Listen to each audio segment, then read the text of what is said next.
DAS Institute Indonesia is an institution specializing in research, business, and publication, serving as a trusted partner for lecturers, students, researchers, professionals, and institutions in advancing research and scientific publications.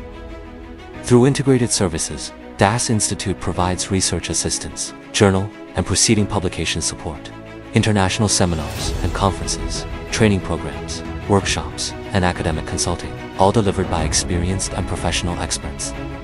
We are committed to fostering innovation, empowering researchers, and creating opportunities for academic collaboration across disciplines and across borders. By connecting knowledge with practical solutions, we help transform ideas into impactful research and meaningful publications. With a strong commitment to excellence, professionalism, and integrity, DAS Institute continues to support academic and professional communities in achieving their research goals and expanding their global impact. With DAS Institute, every idea has the opportunity to grow, every research project has the chance to be published, and every publication has the potential to inspire. DAS Institute Indonesia is an institution specializing in research, business, and publication, serving as a trusted partner for lecturers, students, researchers, professionals, and institutions in advancing research and scientific publications.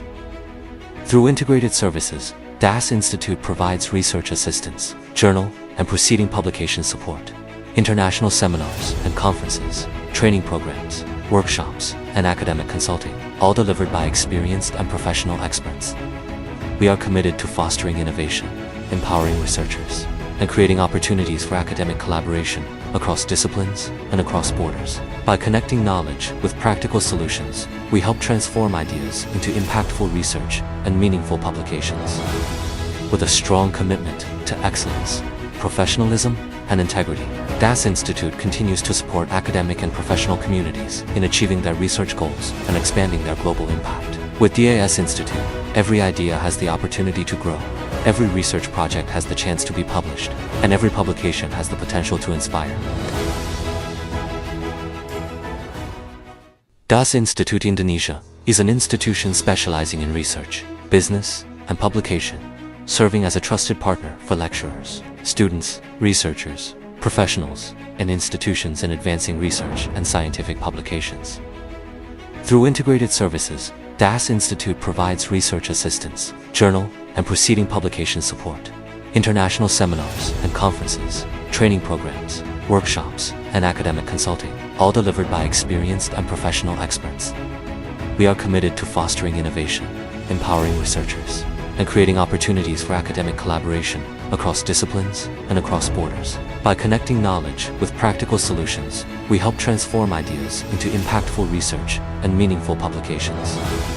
With a strong commitment to excellence, professionalism, and integrity, DAS Institute continues to support academic and professional communities in achieving their research goals and expanding their global impact. With DAS Institute, every idea has the opportunity to grow, every research project has the chance to be published, and every publication has the potential to inspire. DAS Institute Indonesia is an institution specializing in research, business, and publication, serving as a trusted partner for lecturers, students, researchers, professionals, and institutions in advancing research and scientific publications.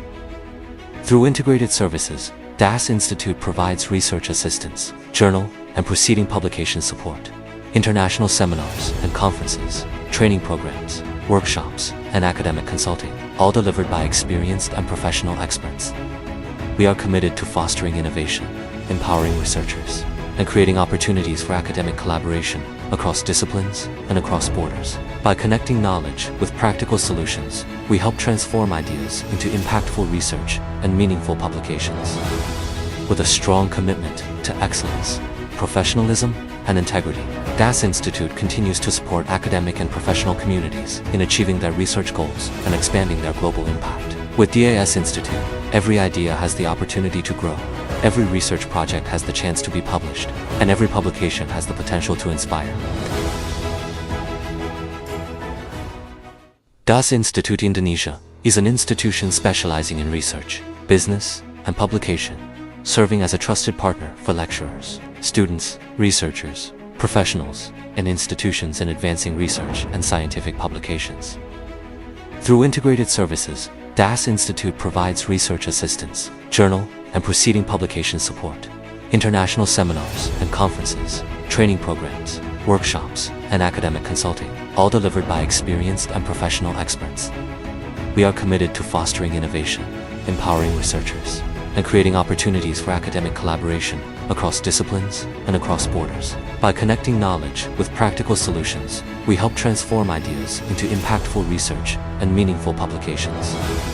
With a strong commitment to excellence, professionalism, and integrity, DAS Institute continues to support academic and professional communities in achieving their research goals and expanding their global impact. With DAS Institute, every idea has the opportunity to grow, every research project has the chance to be published, and every publication has the potential to inspire.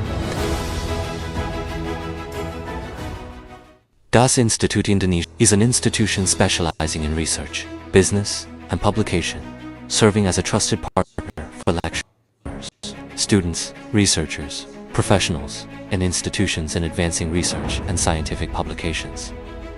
Through integrated services, DAS Institute provides research assistance, journal, and proceeding publication support, international seminars and conferences, training programs, workshops, and academic, all delivered by experienced and professional experts. We are committed to fostering innovation, empowering researchers, and creating opportunities for academic collaboration across disciplines and across borders. By connecting knowledge with practical solutions, we help transform ideas into impactful research and meaningful publications. With a strong commitment to excellence, professionalism, and integrity, DAS Institute continues to support academic and professional communities in achieving their research goals and expanding their global impact. With DAS Institute, every idea has the opportunity to grow, every research project has the chance to be published, and every publication has the potential to inspire. DAS Institute Indonesia is an institution specializing in research, business, and publication, serving as a trusted partner for lecturers, students, researchers, professionals, and institutions in advancing research and scientific publications. Through integrated services, DAS provides research assistance and proceeding publication support, national seminars and conferences, training programs, workshops, and academic, all delivered by experienced and professional experts. We are committed to fostering innovation, empowering researchers, and creating opportunities for academic collaboration across disciplines and across borders. By connecting knowledge with practical solutions, we help transform ideas into impactful research and meaningful publications.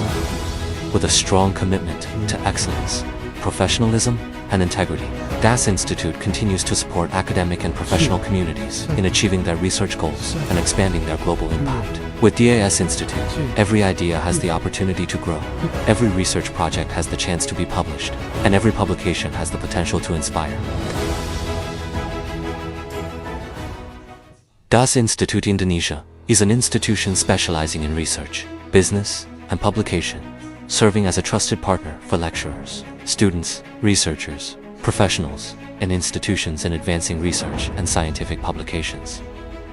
Through integrated services, DAS Institute provides research assistance, journal, and proceeding publication support, international seminars and conferences, training programs, workshops, and academic consulting, all delivered by experienced and professional experts. We are committed to fostering innovation, empowering researchers, and creating opportunities for academic collaboration across disciplines and across borders. By connecting knowledge with practical solutions, we help transform ideas into impactful research and meaningful publications. With a strong commitment to excellence, professionalism, and integrity, DAS Institute continues to support academic and professional communities in achieving their research goals and expanding their global impact. With DAS Institute, every idea has the opportunity to grow, every research project has the chance to be published, and every publication has the potential to inspire. DAS Institute Indonesia is an institution specializing in research, business, and publication, serving as a trusted partner for lecturers, students, researchers, professionals, and institutions in advancing research and scientific publications. Through integrated services, DAS Institute provides research assistance, journal, and proceeding publication support, international seminars and conferences, training programs, workshops, and academic consulting, all delivered by experienced and professional experts. We are committed to fostering innovation, empowering researchers, and creating opportunities for academic collaboration, and across borders. By connecting knowledge with practical solutions, we help transform ideas into impactful research and meaningful publications. With a strong commitment to excellence, professionalism, and integrity, DAS Institute continues to support academic and professional communities in achieving their research goals and expanding their global impact. With DAS Institute, every idea has the opportunity to grow, every research project has the chance to be published, and every publication has the potential to inspire.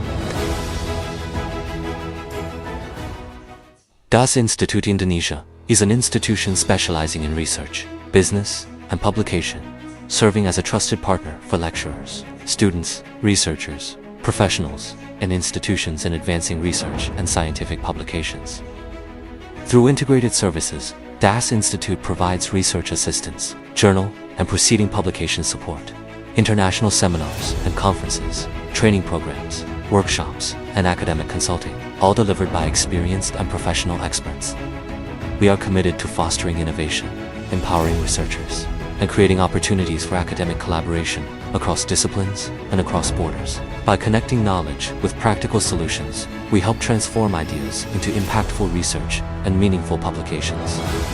With a strong commitment to excellence, professionalism, and integrity, DAS Institute continues to support academic and professional communities in achieving their research goals and expanding their global impact. With DAS Institute, every idea has the opportunity to grow, every research project has the chance to be published, and every publication has the potential to inspire.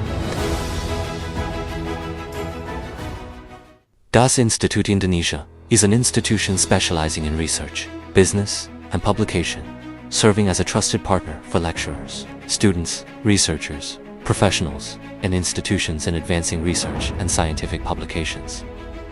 Through integrated services, DAS Institute provides research assistance, journal and proceeding publication support, international seminars and conferences, training programs, workshops, and academic consulting, all delivered.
Bismillahirrahmanirrahim.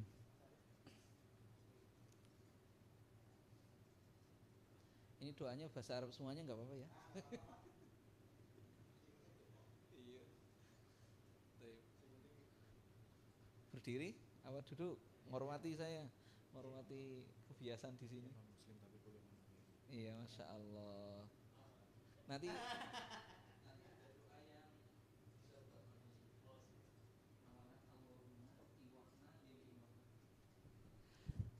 mari kita berdoa. Hayafina nan Allah azza wa jalla as-sallahu yu'ti hadhil barnamij sahihatan yanalul barakatan wa nailul ilmal mubarakah. Al-Fatihah.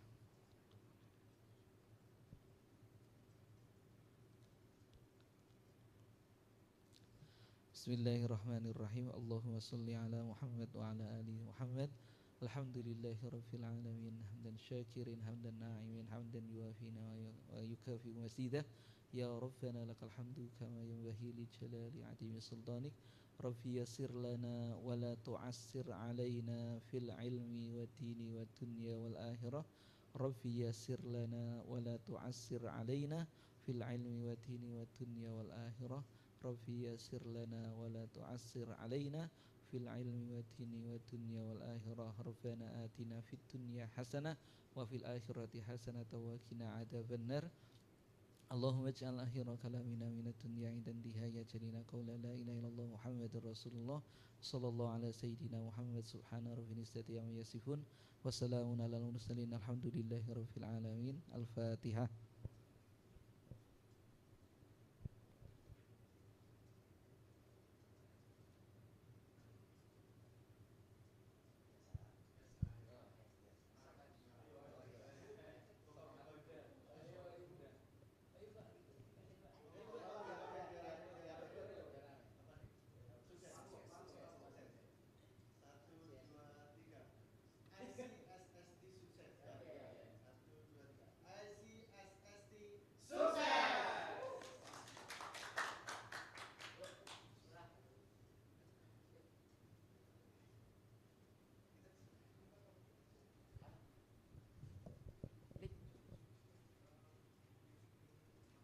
DAS Institute Indonesia is an institution specializing in research, business, and publication, serving as a trusted partner for lecturers, students, researchers, professionals, and institutions in advancing research and scientific publications.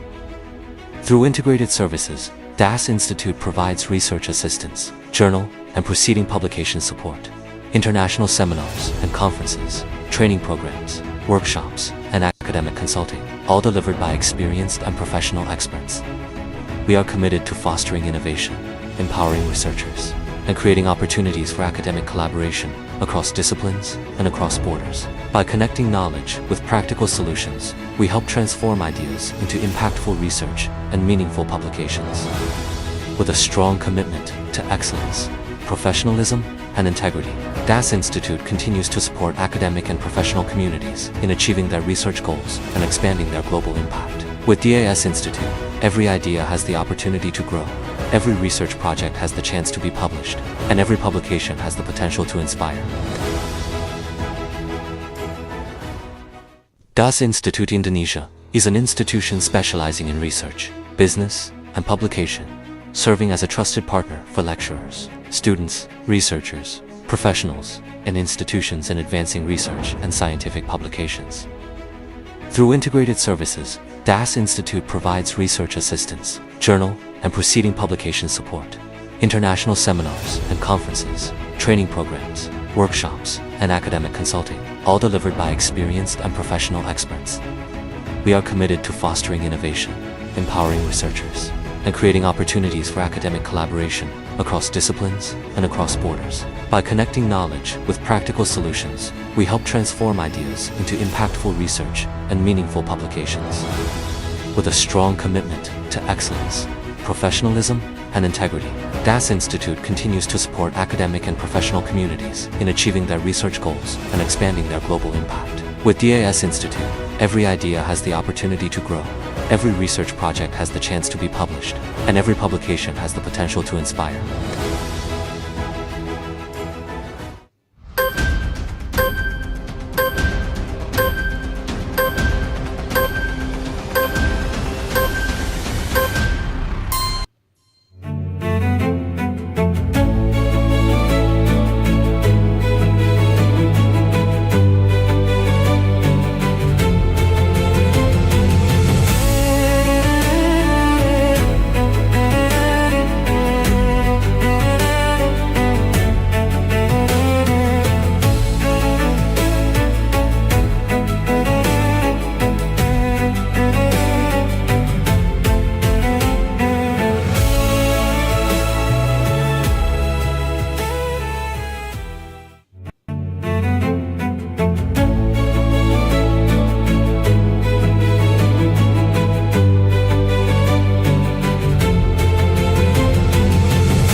Assalamualaikum warahmatullahi wabarakatuh. First of all, let's express our highest praise and gratitude to Allah Subhanahu wa Ta'ala. Alhamdulillah, by His blessing and grace, today we are able to, together, at the second International Conference of Social and Science Technology for the Sustainable Future 2026. Good morning, distinguished guests, respected keynote speaker, parallel presenter, and all participants from around the globe. Welcome to the second ICSST 2026.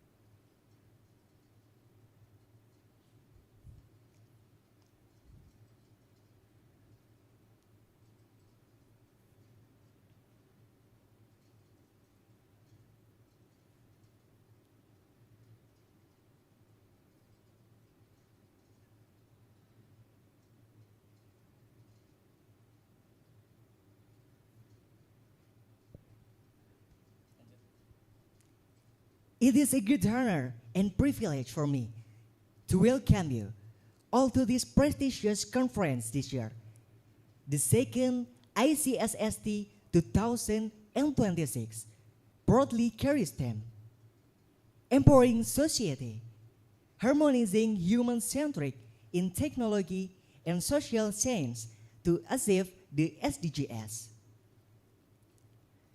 Seperti pepatah mengatakan, tak kenal maka tak sayang. Maka daripada itu, izinkan saya, Alif Maulana, selaku Master of Ceremony yang akan memandu jalannya acara pada hari ini sampai selesai nanti.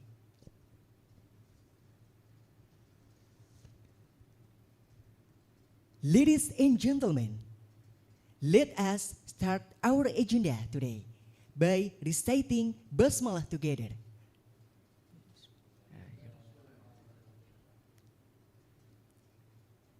Moving on to our next agenda, to show our respect and love for our nation, we will now sing our national anthem, Indonesia Raya. Distinguished guests, ladies and gentlemen, attendees are respectfully requested to stand. Kepada seluruh hadirin, dimohon untuk berdiri.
Thank you.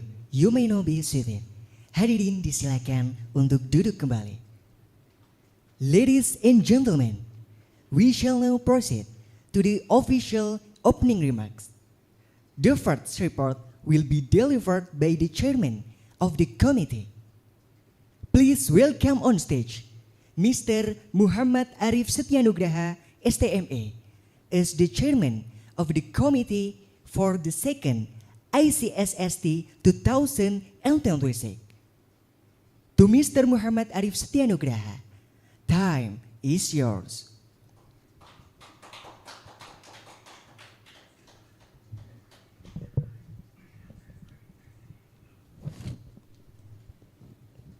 Check. Good. Okay. Bismillahirrahmanirrahim. Assalamualaikum warahmatullahi wabarakatuh. Good morning, everyone. Honorable speakers, distinguished discussion, respected lecturer, researcher, presenter, participant, ladies and gentlemen. It is a pleasure for me to welcome all of you to the second International Conference of Social Science and Technology for Sustainable Future, or ICSST 2026, organized by DAS Institute Indonesia. First of all, let us thank Almighty God for His blessing. Today we are happy to be here together, both offline at 5 Hotel Manahan Surakarta and online through Zoom meeting. Ladies and gentlemen, the theme of this year's conference is Empowering Society, Harmonizing Human-Centric Technology and Social Science to Achieve the Sustainable Development Goals, SDGs. This theme reminds us that technology should always support people. At the same time, social science helps us build a better or more sustainable future. Now, let me share a short conference report. This year, ICSST 2026 has received 51 submitted abstract, 51 registered presenter, 63 registered participant. Thank you to all lecturer, researcher, student, and professional who have joined this conference. Your support means a lot to us. We are also happy to announce that selected paper will have the opportunity to be published in our conference proceeding and our partner journal following its journal review process. Ladies and gentlemen, today we are honored to welcome our speaker from Indonesia, South Korea, Pakistan, and Algeria. Please welcome Professor Dr. Asep Sunarko, MPD from Universitas Sains Al-Quran Indonesia, Dr. Tovan Aldiasa, SA, MA from DAS Institute Indonesia, Dr. Arif Sabta Aji, SGCIT from BRIN Indonesia and University Sains Malaysia, Dr. Bayu Rizky Pratama, PhD from Kangwon National University, South Korea, Mr. Hafiz Abdullah from Sheikh Zayed Islamic Center, University of Punjab, Pakistan, and Dr. Zafur Ibrahim from Algeria. Thank you very much for accepting our invitation. We will truly appreciate your time and your willingness to share your knowledge with all of us. We are equally honored to welcome our distinguished discussion who have generously dedicated their time and academic expertise to enrich our conference. Their valuable insight and constructive comment will enrich our academic discussion throughout this conference. I would also like to thank our organizing committee, moderator, reviewer, partner, and all participants. Without your support, this conference would not be possible. Ladies and gentlemen, we hope this conference become more than just a place to present research. We hope it become a place to share ideas, to build friendship, and to start new research collaboration. We believe that small ideas can create big change when we work together. Finally, I wish all speaker, discussion, presenter, and participant a successful conference. May today's discussion bring new ideas, new partnership, and new inspiration. Thank you very much. Have a wonderful conference. Wassalamualaikum warahmatullahi wabarakatuh.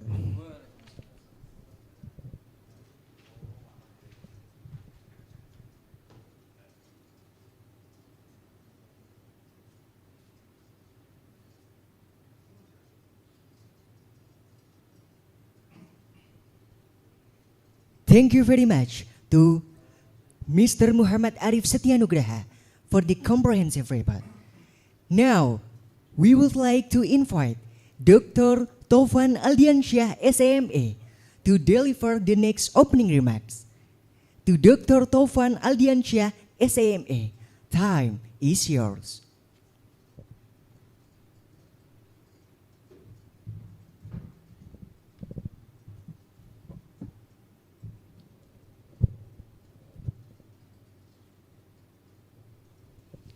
Okay, Bismillahirrahmanirrahim. Assalamualaikum warahmatullahi wabarakatuh.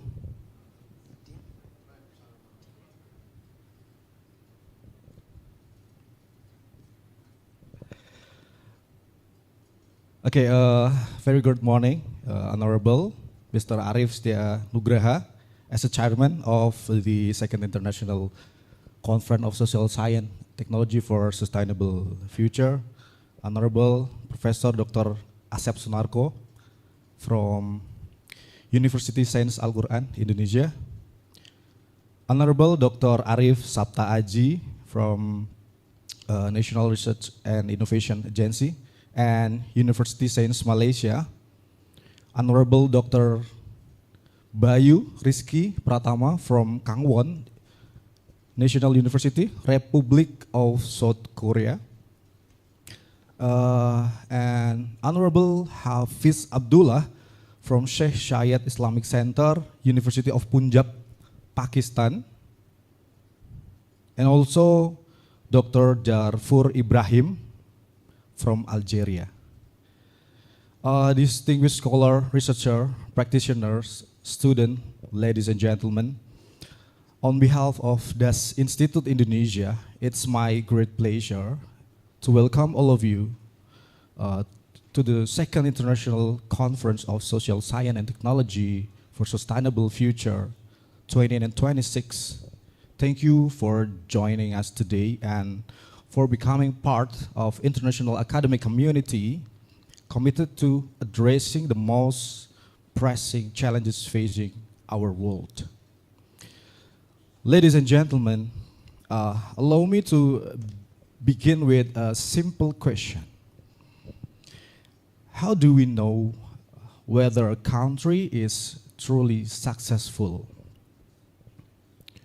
For decades, economics have relied on one dominant indicator,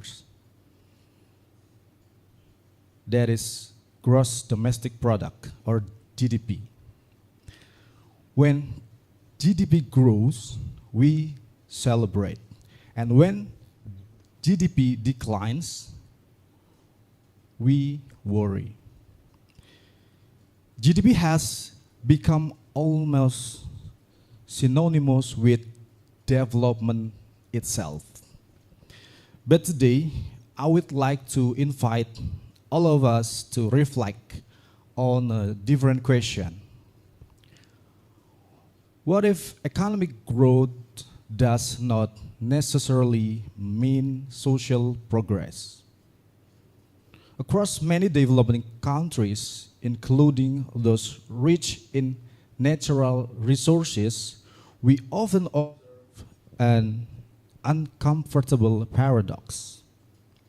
Economic output continue to increase, export revenue continue to rise, government taxes revenues improve, yet the communities living closest to the sources of that wealth frequently experience a very different reality. Forests disappear, rivers become polluted, traditional livelihoods are lost, local culture slowly erode, and ironically, poverty often remains, or in some cases, becomes even deeper. This is one of the greatest paradoxes of the contemporary development. The land becomes richer, but the people living on that land do not. Ladies and gentlemen, this paradox reminds us that Development cannot be measured only by how much wealth is produced, but also by how that wealth is created, distributed, and sustained. Economic growth that damages ecosystem, widens inequality, or marginalizes local communities cannot be regarded as sustainable development. Likewise, technological innovation should never be evaluated solely based on efficiency or productivity. Technology must ultimately improve human well-being. It must strengthen social justice, and it must preserve the environmental for future generation. This is precisely why the theme of this conference is so important: empowering society, harmonizing human-centric technology and social science to achieve the sustainable development goals. Notice that the first word in our theme is society, not technology. Because technology should serve humanity, not replace it. Artificial intelligence, big data, digital transformation, automation, these are remarkable achievements. However, technology without ethical reflection might produce efficiency while simultaneously creating new forms of exclusion. Technology without social understanding may accelerate growth while deepening inequality. Technology without humanity risks solving technology problems while creating social ones. Ladies and gentlemen, the Sustainable Development Goals remind us that development has never been solely about economic performance. It is about dignity, it is about inclusion, it is about justice. It is about ensuring that no one is left behind.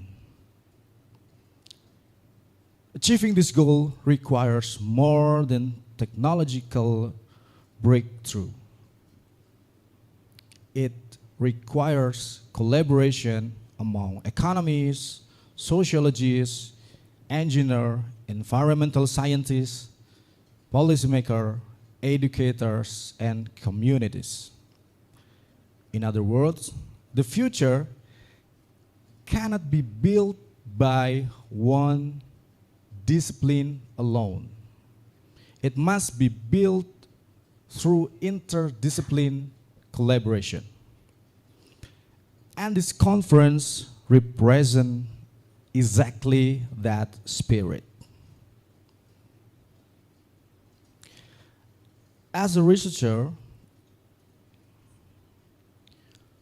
we have an important responsibility. Our publication should only increase citation indexes. Our research should also improve people's lives. And our innovation should not merely become patent. They should become solutions. Our university should not only produce graduates, they should produce leaders capable of solving real societal problems. Knowledge finds its highest value when it creates meaningful impact for humanity. Ladies and gentlemen, I sincerely hope that during this conference, we will not only exchange research findings, but also exchange the perspective. Not only build academic network, but also build shared community and commitments, not only discuss sustainable development, but also contribute to making it possible.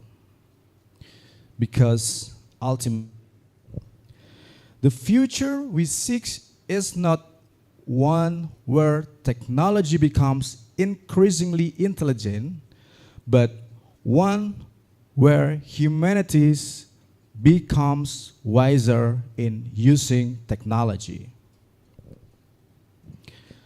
Finally, on behalf of DAS Institute Indonesia, I would like to express my sincere appreciation to all keynote speakers, invited speakers, researchers, reviewers, committee members, of course, partner institution, and participants for your valuable contribution. Your presence demonstrates that collaboration across countries, discipline, and cultures remain one of the strongest foundations for achieving a more sustainable future. I wish all of you a productive and inspiring conference. Thank you very much, and wassalamualaikum warahmatullahi wabarakatuh.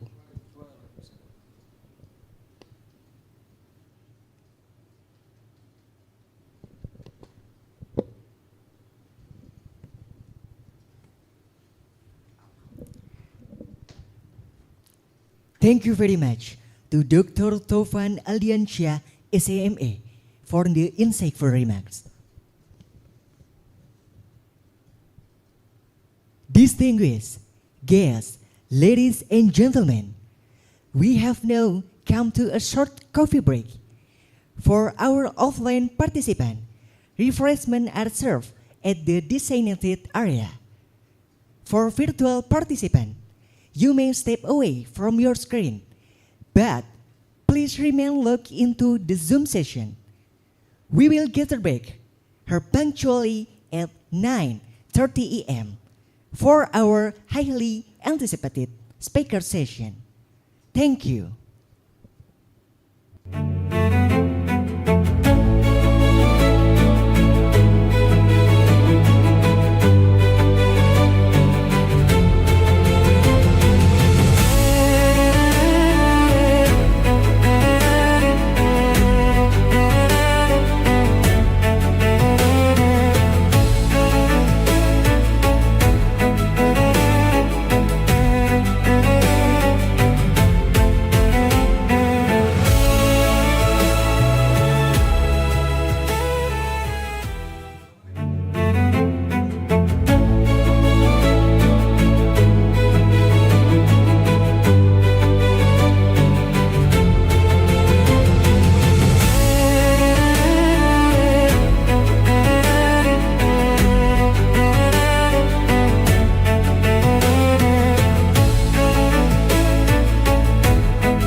Cek, cek. Cek.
Welcome back to the main room of the second ICSST 2026. Now, we enter our main agenda, the speaker session, featuring 5 extraordinary keynote speakers from various international institutions. To guide this prestigious academic session, this session will be fully led by our moderator. I would like to hand over the control of the floor to our moderator. I am honored to introduce our wonderful moderator.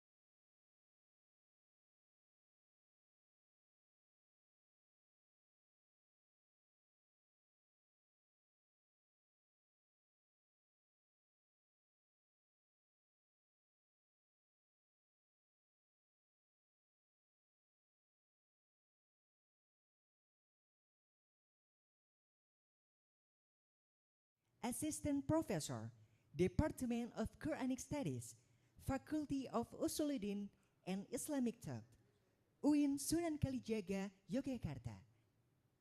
Permanent Civil Servant, Lecturer, and Active Faculty Member at UIN Sunan Kalijaga, Yogyakarta.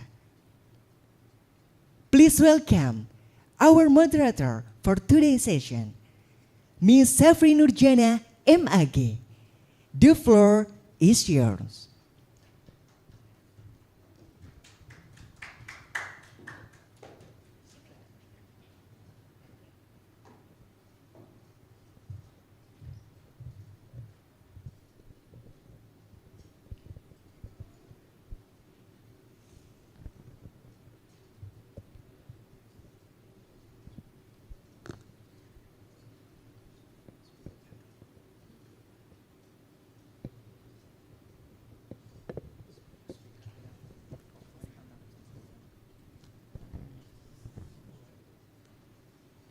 Okay, thank you so much, Mas Alif, as our MC today.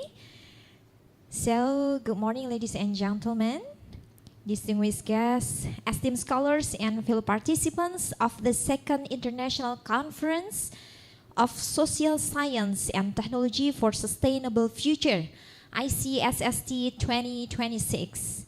I'm Safri Nurjana, and I'm really honored to facilitate our keynote session this morning. Our gathering today reflects a vital global mission, the synergy of technology and social science to build a resilient and equitable world. We are privileged to be joined by 4 visionary experts who will guide us through the complexities of Islamic social finance, agricultural sustainability, inclusive education, and personalized health. We will begin with our first 2 speakers, already joining us virtually via Zoom, and then followed by 2 presentations from our college here at Faith Hotel.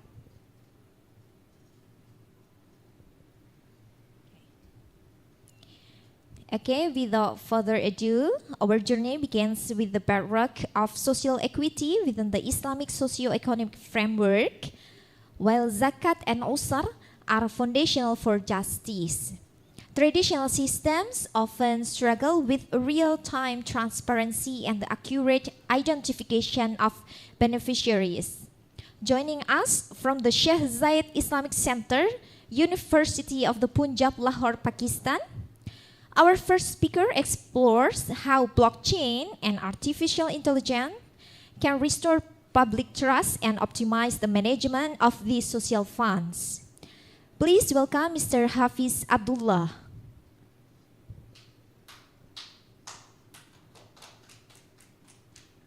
Already joining us via Zoom, I think.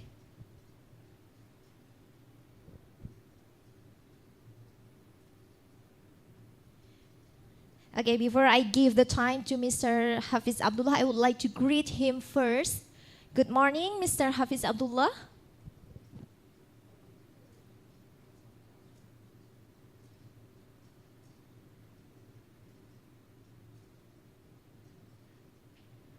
Okay, good morning, Mr. Hafiz.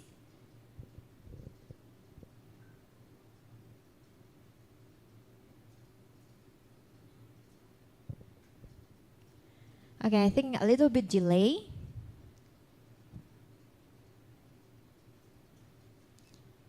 Okay, good morning, Mr. Hafiz Abdullah. Are you there? I think. Can you hear my voice?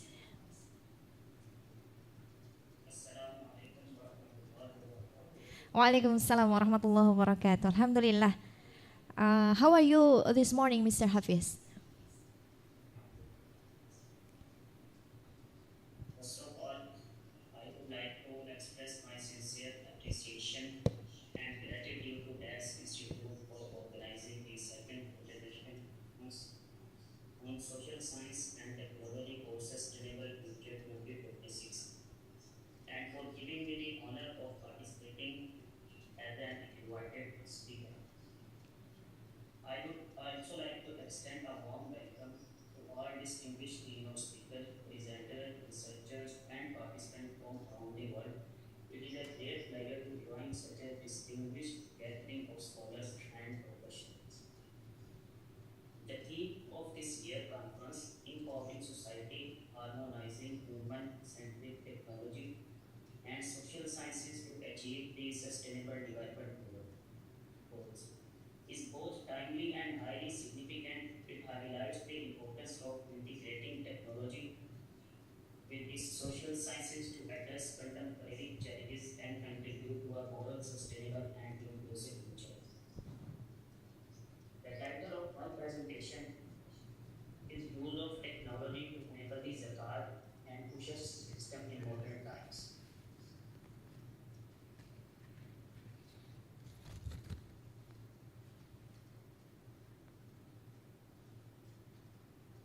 Introduction.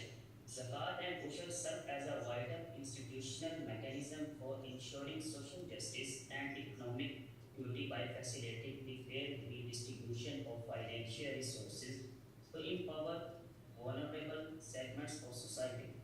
However, traditional management systems face critical systematic challenges, including a lack of operational transparency, administrative inefficiencies in collection and distribution, and inaccuracies in identifying eligible beneficiaries. To overcome these bottlenecks, it is imperative to optimize the current ecosystem consequently.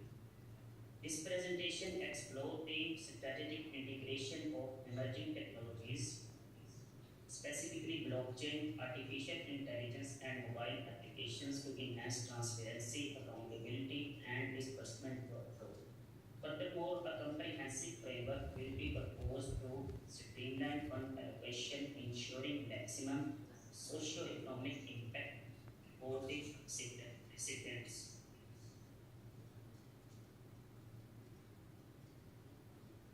Significance of study. Zakat and Usher constitute the fundamental fiscal principle of social justice and economic profound significance of this institution is derived directly from the Holy Quran, where Allah Almighty commands, أعوذ بالله من الشيطان الرجيم خذ من أموالهم صدقة تطهرهم وتزكيهم بها وصل عليهم إن صلاتك سكن لهم والله سميع عليم. Take, O Muhammad, from their wealth a charity by which you purify them and cause them in peace, and invoke Allah's blessing upon them. Indeed, your invocations and reassurance from them. And Allah is hearing and knowing. Surah At-Tawbah. In the contemporary era, an evaluation of traditional management system reveals that operational non-transparency and structural delays in fund dissemination significantly diminish in the core socio-economic objectives of zakat, thereby failing to deliver the intended economic empowerment to eligible recipients. This research serves as a scholarly endeavor to bridge this critical gap. It demonstrates how emerging technological solutions can be systematically aligned with the divine and humanitarian socio-economic principles to achieve the practical eradication of poverty by evaluating current physical ecosystem. This study provides actionable recommendations and a comprehensive foolproof framework to optimize the efficiency and integrity of zakat and future distribution. Rationale of the study. A foundational question governing this research is the underlying motivation behind choosing this specific subject. We are living in a highly digitalized era where global administrative structures have underwent a paradigm shift. Zakat, a vital pillar of the Islamic socio-economic system, critically requires modernization along cutting-edge digital lines. This inquiry is driven by the premise that if advanced technological architectures can successfully manage complex global financial systems, they can and should be leveraged to maximize the security, transparency, and operational efficiency of Islamic social finance. The spiritual and intellectual foundation of the academic choice is deeply rooted in the divine guidance of the Holy Quran, where Allah Almighty states, إن الذين آمنوا وعملوا الصالحات وأقاموا الصلاة وآتوا الزكاة لهم أجرهم عند ربهم ولا خوف عليهم ولا هم يحزنون. Indeed, those who believe and do righteous deeds and establish prayer and give zakat will have their reward with their Lord, and there will be no fear concerning them, nor will they grieve. Surah Al-Baqarah. Consequently, this study transcends being a mere conventional of academic exercise. Instead, it aims to synthesize prior theoretical discourses into a pragmatic, tech-driven framework, thereby paving the way for a sustainable economic future. The objective is not merely to critique the limitation of the existing traditional infrastructure, but to analyze current digital capabilities and offer concrete actionable solutions. Ultimately, this research contributes significantly to the existing body of knowledge while serving as a strategic catalyst for systematic poverty alleviation. Literature review and research gap. Distinguished participants, a review of the existing literature reveals that numerous significant studies have historically been conducted to optimize the zakat and pusher administration system. These research work have primarily focused on computerizing the system, ensuring transparency in collection and disbursement, and adopting effective methods of beneficiary identification. While acknowledging the foundational importance of these past works, the distinctive value of the study lies in how it stands apart from previous literature, where prior research largely concentrated on diagnosing system vulnerabilities and entry-level digitalization. This study advanced a step further by focusing on the practical application of modern technologies, specifically blockchain, artificial intelligence, and mobile application. We will not confine our discourse to conventional recommendations, instead tailored to the demands of the modern digital era. This study presents a comprehensive framework designed to turn the efficient distribution of zakat and usher funds into reality. Consequently, this research not only enriches academic literature but also provide a practical and actionable path to genuinely empower the eligible recipients of society. Research question. To bring this research to its logically conclusion, we have formulated 5 fundamental questions that this study aims to address. First, can modern technologies such as blockchain, artificial intelligence, and mobile applications enhance transparency and efficiency within the zakat and usher system? Number 2, what macro challenges does the current zakat and usher system face, and how can technology assist in mitigating them? Number 3, what type of technology can be deployed to automate the collection and disbursement process, and what would be associated advantages and disadvantages? Number 4, how can artificial intelligence be utilized for the accurate identification and assessment of beneficiaries' needs? And what ethical consideration must be mentioned in this process? Number 5, finally, what should the architecture of a comprehensive framework for the effective distribution of zakat and usher fund, and how can technology serve as a facilitator within this framework? Research objectives. In light of our formulated question, we have established the following objective for this research: to conduct a detailed evaluation of utilizing blockchain, artificial intelligence, and mobile applications to enhance transparency and efficiency within the zakat and usher system, and to identify the challenges of the current system, to analyze the potential advantages and disadvantages of technologies that automate the collection and disbursement process, to evaluate the utilization of artificial intelligence for the accurate identification of beneficiaries and the ethical considerations connected to it. And based on all these solutions, to propose a practical and comprehensive framework to ensure effective distribution, transparency, and accountability of zakat and usher funds.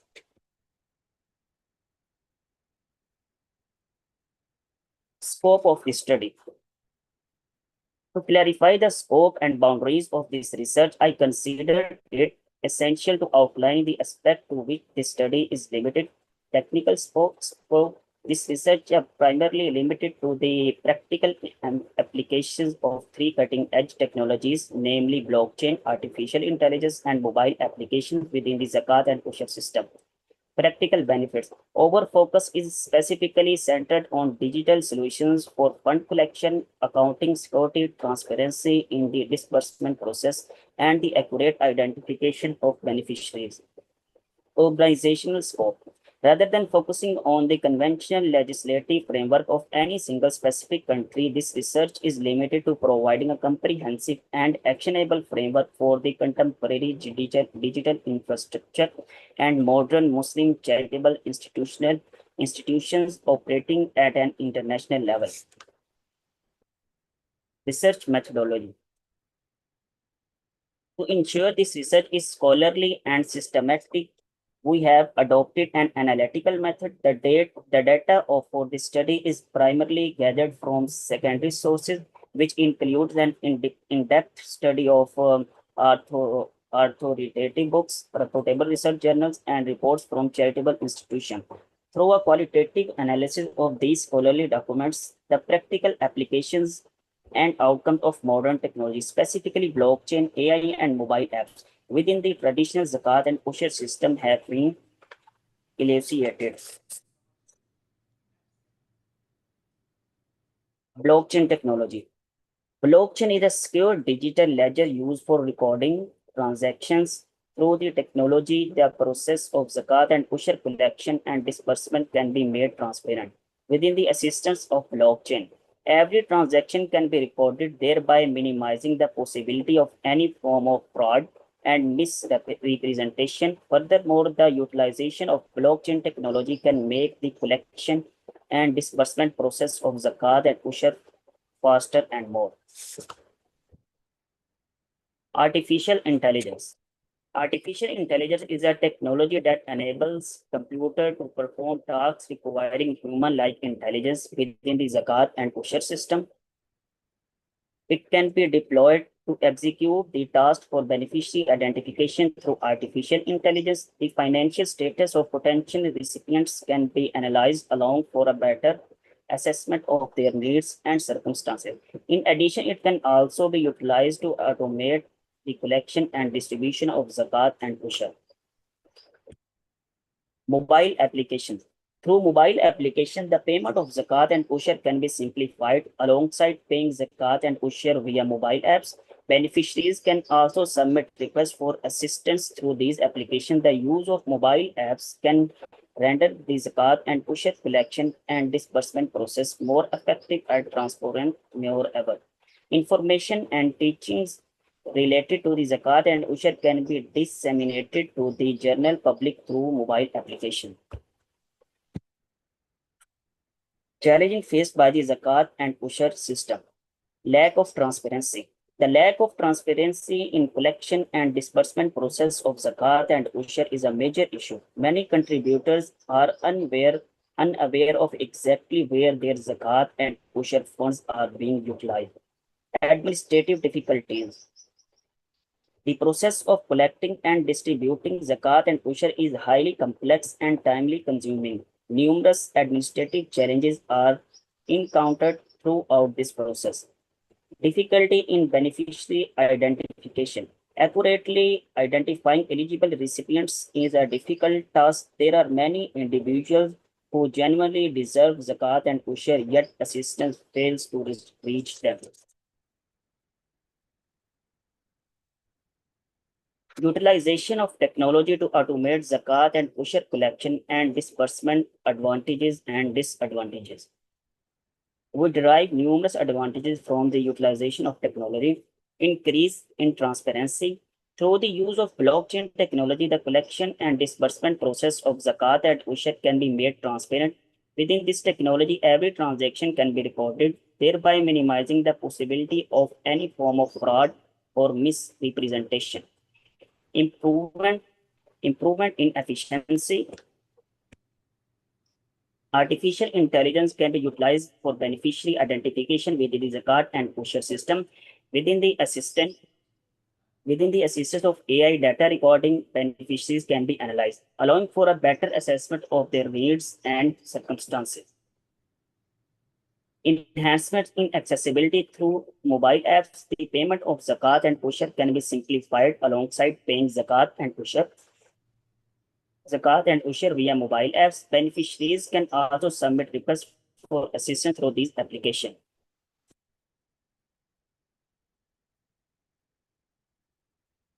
The utilization of technology also presents drawbacks. Technical challenges.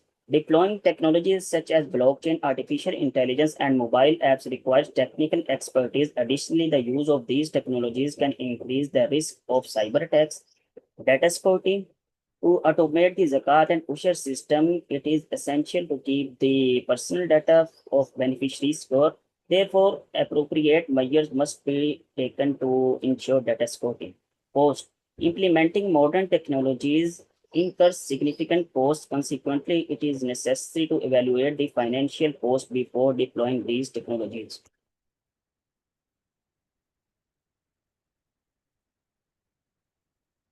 The role of artificial intelligence in beneficiary identification and needs assessment. The role of artificial intelligence can be utilized to identify beneficiaries and determine their needs through various methods, among the most important of which are data analysis. Artificial intelligence algorithms can analyze the data of beneficiaries to assess their income, housing, health, education, and other essential needs. Image recognition. Artificial intelligence can analyze images obtained from cameras and other devices to identify beneficiaries and evaluate their living conditions. Verbal analysis. Artificial intelligence can analyze the verbal communication and requests of beneficiaries to understand their specific needs and challenges. Ethical consideration. When deploying AI for beneficiary identification and need assessment, it is vital to maintain certain ethical consideration. A few critical ones include data privacy. It is imperative to protect the personal data of beneficiaries and utilize it strictly of legitimacy process. freedom from bias. Artificial intelligence algorithm must be designed in a manner that prevents them from becoming biased against any particular group of socio-economic class. Accountability. It is essential to ensure accountability for the decision made by artificial intelligence so that if any error occurs, it can be rectified. A contemporary framework for zakat and ushur distribution. For the effective distribution of zakat and ushur funds, a comprehensive framework must encompass of the following elements. Number one, beneficiary identification. Clear and transparent criteria should be formulated for identifying beneficiaries for this purpose. Modern technologies such as data analysis, data analytics, and artificial intelligence can be utilized. Number two, funds collection. Convenient and secure methods should be adopted for the collecting funds through online platform and mobile apps. The payment of zakat and ushur can be simplified. Number three, funds disbursement. A transparent and effective mechanism should be devised for the distribution of funds. Funds can be transferred directly to beneficiaries through their bank accounts or mobile wallets. Monitoring and accountability. A robust system should be established to monitor the funds distribution process. For this, blockchain technology can be utilized, which records all transactions and ensure transparency. The role of technology. Technology can play a vital role in effective distribution of zakat and ushur funds. Blockchain. Through blockchain technology, the process of collecting and distributing funds can be made transparent and secure. Artificial intelligence. Through artificial intelligence, beneficiaries can identified and their specific needs can be analyzed. Mobile apps. Through mobile application, the payment of zakat and ushur can be simplified and beneficiaries can also submit requests for assistance through these apps. Conclusion. Traditional methods of zakat and ushur collection and disbursement face deep-seated challenges, including a lack of transparency, administrative difficulties, and inefficiencies in beneficiary identification.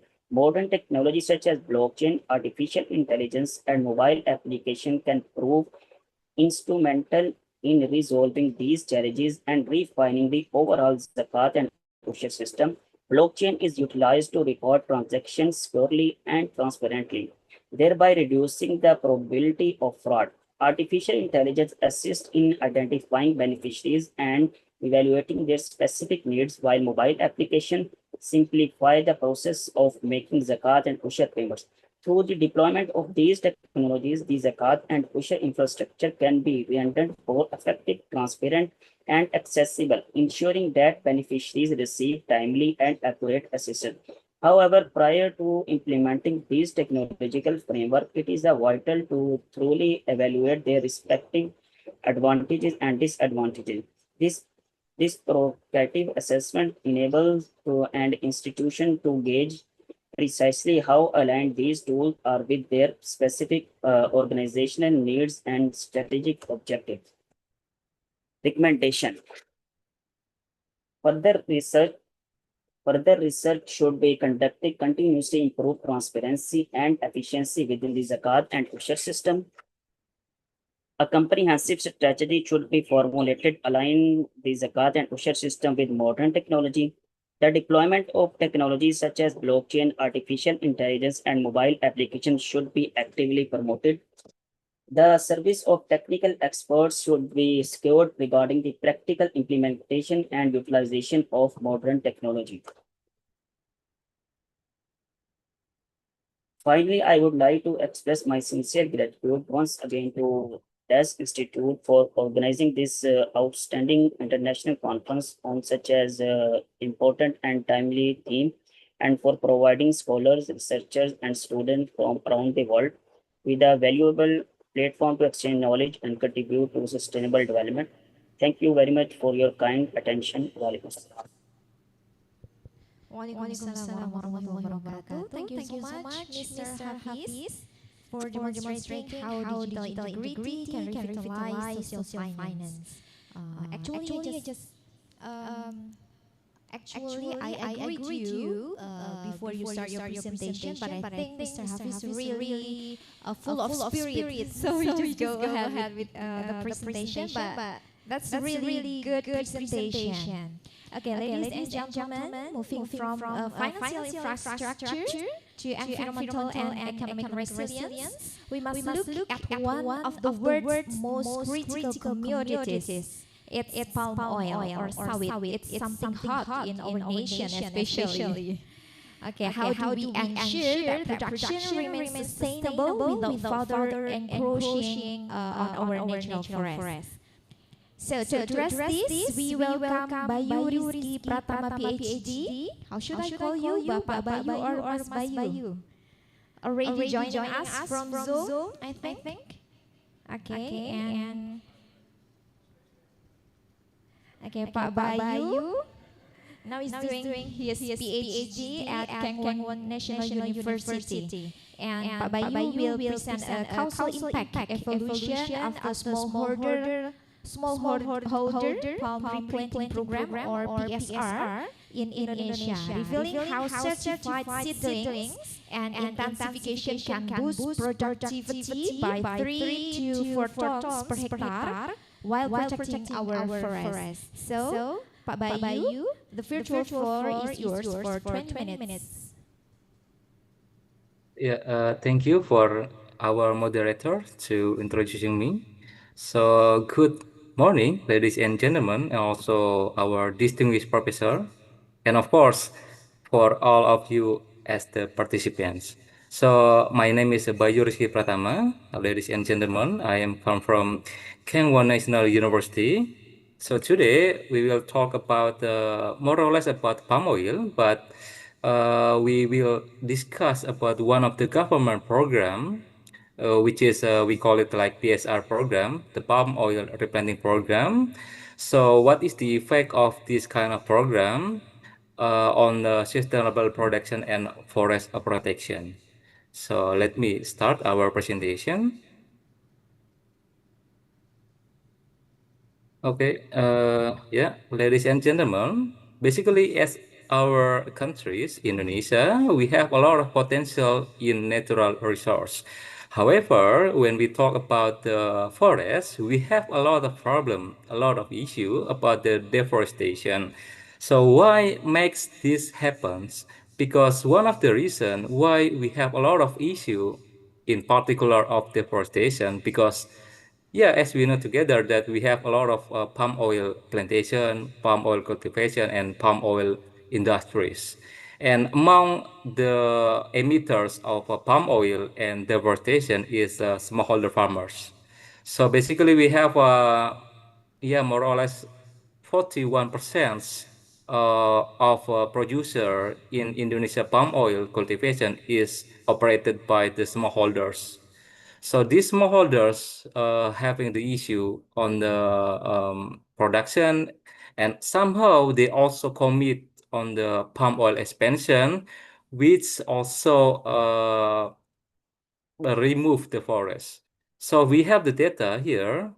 So starting from 2002 to the latest 2025, even though we have the declining trend of Indonesia deforestation, but somehow this number is still huge, ladies and gentlemen.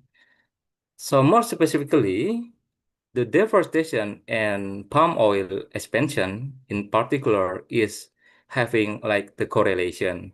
Here we can see in the white bar chart the forest to oil palm, meaning that from previously forest, they convert into the oil palm cultivation. So even though, as I said previously, the number is going to be declined, but somehow almost increase again.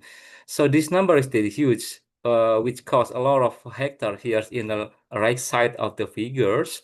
We have a lot of cases like this, ladies and gentlemen, especially in the nature of Kalimantan and also, of course, in Sumatra, as the main producer of palm oil cultivation in Indonesia. So one of the reason why the smallholder farmer in particular, they expand the oil palm cultivation into the forest because they have also the issue on the productivity. Basically, unlike the private estate, the large firms, large company, smallholders who cultivate independently suffer from low productivity, which of course often drive smallholder to expand oil palm plantation to natural forests. And then the important thing here to be noted is about the issue why the smallholder farmer has a low productivity, because somehow they have the issue of overmeasures on their oil palm trees. Okay, ladies and gentlemen, here the figure of oil palm cultivation, because in the beginning of the time where they cultivate into the end stage, basically the palm oil farmers have to replant or have to renew their oil palm plantation starting from 25 years. So if they continue 26 years, 27 years, and 30 years, their oil palm productivity will be declined dramatically. But somehow, as the smallholder farmers, they are really difficult to rejuvenate or replanting or renew their palm oil plantation, because what? Because they have the issue on the cost, on the money, because they don't have any enough money actually to replant their palm oil cultivation. So starting from 2017, basically Indonesia government introduced the new policy. We can call it smallholder replanting program, or we can call it like PSR program. So the PSR program actually want to solving the important barriers from the smallholders by government to rejuvenate a fermentor oil palm plantation, basically. So let me introduce a little bit about our what is that objective of this study. So since the introduction of PSR program, smallholder replanting program coming from the governments, we want to try to evaluate whether this kind of policy, this kind of program to smallholders, it is really impactful for the smallholders to improve their productivity, their production, their income, and also in the environment side, whether this kind of program can also avoid the smallholders to limit or to avoid the palm oil expansion to the forest. So this is our main objective of the study, ladies and gentlemen. Okay, so let me introduce a little bit about what kind of a PSR program given by the government to smallholder farmers. Okay, so basically PSR program provide incentive to recipient smallholders about 30 to 60 million for smallholder to replant their palm oil cultivation. So this is one of the aims of the government to have a new productivity under the new palm oil plantation, ladies and gentlemen, to avoid this type of activity to cutting the forest for only expanding their oil palm expansion coming from the smallholders. So these such criteria, when the farmer wants to join in the PESA program, they have to fulfill all these criteria, like the productivity should be less than 10 tons per hectares, and they have to be a member in the number 4 here, a member of farmers. And also, finally, they have to be fulfill all the documentation for applying in this program. So we coming to the method. Basically, our study focus in Rio province, as we know together that one of the major producer of palm oil in Indonesia is a Rio province. So that's why we want to take a look on the Rio province, whether this kind of regulation, this kind of program can really benefit for the farmer to increase their production, productivity, and also avoid expansion to the forest land. So the data collection, we separate or we divide the data collection. We call it like a PSR recipient, the one who already received the support under the palm oil replanting program coming from the government. So we collect more or less 100 smallholder who already joined in a PSR program. We call it like the treated group. The treated group means that the farmer who already joined in the PSR program, while the rest 141 smallholder are non-recipient, or we call it a control groups, the one who not yet apply or join in a PSR program. So we evaluate the treated group who already joined or participated in the PSR program since 2021, because we want to take a look after their harvest, because in palm oil they need 3 to 4 years for the first harvest.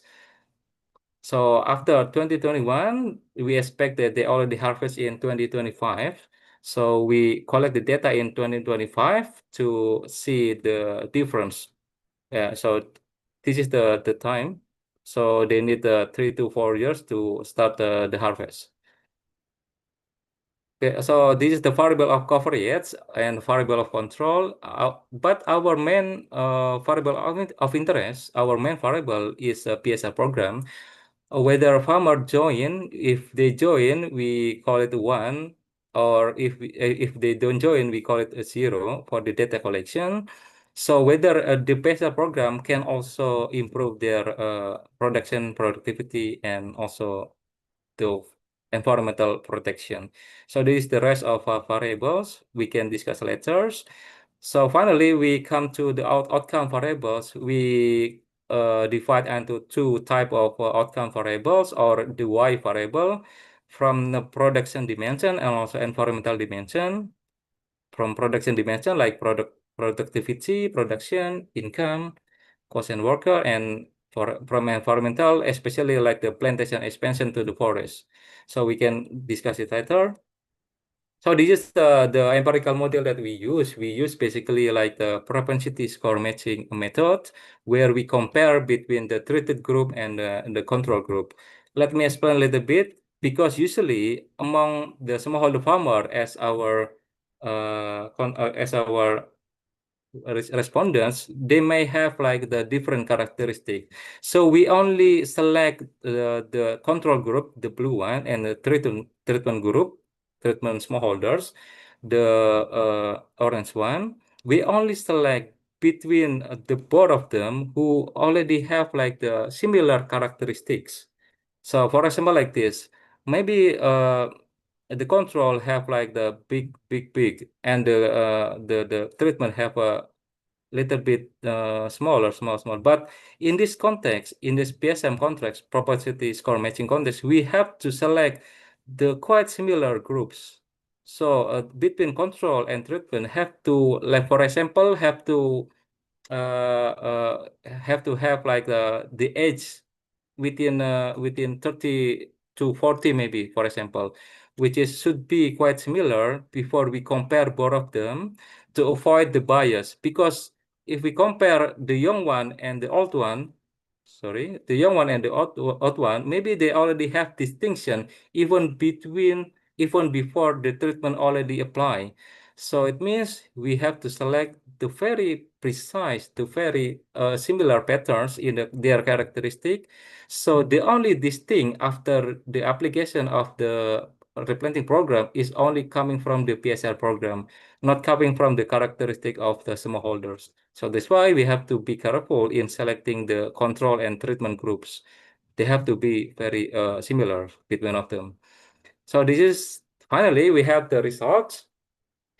Okay, this is the first result. This is the probit model to understand about what type of factors, what kind of determinant of the smallholder to join in the PSR program, smallholder replanting program participation. So the farmer who join actively in the farmer groups, they have higher probability, significant and positive, meaning that if they join in the farmer groups, they could improve their probability to join in the PSR program. Why? Because in the PSR program, in the smallholder replanting program, they have to fulfill a lot of documentation. So under the group, they can be supported, they can be helped to fulfill all the documentation. So this means that if the farmers enter in the group and actively participate in the group, they could improve their probability to join in the participation. And risk attitude also positively improving the PSR participation. What it means, this means that if the farmer is a risk tolerance, they have like the brave enough, they have a huge risk taking, they are not afraid of anything, they can improve also the probability to join in a PSL program because, yeah, somehow the farmer who really like risk averse, they don't really brave of the new program, they may not join in a PSL program. But if the farmer has enough risk attitude, they can improve their probability to join the PSL program. The others variable we can see, but we can discuss it later. So as I said previously, this is before we compare the impact evaluation between treated group and the control groups. So basically, before we conduct the matching procedure, propensity matching procedure, we have to do like the balance test. The balance test means like this. I will explain a little bit. So before the balance test, the characteristic between the orange one, this is the orange one, control groups, and compared to treated group, the blue one is quite different, ladies and gentlemen, and also distinguished professors, is quite different between the control and also the treated groups. So we cannot compare the evaluation of the PSL program because their initial characteristic already distinct or different. However, we need a propensity score matching to balance both of groups in terms of their characteristics. So after we balancing, after we conduct some tests in propensity score matching, their characteristics somehow can be balanced. Both of them can similar. So among the respondents, we don't use all the respondents, but we only select the respondents from treated group and control group who has similar characteristic before we compare the balance test. I mean the impact evaluation.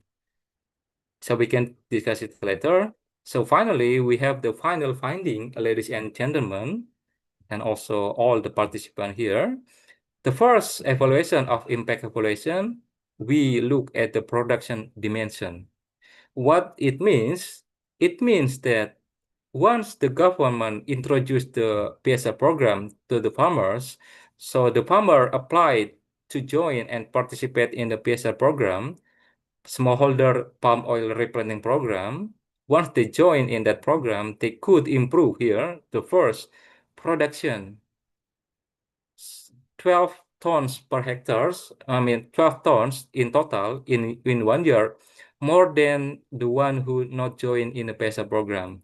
So if I am the farmer and I join in the PSR program, smallholder replanting program, I could improve my production of palm oil in 1 year by 12 ton, ladies and gentlemen. And also, why this improve? Because our productivity also improve. So compared to the non-participant, once the farmer join in the PSA program, they could also improve about 4.35 tons per hectares of oil palm productivity. So income also increase because this also increase, cost also increase, and worker also increase. So, okay, so finally, this is the last finding. This is a very interesting finding in the final stage, environmental dimension. So what the impact of a PSL program on the environmental dimension? Especially we look on the palm oil expansion to the forest. Ladies and gentlemen, here we see the sign is a negative and also the star is significant, meaning that if I am the farmer and I join in a PESA program, I could reduce our intention to expand in the forest. So this is a very, very crucial finding coming from the government policy of PSR palm oil smallholder replanting program to improve the productivity. While in environmental dimension, we can also prevent the smallholder to conduct like the expansion to the forest. So this very beneficial for the government to continue this regulation, this policy, especially for the small farmer to keep their productivity, but also still limiting the deforestation in the natural forest. So I think that's all from today's presentation, ladies and gentlemen, and also distinguished professor. Thank you so much for your attention. And also, we coming back to the moderator. Thank you so much.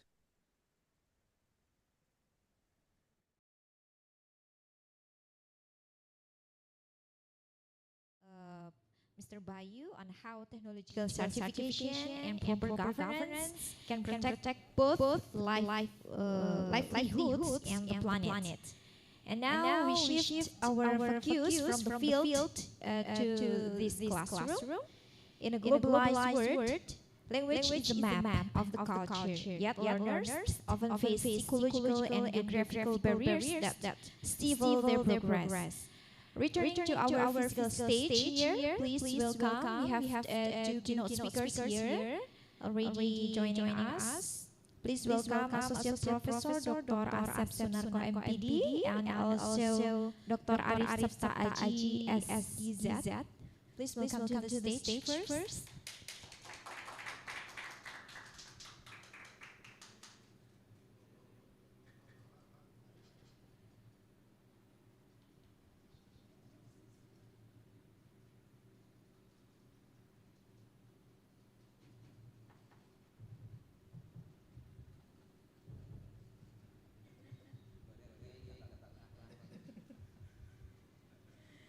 So before we start, I would like to greet our keynote speaker first.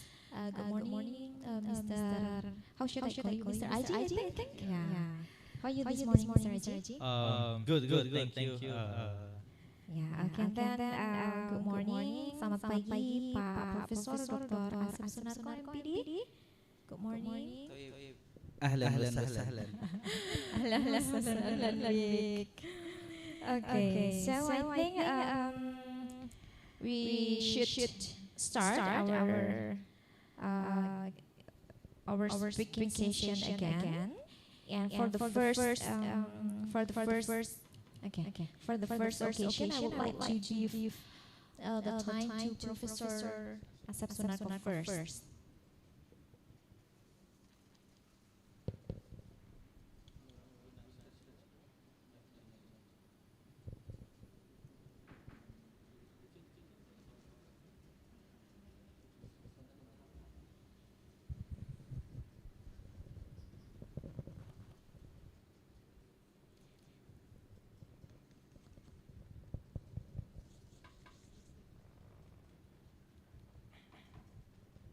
So before I give the time to Pak Asep, I would like to inform you guys about his brief curriculum vitae. So Professor Asep now is a lecturer in UNSIK, right? Yeah, from UNSIK Wonosobo, and he got his PhD in Islamic education at UIN Professor Saizu Purwokerto. And today he will demonstrate a comprehensive model for Arabic learning that integrates universal design for learning, or UDL, and innovative voice technologies like Web ASR and TTS to create an inclusive, stress-free environment for autonomous learning. So Professor Asep, the stage is yours for 25 minutes, and you may deliver. Maybe we can mix in Bahasa and Arabic. Okay. The time is yours, Professor.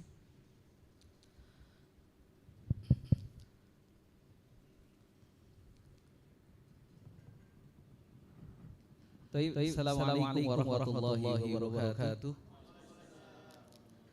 Bismillahirrahmanirrahim. Salatu wassalamu ala Rasulillah wa ba'du.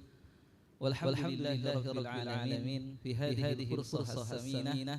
أنا أجلس معكم جميعا أيها المسترك والمستمع، وأنا أجلس الآن في هذه الفرصة الثمينة مع الأستاذ الدكتور من فرين. صحيح؟ نعم.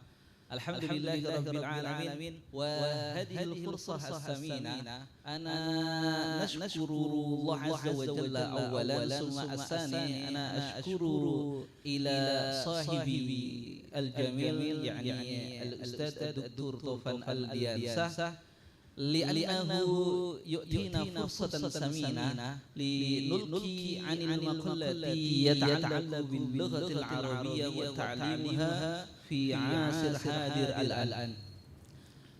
وأنا أشكر في آخر يعني فرصة الثمينة هذه قد نلنا بالسرور والسعادة. حتى في هذه الفرصة سأريد أن أصرح عن مقالتي باللغة العربية أكثر، ولكن طلبني الأستاذ الدكتور طوفان الديانسة لأن بعض المشاركين أو أكثر المشاركين في هذه الدولية يعني ربما أكثر يستطيع أو يتركز لغتكم باللغة الإنجليزية، وإذا هو يطلب مني أن يصرح هذه المقالة باللغة العربية أكثر ثم ترجم الكلمات الخاص باللغة الإنجليزية عفوا. فإذا أنا في أول مرة في بداية هذه المقالة أنا سأصرح أكثر باللغة العربية، ولكن عفوا حينما أنتم لا أفهم عن كلامي أمرني أو طلبني الأستاذ دكتور طوفان أن نترجم إلى اللغة الإندونيسية. طيب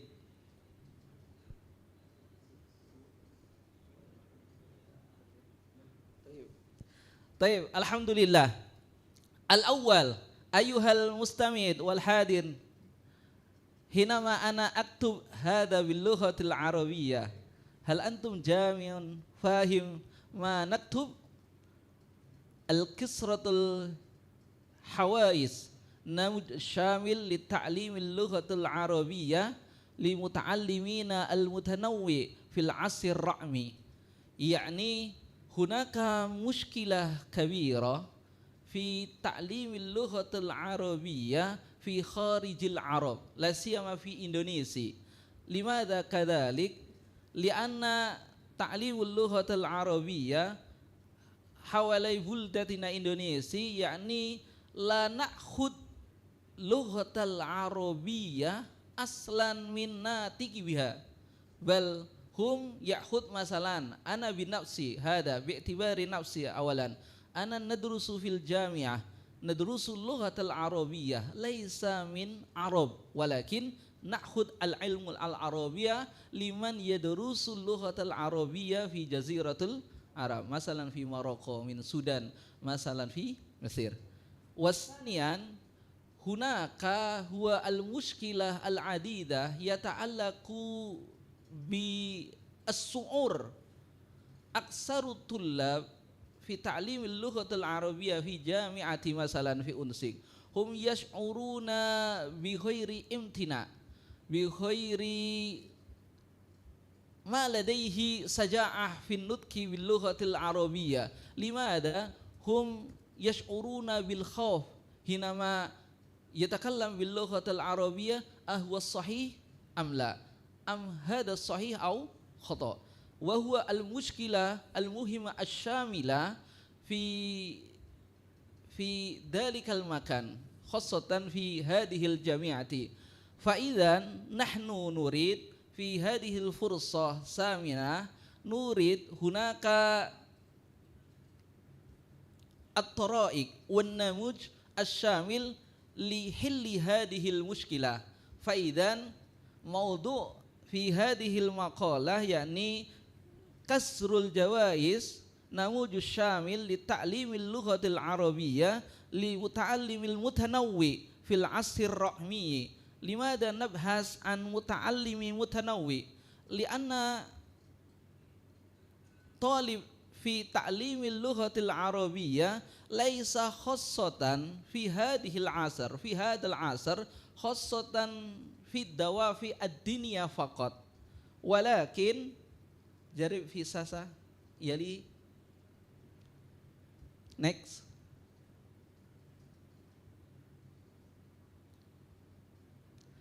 طيب في بداية هذه المقالة نحن سنبحث من الجزء الأول المشهد العالم للغة العربية.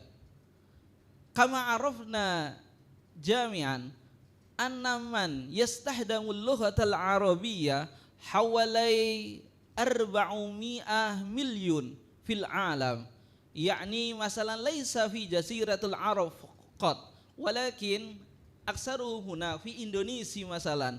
لماذا هم يتعلم ويتحدث ويدرس اللغة العربية في دوافع المشهور، يعني يتعلق بالدينية فقط، ولكن في زمان العصر يعني next حينما ندرس في ساسا قبله sebelumnya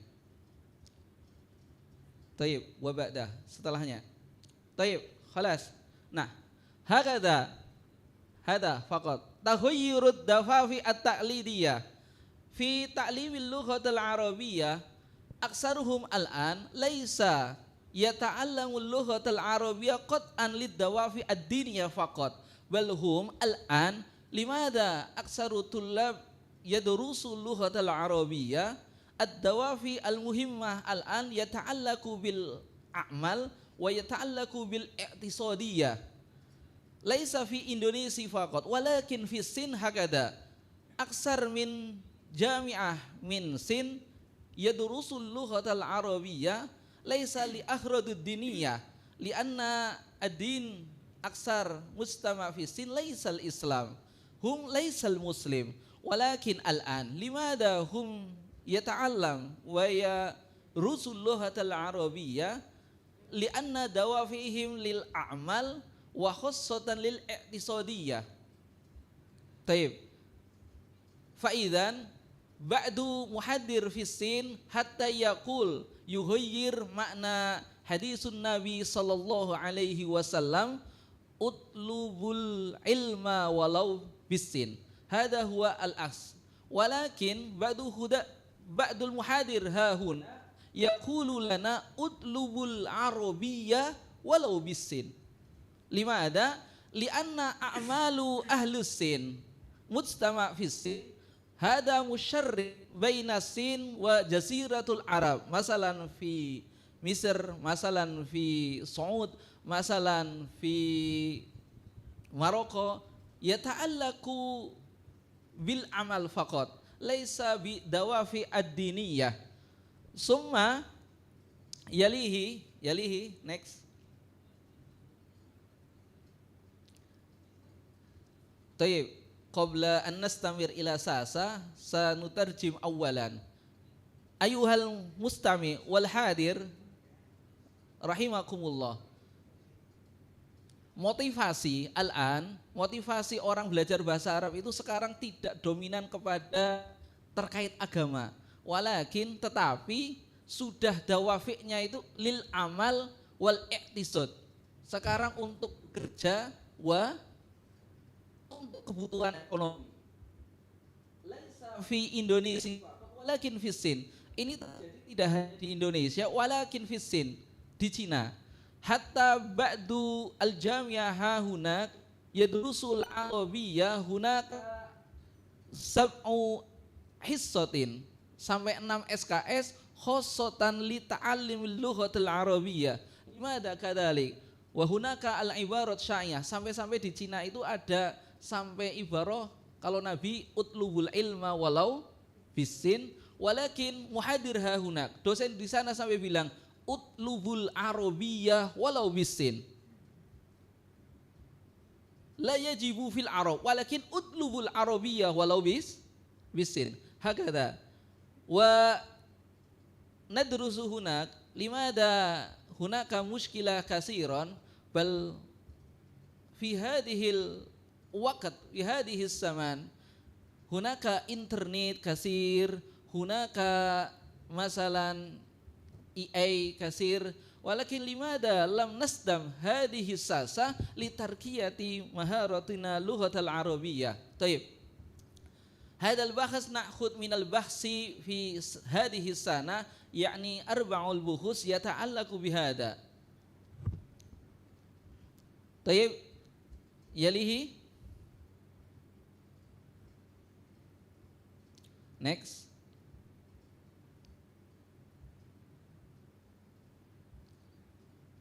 طيب الجزء الثاني هذا سنبحث أو بحثنا عن عقوبة التقليدية في التعلم. يعني هناك من يريد تعلم اللغة الأجنبية خاصة هذا اللغة العربية، هناك نجد العقوبة كثيرا. العقوبة الثاني يعني يتعلق طيب يتعلق بجغرافيا ومعلم الأهل في اللغة العربية. كما ذكرت آنفا رجل يدرس لغة العربية ولكن ليس من ناطقين بها. كيف رأيكم جميعا أيها المستمع والمحاضر؟ مثلا أنا ندرس اللغة العربية من الجاوي عباك، فإذا لهجته لهجة عباك. مثلا أنا أحبك ولكن في لغة العباك في بنيوماس أنا أحبك هكذا. حتى هناك مشكلة كثير يتعلق بالجغرافية ثم يتعلق بمعلم الأهل. وهذا يعني أرجو منا ومنكم جميعا حينما أنتم مثلا نريد يتحدث باللغة الإنجليزية، المهم معلمكم من الإنجليز صحيح؟ حينما أنتم تريد مثلا يتعلم باللغة الصين، معلمكم باللغة الصين أو ناطقين بها. ثم العقوبة الثاني يعني يتعلق بالنفسية، الصعوبة النفسية أي psikologi. يشعرون أكثر من طالب اللغة العربية في إندونيسيا، لا سيما في هذه الجامعة، في جامعة هم يشعرون بغير اعتماد أو بغير اعتماد النفسي. هناك صعوبة هكذا، هم لا يستطيع. عفوا يا أستاذ أنا لا أستطيع أتكلم باللغة العربية، بل هم يتحدث معي باللغة العربية، ولكن هم عقوبة الثانية يتعلق بالسيكولوج، هم ليس له اعتماد نفسي. ثم الآخر يعني المنهجية يتعلق بميثودولوجي تعليمية، ميثودولوجي pembelajaran. أكثر من معلمينا حينما ندرس اللغة العربية الحفظ الحفظ الحفظ الحفظ الحفظ الحفظ ثم تكلم أمام أصحاب، حفظ تكلم حفظ تكلم حفظ تكلم. يعني فإذا هناك يشعرون بالملل. فإذا أكثر المسلمين في اللغة العربية لا يشعرون المحبة باللغة العربية. ثم يلي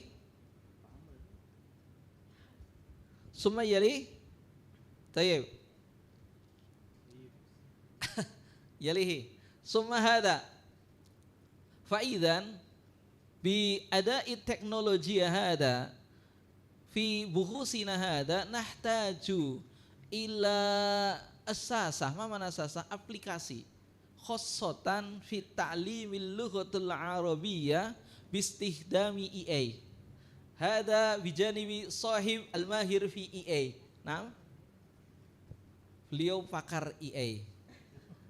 فإن شاء الله بعد هذه اللقاء أنا سمسترك ونبحث لغة العربية باستخدام EA إن شاء الله. نعم أستاذ؟ نعم هذا أستاذ جديد الآن ما شاء الله. طيب ومثلا هكذا أنا نبحث مع طالبي في حل المشكلة يتعلق بماذا؟ بالمنهج التعليمية. هناك الوسيلة. ما معنى وسيلة؟ بمعنى ميديا تعليم اللغة العربية باعتبار شاسع مثلا. ثم يليه هناك الذكاء اصطناعية كجغرافيا للشمولية. الذكاء إصناع فرصة لا تحديد لا يمثل الذكاء اصطناعية tahdidan limuallimil lughatil arabiyyah bal huwa fursatan sa'iha litarshihi demokratil wusul ila ta'lim.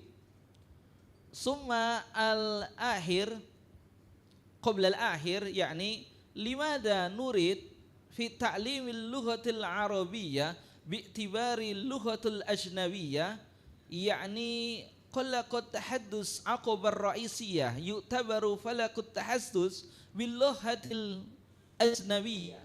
Masalan fi lughatil Jawa masalan rubama ana astati ya tahaddas bi harfil ain masalan fi lughati abak ngain mawjud na'am mawjud ain walakin hadhihi al mushkilah hinama nadrusu an lughatul ajnabiyyah. Tayyib. Wa ana ahya masalan Ustaz Dr. Tovan hinama ana tahaddas bi lughatil Indonesia.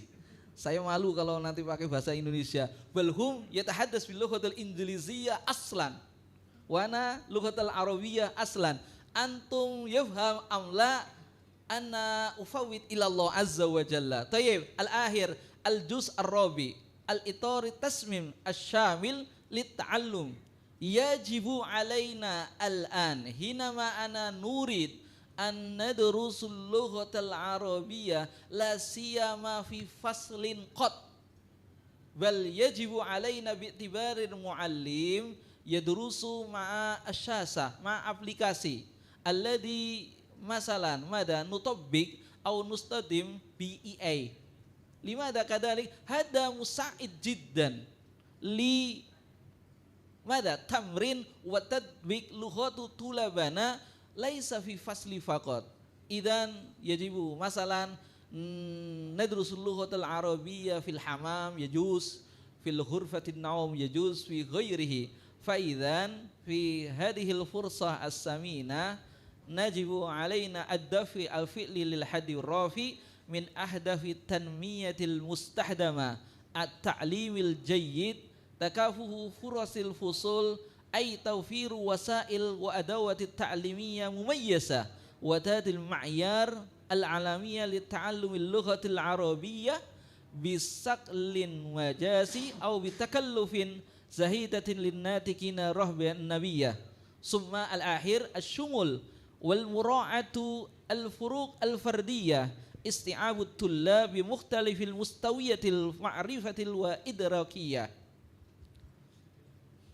Wal akhir jiddan nashkurukum jami'an hayabina nusyarik kita bekerja sama baina muhadir masalan fi ta'limil lughatil arabiyyah wa muhadir yata'allaqu bisasahi EA masalan hatta nadrusul lughatil arabiyyah anma bita'limi dati laisa yahtaju daiman illa muallim limada al-lughah hiyal 'adah bahasa adalah kebiasaan la nahtaju daiman ila muallim antum yadrusu bisasa bi EA masalan bitadbiki EA hadanu sa'id nadrusu bi ta'limi dati fi hurfatina masalan fi suq masalan bidunil muallim hada huwa bahsu minni yata'allaqu bi itmam wa tasmim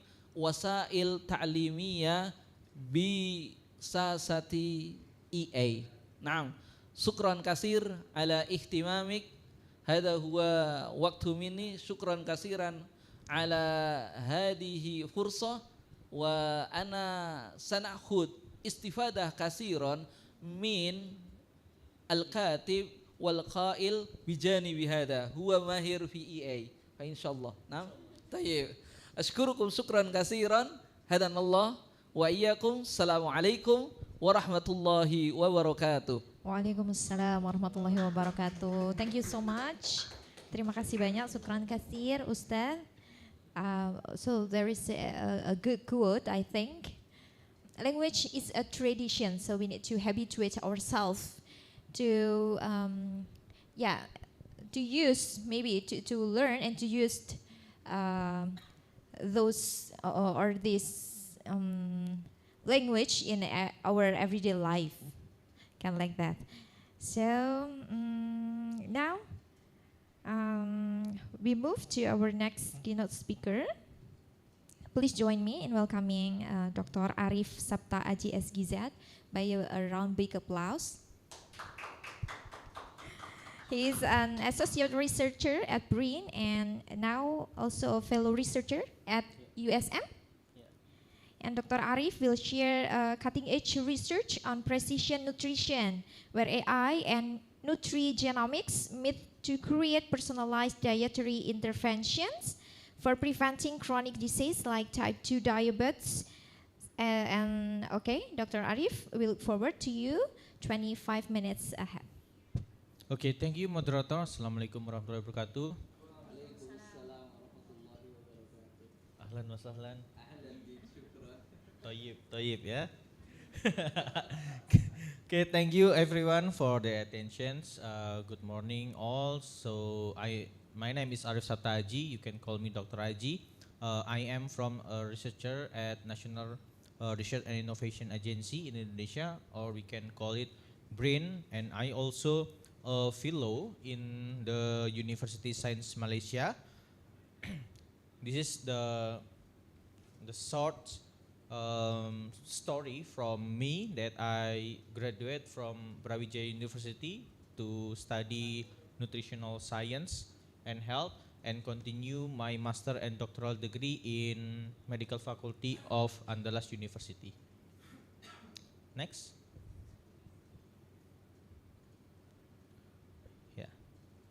Next. These are the outlines of my talk today. So we can discuss about introduction in the precision nutrition. This is the well advanced study in nowadays, because right now we are in the very advanced stage to know the well developed in our body in the individually. And also the precision is what to eat to stay healthy. So we can study how we can improve our health with our meal or our dietary intake, and also how the difference between nutrigenetics, nutrigenomics, and precision nutrition, and how precision nutrition for public health interventions, and the end the precision nutrition for preventions and management of type 2 diabetes mellitus. Because type 2 diabetes mellitus is well known as the mother of disease. So type 2 diabetes mellitus, it's not like serious disease like the heart attack or stroke and etc. But we cannot cure, or we cannot avoid if we get type 2 diabetes mellitus. So we will live with type 2 diabetes mellitus. It is like our friend, long life friend disease. Yeah, because we cannot cure the type 2 diabetes mellitus. And next. So what is the precision nutrition? Precision nutrition, it sounds like a fat diet, because this is used the international term, yeah, precision nutrition, but in bahasa is gizi presisi. So it's actually a credible emerging area of research that under umbrella of precision medicine. If we want to achieve the precision medicine, we can adopt the precision nutrition first, yeah, because everyone is always their own lifestyle and their own genetic hereditary and their own a blueprint of their DNA. And the precision nutrition versus precision medicine, it is the difference it plays to the how and where we can treat the disease. In precision medicine, we can talk about the diseases, but precision nutrition, we mostly specific to dietary intake, and we focus on the food that we eaten every day. Next. So what is the association between eat dietary pattern and how we get our hereditary from our parents, like genetic and etc. Next. Yeah, next.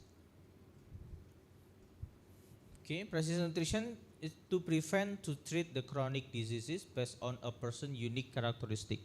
We can see the pictures that we can eat all of food that we want, that we like to eat, but we have also the individual acceptance rate from our DNA, so we can accept in different way of each person. Maybe from me, I can eat everything, but we can accept a different way between me and also Mr.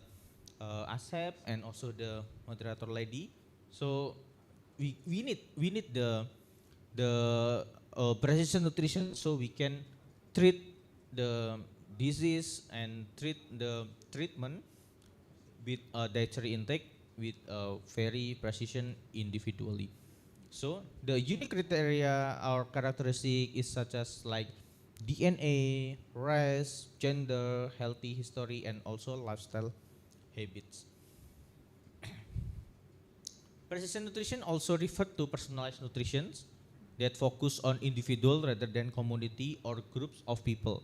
So we will take another POV, point of view, that we cannot treat everything in the one size fit all. Like we need to make individual approach so we can make a higher a cure rate for each person. It is very beneficial for us and also for the public health center because we can treat and also make an early detection in the early age.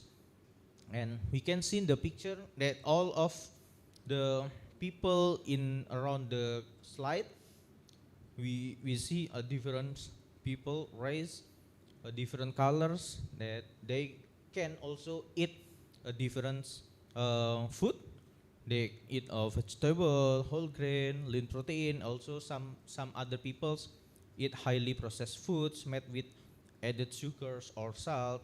That if we know how the type of our body, our DNA, that we have a potential in other some diseases in our body, so we can reduce the risk of various disease. This is the purpose and also the positivity if we implement the precision nutrition in our daily life. Next, what to eat to stay healthy? So the question is, what to eat to stay healthy? When advanced technology meet advanced research evidence, a new intervention approach to prevent risk of disease is founding. So we found some like a new finding or new novelty, how we can beat the disease or we can prevent some diseases in our life. So we can handle with a lot of collaboration with several topics of researchers is the basic method in precision nutrition. In addition, artificial intelligence or machine learning could serve to advance knowledge through their ability to detect the patterns. Yeah, how we know the patterns, it will help us how we can prevent the disease in the long term or in the future. Next, we talk about the nutrigenetic, nutrigenomic, and precision nutrition. This is the study, a field of study that can bring us to get the precision nutrition treatment. So, based on the nutrigenetics and nutrigenomics, we can know the nutrient intake that food that we eat every day can associate with our body to react. So different food we can also have a different reactions from the food, and also different genetic variations from our body, because all of us is a difference.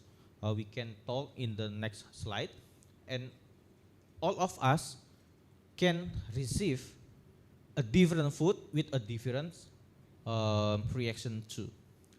So we see in the picture, it's called like a genetic heterogeneity. We see a different people.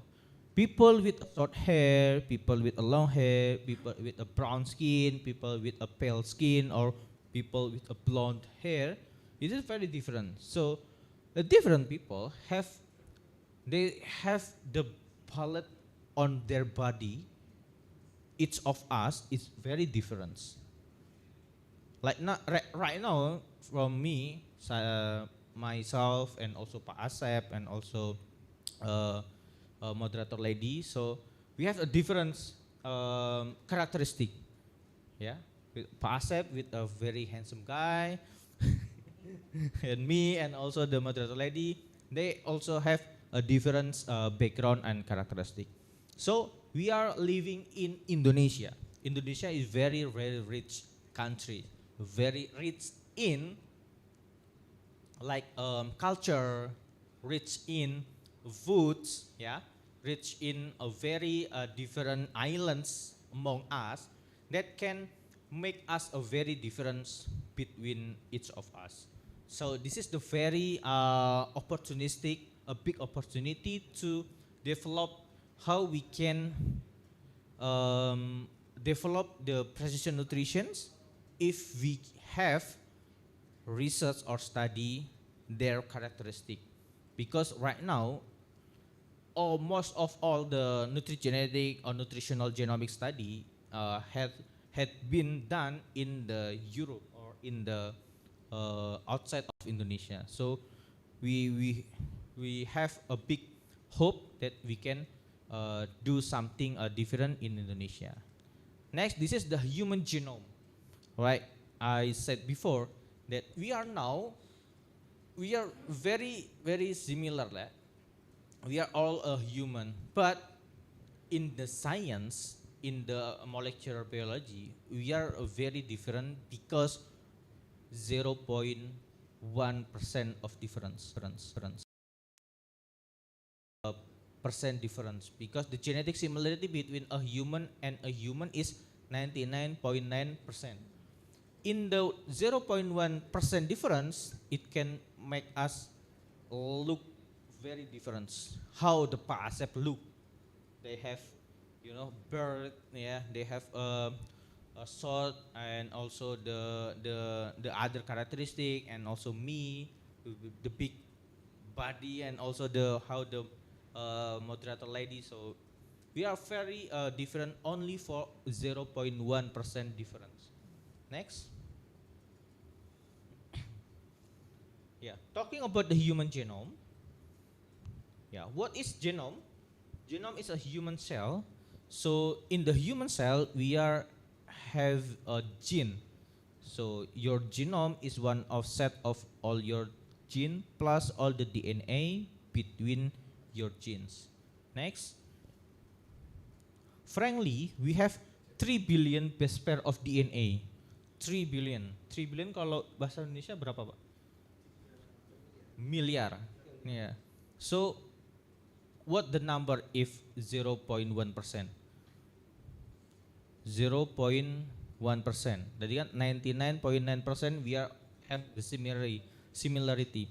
So kurangi 1 ya, sekitar 3 jutaan ya. 3 million base pair of DNA that different among us. Each of us is different. 3 million base pair of DNA. So about the 30,000 and 35,000 genes in our body, it would fill about 150,000 book pages with the codon ATGC. If we can recall back in our senior high school ilmu pengetahuan alam IPA, that we can see that we learn this kind of biology term, right? So 99.99% we have a commonly the same identical genome. So roughly 3 million base pair difference between us, and a single variant can cause the disease. Yeah, can cause the disease. So this is what we are trying to explore. What is the single variance in each of us can lead a different characteristic or disease in the future. Yeah. A human genome is like recipe's book atau buku resep masakan. How come? Like because DNA is like a blueprint of life. Next.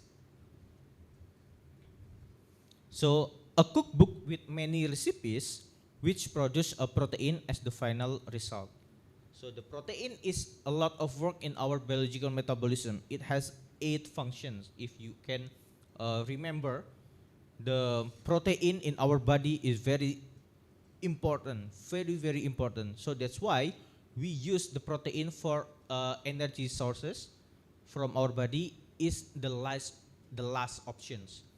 The first option, we are get our energy from the carbohydrate, carbohydrate. And the second, if we have a very few of carbohydrate or glycogen in our body, so we use the fat to get the energy in our body. The fat, and also if the fat is also empty, so we use the protein and in the last option, because we know the protein have a lot of work in our biology metabolism. It has 8 function that they become a messenger, provide structure of our body, balance fluid, transport and store nutrient, maintain proper pH, growth and maintenance, produce bioreaction and immune health. So if we can imagine how the DNA literally similar with a recipe book, the DNA is the entire of cookbook. DNA is the entire of book, the book itself. And the chromosome is in the individual chapters. So if we read the book, we have the chapters, different chapters in the book. So also our body. So we have a different chapter in our body, like the brain, the hand, the shoulders, and also a different multi-organ in our body. And also the genes. The gene is individual recipes. Gene is individual recipes in each chapters. And next, yeah, the recipe, it can produce a different menu or different foods. Another recipe can produce a cookies. Another recipe can produce a different foods. Nasi kuning, nasi apa. It's very a lot of option. And also, if in our body the gene, it can produce a different protein as well.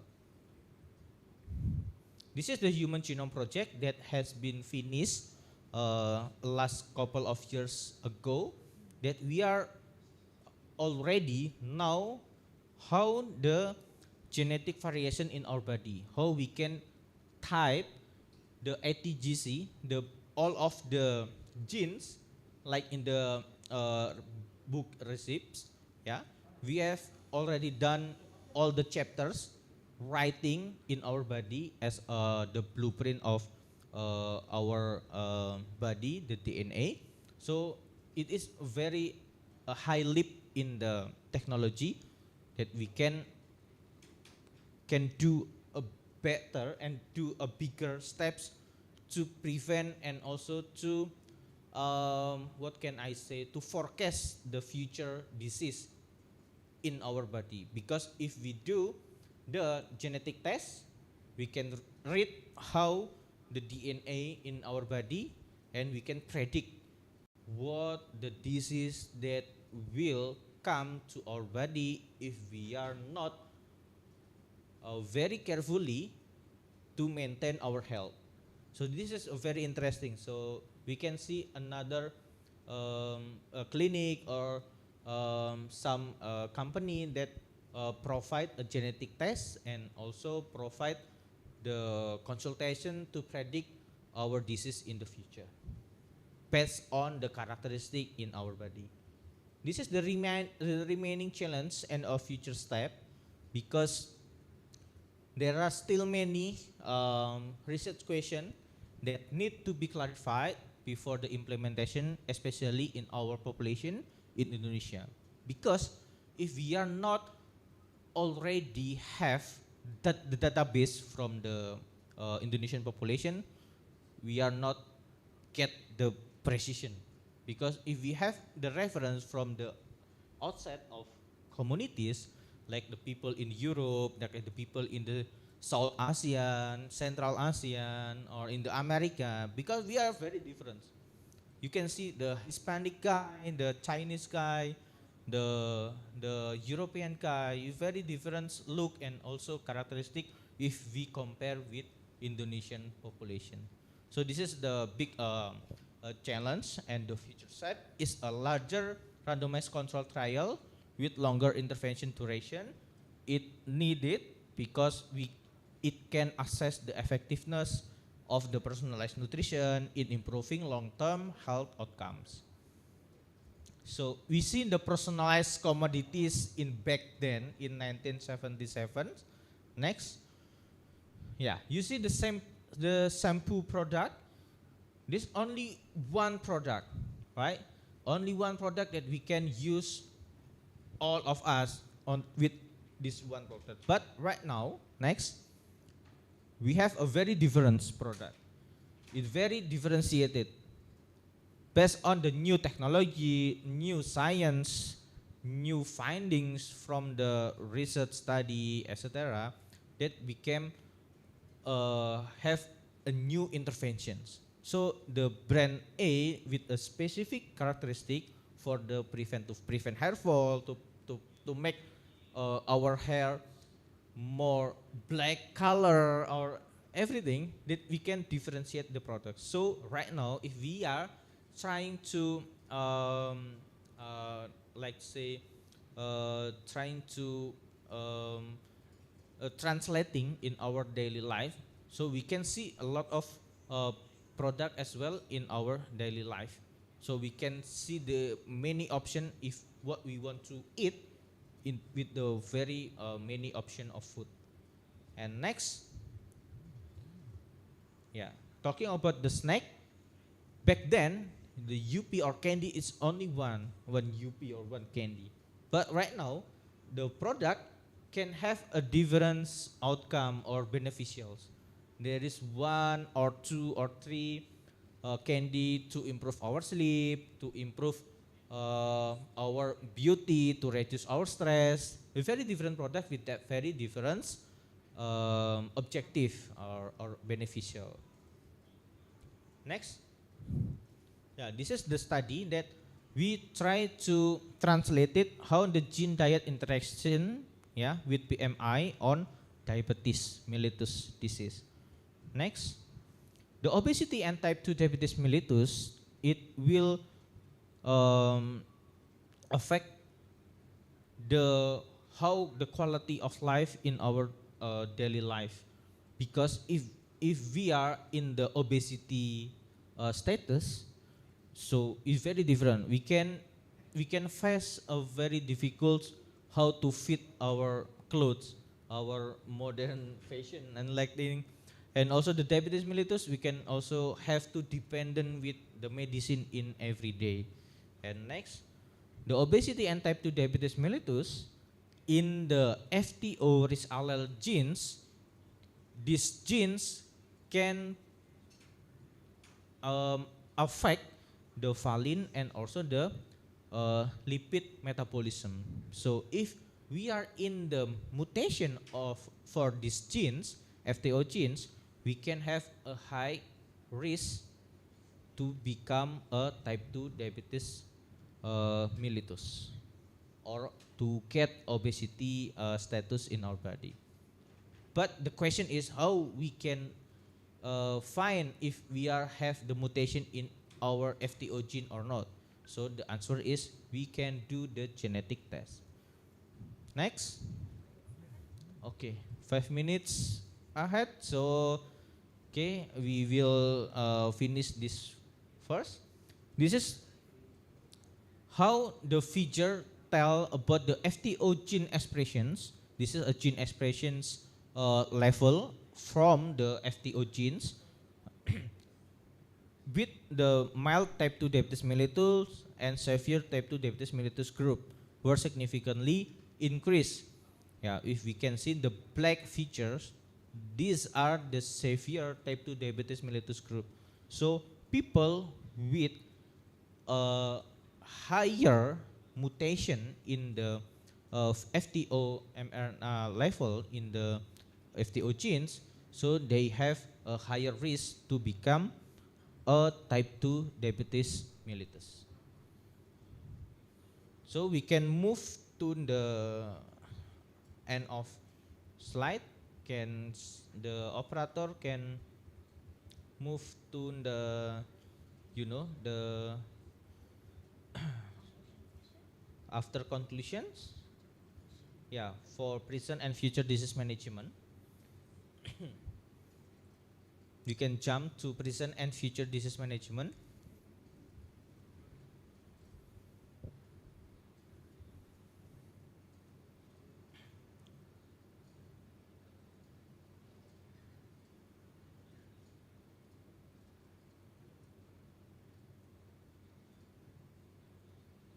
Yeah, this is the present and future disease management. Right now, we are in the life cycle that we are born and we can become a kid's childhood and become adolescent, and now we are in the adulthood generation, right? So sometimes the disease or the diagnosis it come if we are in the adulthood. Ketika kita dewasa, kadang-kadang penyakit sudah mulai nampak gitu kan. In the late 30s or 40s, it can see a very a sign and symptoms that become we are have the high blood pressure, or we are have the very high lipid profile in our body, and also after that disease onset, we are diagnosis confirmed that we have this kind of disease, and we can start to seek the treatment. We see the doctor, we buy the medicine, and we buy and attend some treatment or therapies. So after that, yeah, we are facing the death stage. Next, but if we are implement this kind of study, nutrigenetic and nutrigenomics, we can see the future in early age. After we have a genetic test in the childhood, we can see the predisposition. We can predict the future because we all already knew what are our blueprint of DNA in our body, and also we can predict that with this type of DNA in our body is prone to have like what disease in the future. So we can take early detections, and we can take a personalized therapy earlier and more effective to preventions, and also to get a precision therapy. This is the future of the disease management right now.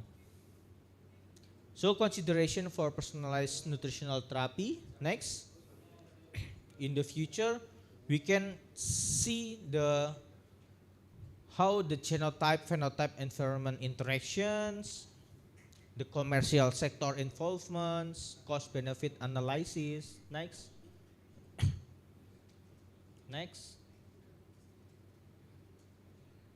Yeah, and also the social, ethical, and legal, financial. This kind of the environment can help how the personalized nutritional therapy can be a bright future for us. So personalized nutritional therapy, individual with symptoms of disease are likely to engage with a nutrigenomic based personalized nutrition service, provided that it is delivered in an acceptable manner and that privacy concerns are addressed. Because we in the third party or the company have store all of our information, like sensitive information.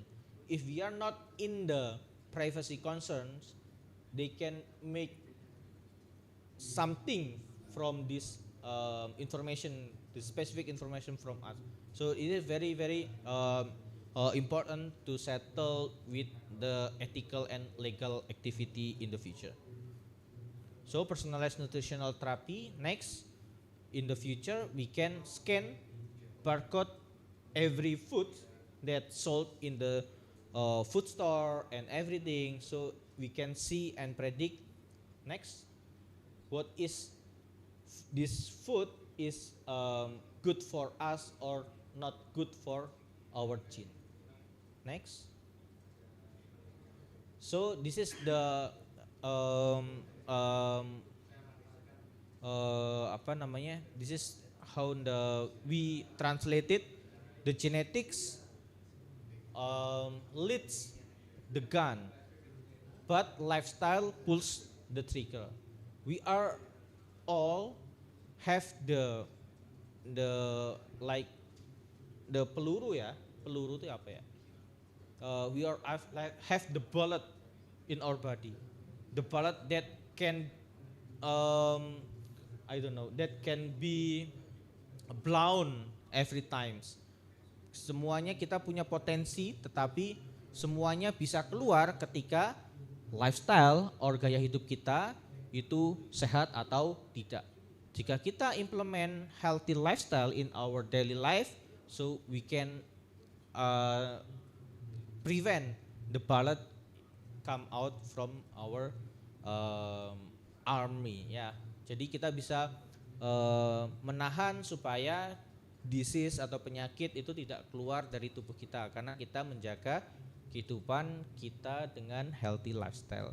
So thank you very much for the attentions. If you have any questions or any other things to discuss, you can also find me in the Instagram @ajisapta and also can email me at saptaaji@gmail.com. Wassalamualaikum warahmatullahi wabarakatuh. Waalaikumsalam Thank you warahmatullahi wabarakatuh. Thank you very much, Mr. Aji. So, ladies and gentlemen, we have covered a vast landscape this morning from blockchain transparency and also forest protection to inclusive classroom and also genetic nutrition. So I now invite all four speakers to join me for a dialogue with our participants. Okay, to ignite our discussion, I have a few initial questions for our panel. Maybe I should deliver the question first for Mas Aji. Okay, so you mentioned that precision nutrition focuses on the individual rather than the group, right? So in the context of a sustainable future, how do we scale these personalized genetics diets so they are not just luxury commodities, but accessible public health tools for general population. Jadi ini tidak menjadi tools yang luxury gitu, tapi bisa diakses oleh publik. Okay, how you think? Okay, thank you for the questions. This is a big challenge for us, especially from we are that from in the I don't know, we are right now in the middle level income countries or not, but it's very very high price. But if people know the beneficial of this genetic testing, because if we want to do the genetic testing, it costs like maybe millions. So I don't know. It is still luxury for some people or not, but if we are focusing on the beneficial, we are only have to test once in our life, because our gene, our DNA is not like our body weight that can be changed every time, right?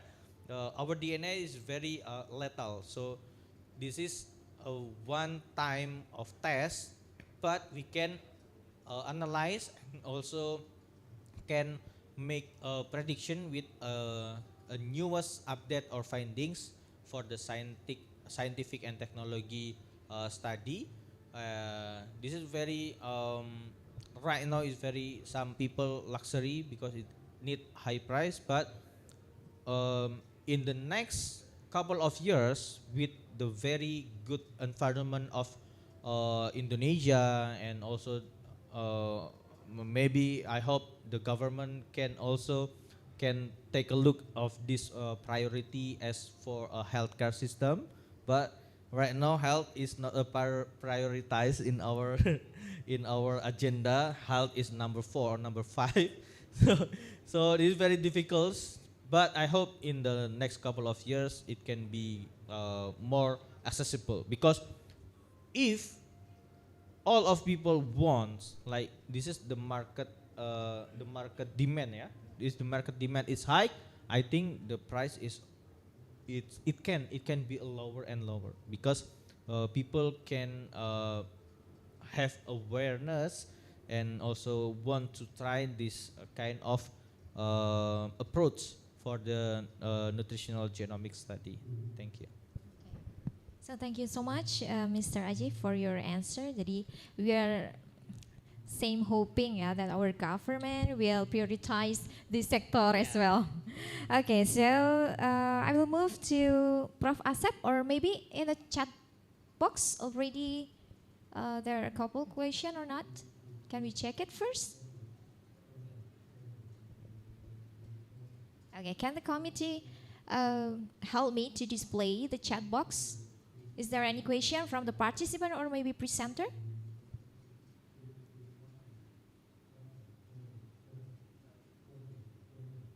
Okay, so for presenter or participants, you may ask to our keynote speakers by typing on the chat box, or maybe you can raise hand and deliver. Okay, we're still waiting. Now I will move to Ustadz Asep, Prof. Asep. So, in your research, what is the biggest human challenge rather than technical in getting traditional educators to move from rote memorization to autonomous AI assisted learning? Jadi dalam penelitian Bapak ini kira-kira apa challenge terbesarnya, apa tantangan terbesarnya untuk memindahkan apa ya nih tradisi rote memorization itu kita sekedar ngafal tapi nggak benar-benar paham paham apa yang kita hafal gitu in learning Arabic, dalam belajar bahasa Arab gitu. Kita mindahin dari yang tradisi hafalan saja menuju autonomous yang AI assisted learning yang dibantu dengan AI. Kira-kira tantangan terbesarnya apa ini Pak? Kalau terutama di rural area, daerah-daerah pedesaan yang mungkin internet aja belum stabil begitu. Nah, kira-kira bagaimana Pak? Bilugh Indonesia fakot. Hakata. Masalah terbesar orang belajar bahasa Arab itu bukan karena media yang utama, tetapi mereka itu ini untuk belajar bahasa. Nanti mungkin Ustadz di samping saya pun juga merasakan orang yang pintar bahasa Inggris atau bahasa Arab itu yang harus susahnya itu mereka kayak tidak belajar matematika. Artinya apa? Kalau matematika itu sepenting berpikir. Tetapi kalau belajar bahasa asing itu harus keberanian juga dilatih. Betul nggak Ustadz? Kalau nggak itu kalau itu nggak dikembangkan, kalau itu nggak kita selesaikan masalahnya, maka orang itu mesti 1 langkah 2 langkah fasil, 1 2 langkah gagal. Nggak menarik bahasa Arab. Kenapa di Indonesia itu banyak sekali orang Islam tetapi nggak suka bahasa Arab? It's very big question ya. 5 ada karena kebanyakan di generasi 90-an belajar bahasa Arab itu harus dengan menakutkan. Kalau salah iqob, salah hukuman, betul kan kalau di pondok-pondok. Nah, yang perlu dikuatkan sekarang karena sudah berbasis AI, kita harus mereka belajar misalnya ya nggak usah. Dia senangnya apa kita belajar sesuai dengan kesenangan mereka. Jadi mohon maaf, penelitian kami itu di MTS, di MA, pelajaran yang paling ditakutkan itu adalah bahasa Arab. Karena gurunya itu sudah dulu belajarnya itu dengan very serau, high pressure. very pressure. Jadi ini yang kita harus kembangkan empat penelitian kami itu harus menciptakan dengan adanya AI ini mereka itu apa? Dihilangkan aja yang paling sulit apa? Beban mental psikologi itu. Dengan mereka ada AI itu, mereka sudah belajar sendiri bisa taklimudati belajar mandiri. Kita itu hanya men-spot nanti. Mereka kurang apa? Dan ini yang masih jarang di pelajaran bahasa Arab. Jadi kadang-kadang orang bahasa Arab itu gak pede ngomong bahasa Arab. Orang PBA, pendidikan bahasa Arab lebih pede ngomong bahasa Inggris. Aksar hunak, banyak ya. Di UIN pun juga mungkin ada kayak gitu. Yes, no, dia itu pede, tetapi ketika naam, wala, kok kayak gak pede, hakata. Nah itu, kenapa? Misalnya AI itu, nanti kan kita bikin aplikasi yang tidak harus menggunakan internet. Nanti kalau sudah ada, mereka bisa belajar mandiri. Hanya kita itu perlu mengembangkan di tahun-tahun ini pembelajaran yang seperti itu. Itu tambahan sedikit dari kami.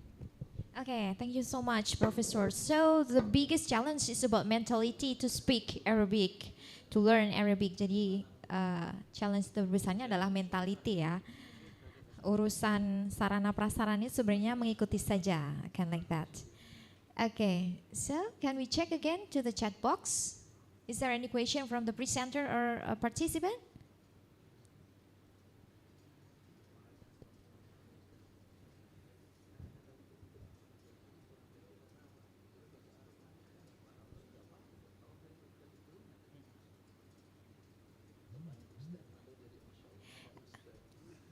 Okay, if there is no, so apakah Bapak Bayu masih tersambung dengan kita? And also Mr. Hafiz still connected with us?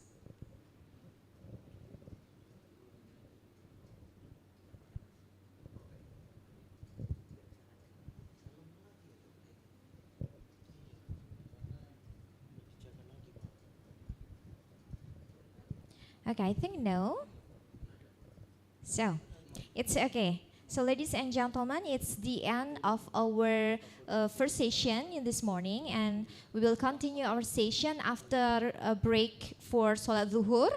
And please make sure that you join again via Zoom, and also for the participants that attend here at Faith Manahan Hotel, you need to gather again in this room at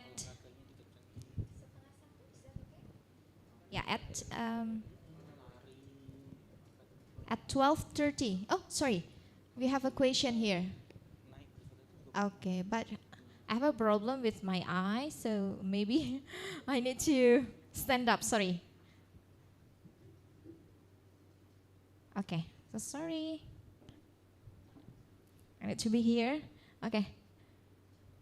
Or maybe the committee can help to read the question. Because it's blur here. Oke, mungkin panitia bisa membantu untuk membacakan. Cek. Ya, izin membacakan. Ya. Bahwa data menunjukkan bahwa realisasi program permajaan sawit rakyat di Indonesia masih belum mencapai target pemerintah.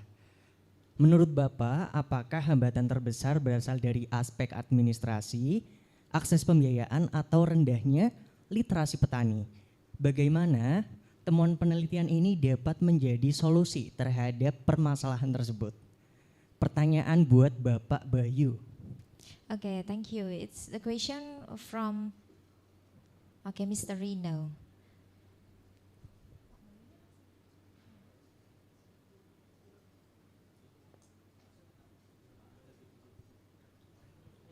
Okay, I think Pak Bayu has another agenda, so maybe we will answer the question later, inshallah ya, after Zuhur in the next session. Okay, thank you Mas Rino, Mr. Rino yang sudah bertanya. Nanti kita jawabnya setelah Zuhur ya. We have another session juga. Nanti semoga kita tersambung lagi dengan Pak Bayu dan kita akan deliver the question for him. So, Seperti yang saya sampaikan tadi, after this we will have a break for zuhur, and we need to gather again in this room and also in the Zoom at 12:30, I think, 12:30 nanti kita bertemu lagi di sini. Kita hold sebentar. Thank you so much, and assalamualaikum warahmatullahi wabarakatuh.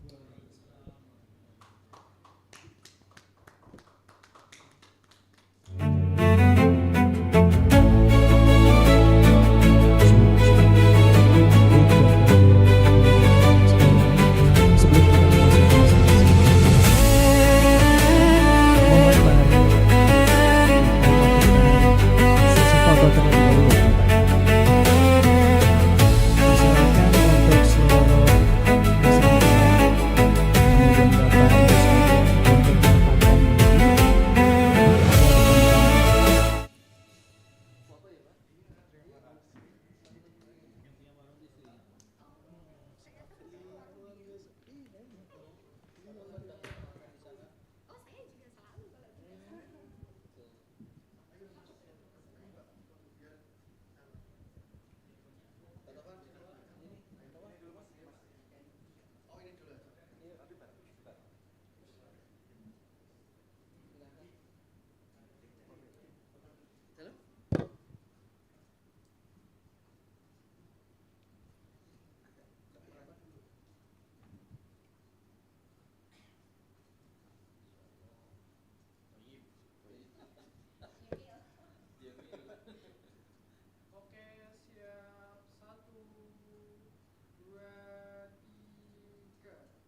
Darfur Ibrahim that already connected with us through Zoom.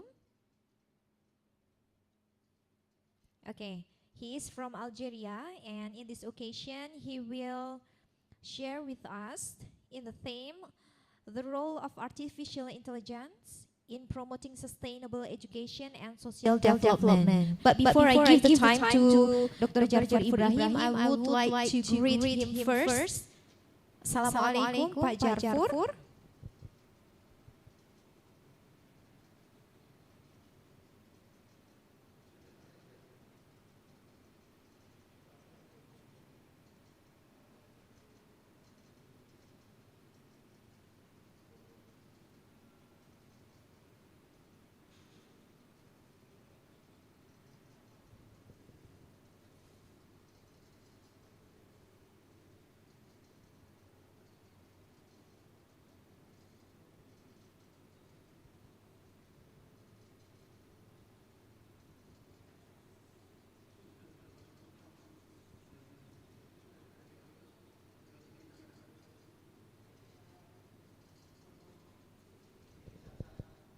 Okay. Assalamualaikum, Mr. Darfur. Good afternoon. وعليكم السلام ورحمة الله وبركاته. Okay, so how are you, sir? How are you? I'm good, thank you. And how are you, Mr.? الحمد لله. Alhamdulillah. So, Mr. Darfur, you have 20 minutes to deliver your speech. And I give the time for you. Time is yours, Mr. Okay.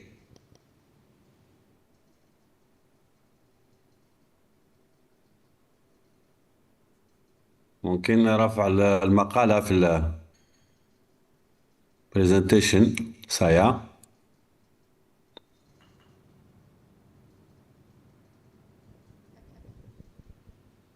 The committee will help to present your presentation. Wait a second.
Saya menunggu presentasinya.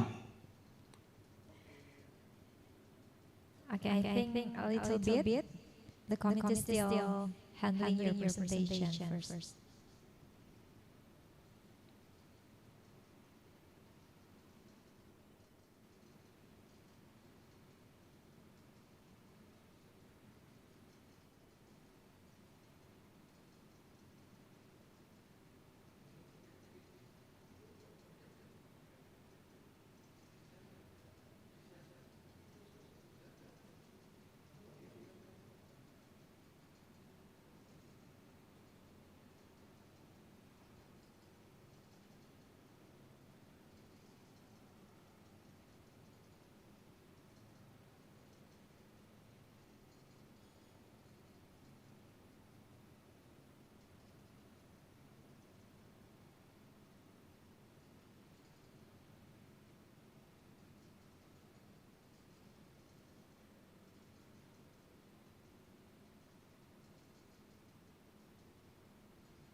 أوكي. بسم الله الرحمن الرحيم والحمد لله رب العالمين والصلاة والسلام على أشرف المرسلين أيها الحضور الكريم، السلام عليكم ورحمة الله تعالى وبركاته. أولا أشكركم على إتاحة هذه الفرصة، وأتمنى أن يكون هذا المؤتمر ناجحا إن شاء الله. طبعا سأتحدث أو سألقي مداخلتي باللغة العربية، وقد قمت بترجمتها إلى اللغة الإنجليزية لكي يتيسر أو لكي تعم الفائدة لدى الجميع. إذن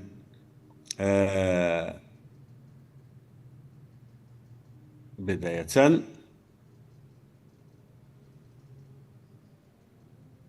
إذن التنمية next page. yes. نعم. إذن الذكاء الاصطناعي يعيد تعريف التعليم. إذن أصبح الذكاء الاصطناعي من أبرز التقنيات التي أحدثت تحولا جذريا في قطاع التعليم على مستوى العالم. لم يعد يقتصر دوره على أطمنة المهام الروتينية، بل يتعدى ذلك إلى إعادة صياغة تجربة التعلم ذاتها من جذورها. إذن الذكاء الاصطناعي أصبح يجوب من ناحية التعليم الشخصي والمنصات الذكية، التعليم الشخصي والمنصات الذكية ودعم المعلم. إذن أصبح في الذكاء الاصطناعي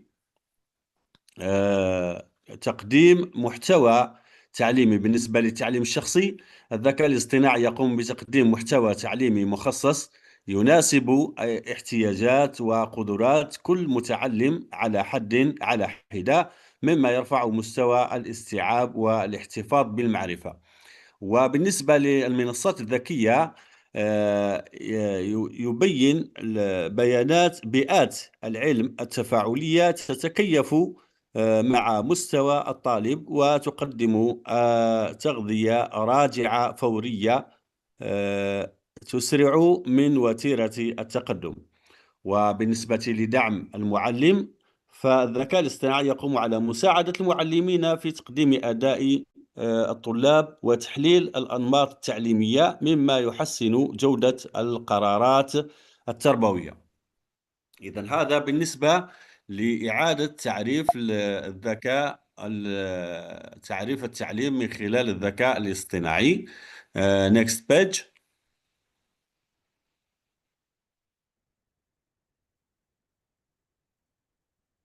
نعم. أوكي. إذن الذكاء الاصطناعي وأهداف التعليم المستدام. إذن يجسد الذكاء الاصطناعي ركيزة أساسية في تحقيق التعليم المستدام، إذ يوسع نطاق الوصول إلى المعرفة ويقلص الفجوات التعليمية بين الفئات المختلفة. إذن الذكاء الاصطناعي يقوم على تقليل الفجوة التعليمية وكذلك توسيع فرص التعليم. تتيح أنظمة الذكاء الاصطناعي تقديم التعليم على الجودة بأسعار معقولة، مما يخفف من حدة التفاوت بين المجتمعات الغنية والفقيرة في مجال التعليم، وهذا على 3 مستويات. إذن على محتوى تعليمي مجاني أو متخصص التكلفة، أو تقييم مستمر يحدد نقاط الضعف مبكرا، أو تدريب المعلمين على أحداث الأساليب التربوية.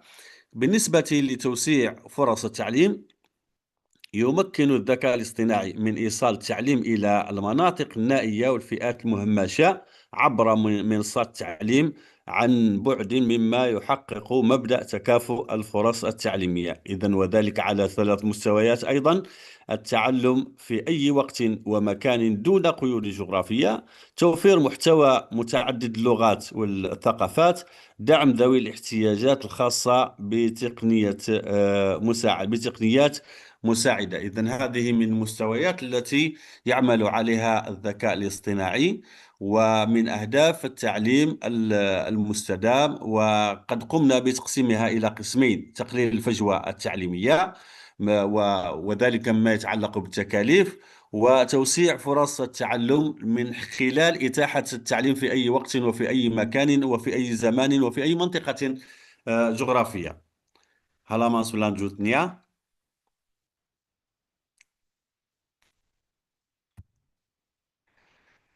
كذلك الذكاء الاصطناعي والتنمية الاجتماعية يتجاوز أثر الذكاء الاصطناعي حدود الفصول الدراسية ليشكل ركيزة في بناء مجتمعات أكثر إنتاجا وابتكارا ورفاهية.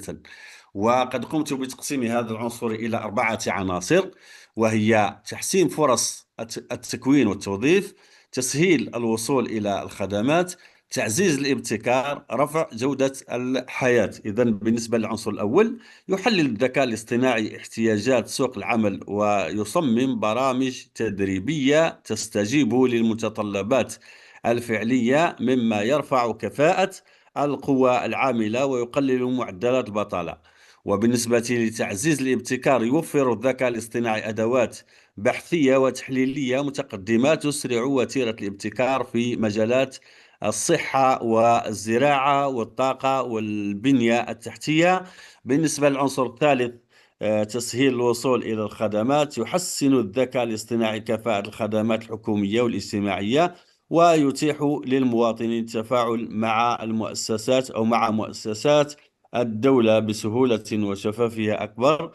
وبالنسبة للعنصر الرابع، رفع جودة الحياة، ينعكس الاستخدام المسؤول للذكاء الاصطناعي إيجابا على الصحة والبنية والأمن، مما يحسن جودة حياة الأفراد والمجتمعات بشكل شامل. إذن هذا بالنسبة للذكاء الاصطناعي والتنمية الاجتماعية، أو التنمية الاجتماعية من خلال الذكاء الاصطناعي، التي قمت بتقسيمها إلى 4 عناصر. Halaman selanjutnya.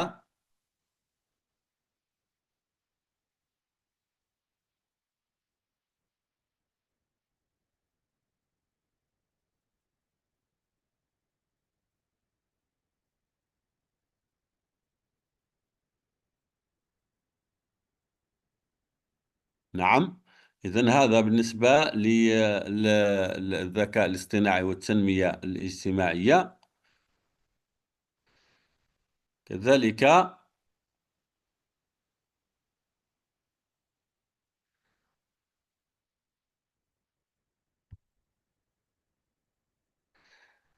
لدينا مفكر جزائري، هذا صاحب نظرية التجديد الحضاري، وهو اسمه مالك بن نبي. قام بتشخيص الأزمة من جذورها، وقد تطرقت إلى هذا الموضوع من خلال بعض مؤلفاته. فحيث أن المفكر الجزائري مالك بن نبي يتساءل، وهو صاحب نظرية التجديد الحضاري، كيف تتحول حضارة كانت تفيض بالحيوية والإنتاج إلى كيان راكد يعيش على هامش التاريخ.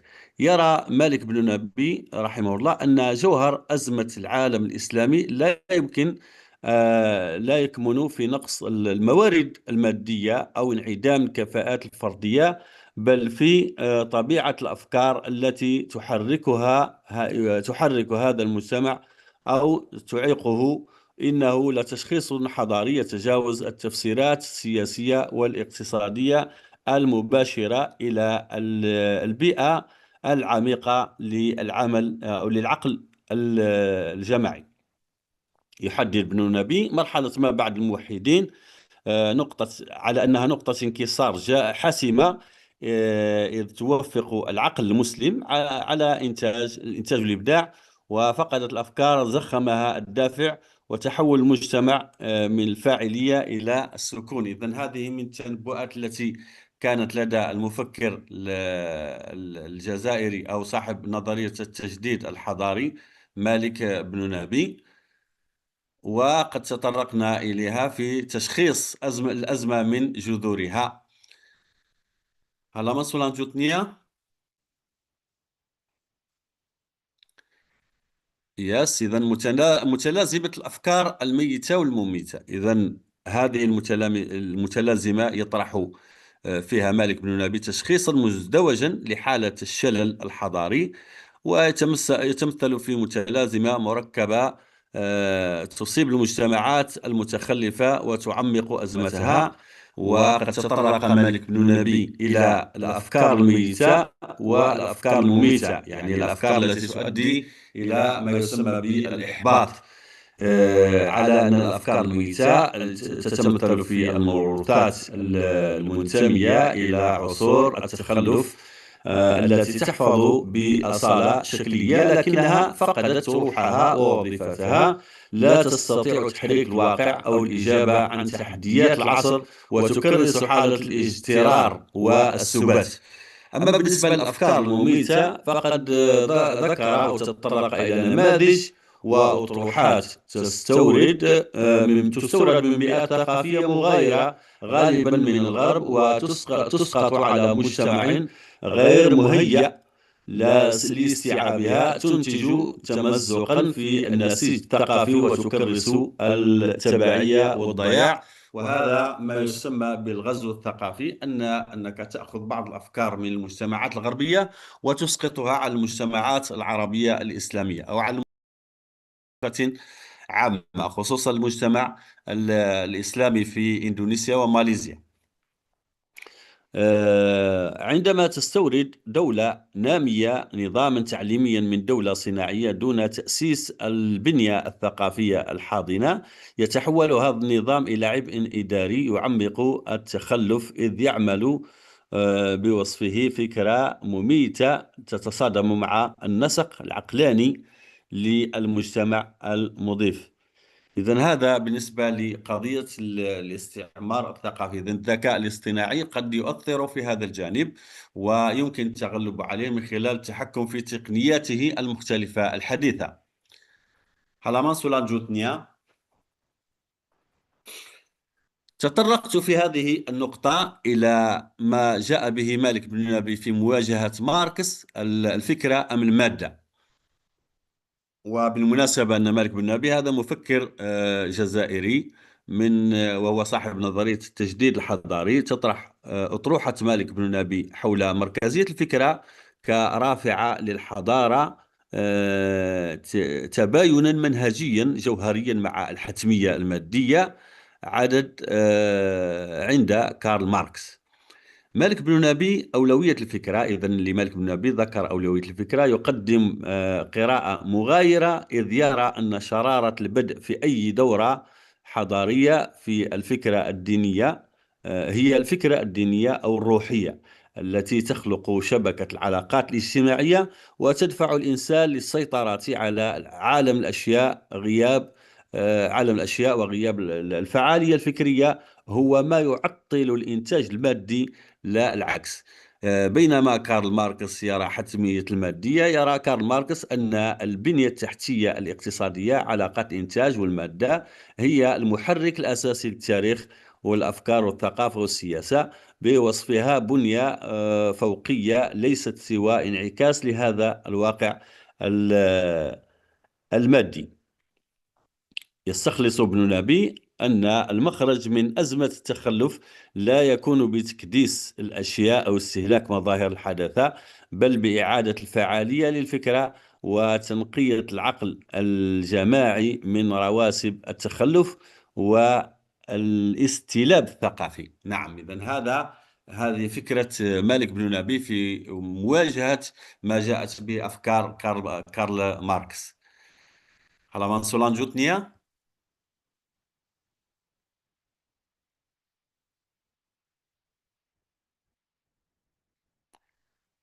إذن بالنسبة للتحديات نحو استخدام مسؤول ومتوازن، إذن المجتمع يبقى في حاجة إلى الاستخدام المسؤول والمتوازن لتقنيات الذكاء الاصطناعي المختلفة، وقد ذكرت ذلك في 3 عناصر. رغم أن المزايا الجمة التي يقدمها الذكاء الاصطناعي، فإن توظيفه في التعليم والمجتمع يتطلب وعيا عميقا بالتحديات والمخاطر المحتملة. هل صوتي مسموع؟ Apakah suaranya saya mendengar?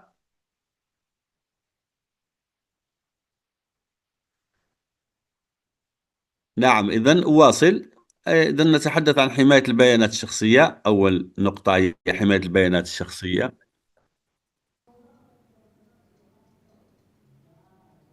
Suaranya jelas? Yeah, it's clear enough, Mister.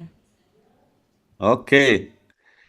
إذا النقطة الأولى حماية البيانات الشخصية. يجمع الذكاء الاصطناعي كميات هائلة من بيانات الطلاب والمعلمين، مما يستوجب وضع أطر تشريعية صارمة لحماية الخصوصية ومنع الاستغلال التجاري أو الأمني غير المشروع. ثانيا، الاستخدام الأخلاقي. يجب ضمان خلو الخوارزميات من التحيز والتميز، وتطبيق معايير أخلاقية واضحة في تصميم الأنظمة والأنشطة التعليمية الذكية وتوظيفها. ثالثا، الحفاظ على الدور الإنساني. لا يمكن للذكاء الاصطناعي أن يغني عن دور المعلم في بناء العلاقات الإنسانية وتنمية القيم والمهارات الاجتماعية، والتفاعل البشري يبقى جوهر العملية التربوية. إذا الذكاء الاصطناعي لا يمكنه أن يحل محل الإنسان في كل الحالات وفي كل المواقف والمواضيع خصوصا، ولذلك يتطلب من الأمر الاستخدام المسؤول والمتوازن لهذه التقنية. وقبل الأخير halaman selanjutnya يا إذا الذكاء الاصطناعي أداة في يد الإنسان المفكر. تطرقت إلى أن الذكاء الاصطناعي هنا هو أداة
تعليم أكثر جودة واستدامة وتحقيق تنمية اجتماعية شاملة إذا تم استخدامه بطريقة مسؤولة ومتوازنة تستلهم الدروس الحضارية. إذن وهنا قد قسمته إلى 4 أقسام. إذن قلت الفرصة التقنية والتحدي الحضاري والرسالة الجوهرية. إذن بالنسبة للفرصة التقنية قلنا أن الذكاء الاصطناعي يوسع نطاق التعليم ويخصصه ويحسن جودته ويتيح الوصول للمعرفة لكل الفئات في أي وقت ومكان. كذلك وفقا لابن نبي لا قيمة لأي تقنية دون فكرة حية تحركها، ويجب تأسيس بنية ثقافية قيمة حاضنة تمنح الذكاء الاصطناعي فاعليته. المسؤولية المشتركة. صانعو السياسات والمعلمون والمجتمع مسؤولون معا عن توجيه هذه التقنية لخدمة الإنسان مع حماية البيانات وضمان الأخلاقيات والحفاظ على التفاعل الإنساني.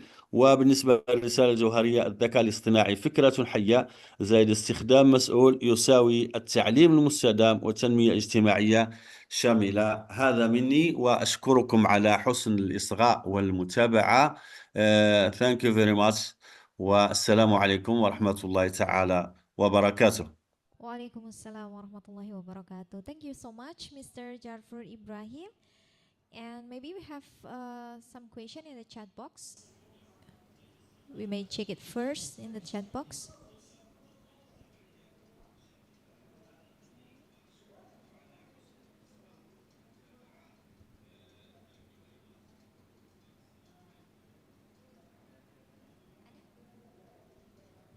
Oh, okay.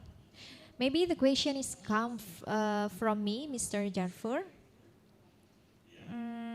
Pak Jarfur, you highlighted that while AI offers.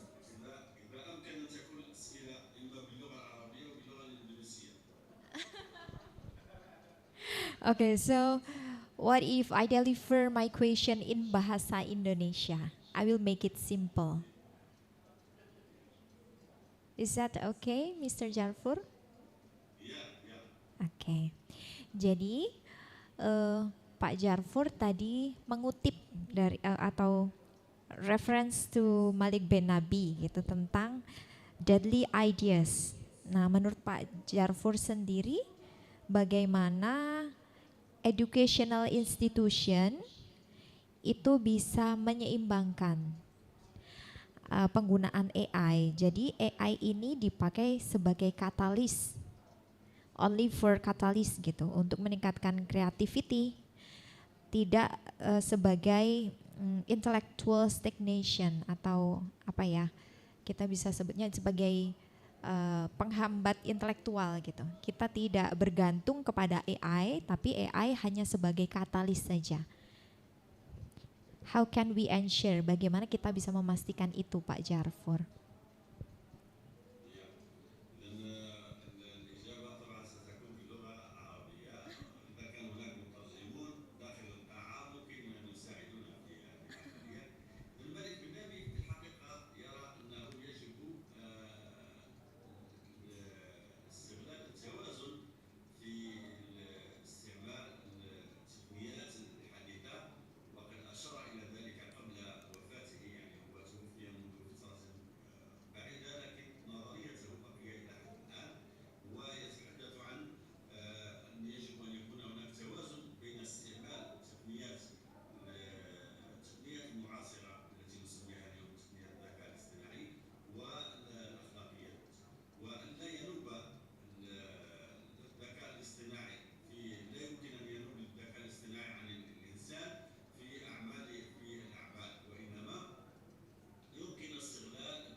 Thank you so much, Mr. Jarfur Ibrahim. Oke, Terima kasih. Terima kasih banyak. Sama-sama. For next, we have some presenter here in the room, but before that, I think, is this already in a breakout room? Okay. So in the first room, we will have 7 presenters here, but before that, I would like to introduce our discussant for this room. I will invite Dr. Taufan Aldiansyah, SAMA. Please take a seat here.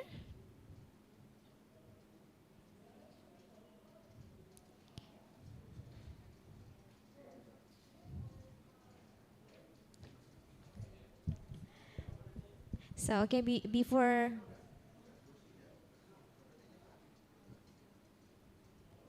And already joining us here at Faith Hotel Manahan, Mr. Dani, the presenter from Tanjung Pura, from Universitas Tanjung Pura, Indonesia. I also invite you to come here and have a seat here.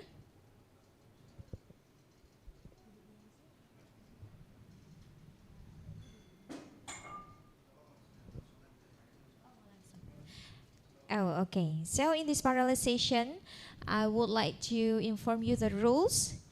That the parallel session will be led by me, and participants have 10 minutes to deliver your speech, and then later our discussion will give you maybe a recommendation or a commenter.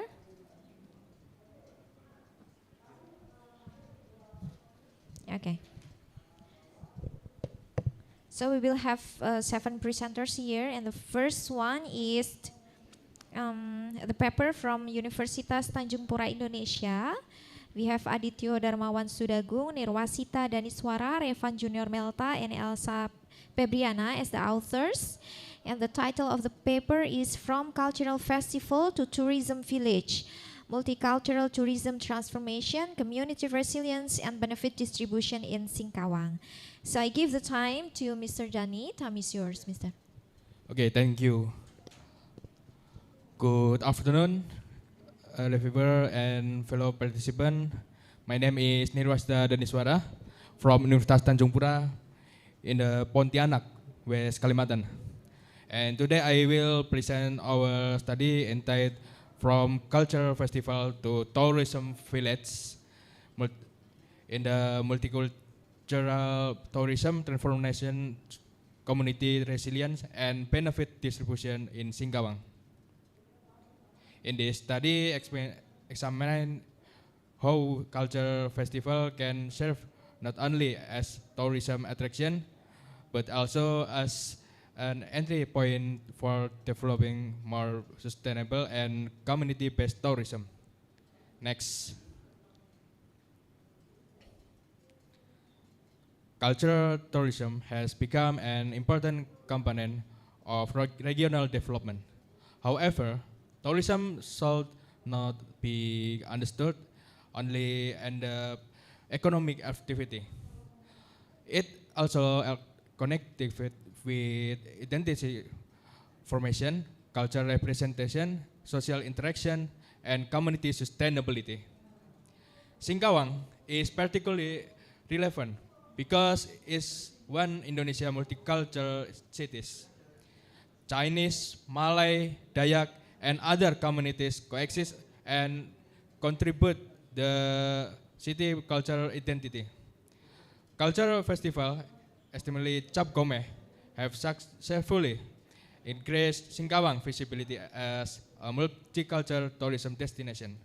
However, the main concern is whether a destination can remain sustainable when its tourism performance depend primarily on major cultural festival. This question is important because festival attraction visitor for a limit period, while sustainable tourism requires continuous activities, local participation, and long-term economic benefit. The tourism data from 2020 and 2024 show fluctuating pattern. Tourist visit increased from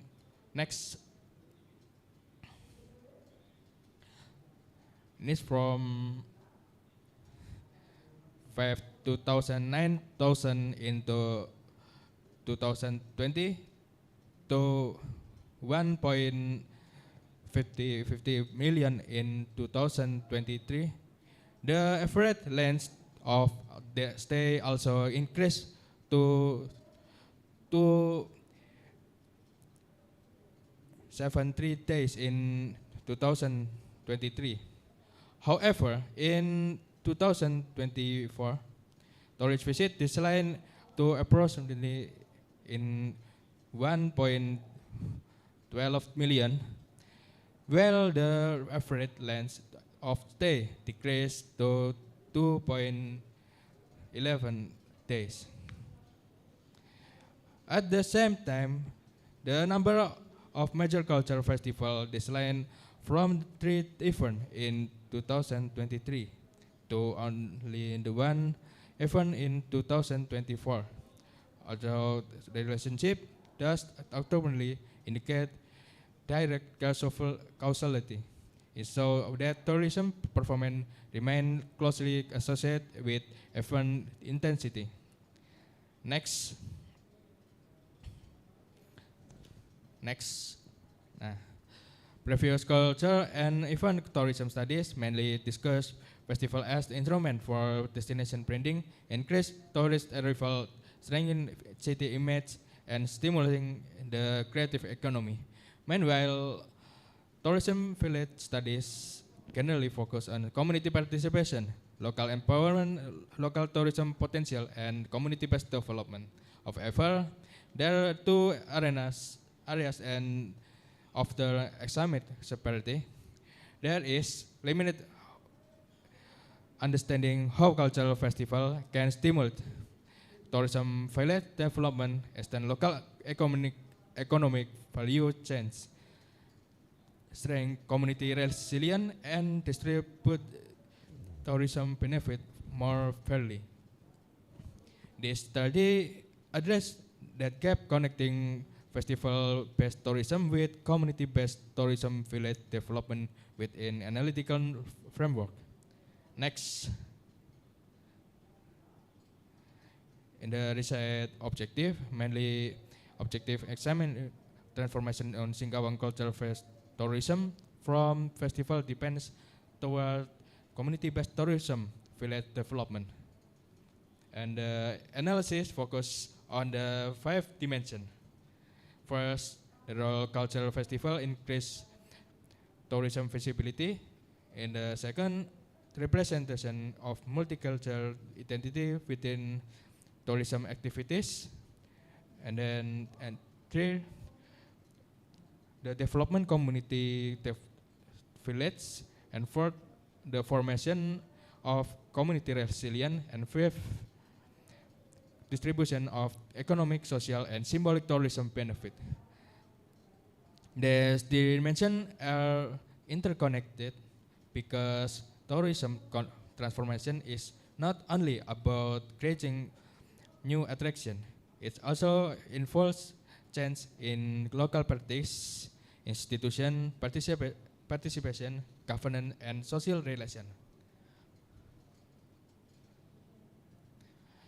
Next, the conceptual framework illustrates tourism transformation as a gradual process. Culture festival initially attracts visitors and provide destination visibility. In the visibility, strength destination branding and create multicultural image in Singkawang. However, visibility alone is sufficient. Festival momentum must be connected with tourism village development through local cuisine, handicraft, homestay, culture, narrative, and community experience. When local community participate in the activity, tourism can strengthen adaptive capacity, social capital, economic diversification, and community resilience. The process should then produce an equilibrated distribution of the tourism benefit. Next. In the research methodology, in the research use qualitative case study approach with a critical and interpretive perspective. The study cover the field result 2025, experiencing the transition from festival-based tourism toward tourism village development. Data were collected in the in-depth interview, participant observation, and document analysis field, not photograph. The information include governance official, tourism actor, community leader, festival organizer, tourism village manager, and local resident. Okay, in Mr. the data, Dani, you have 2 minutes ahead. 2 minutes? Yeah. Okay, next. Next.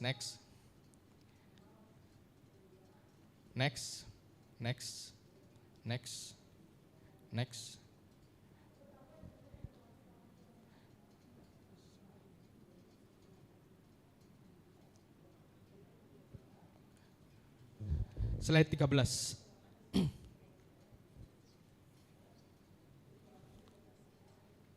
Overall, the transformation from cultural festival and community-based tourism village involves four main processes. First, festival act as the starting point, strengthening destination visibility. Second, community events began to expand through the participation of the local actors. Third, tourism village emerged and mechanism for diversifying attraction and extending visitor stay. Fourth, development can contribute the more sustainable tourism system. The process is supported by multicultural identity, community participation, local governance, policy, and economic opportunities. However, challenges remain, including inequality, the benefit distribution, continue to spend festival, limit financial support, and environmental pressure. Therefore, transformation is not simply an economic transition. It is also a process of strengthening community resilience and building more inclusive local development. Next. In the recommendation, based on the DAS finding, 5 recommendations as purpose. First, local tourism institutions should be strengthened through capacity development, participation planning, transparent decision making. Second, festival program should be integrate tourism village activities. Visitors should be encouraged to continue journey festival venue to local communities.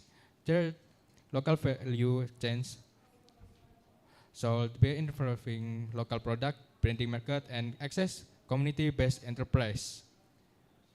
Collaborative tourism governance is therefore necessary to transform festival momentum into sustainable and community-oriented development. Next.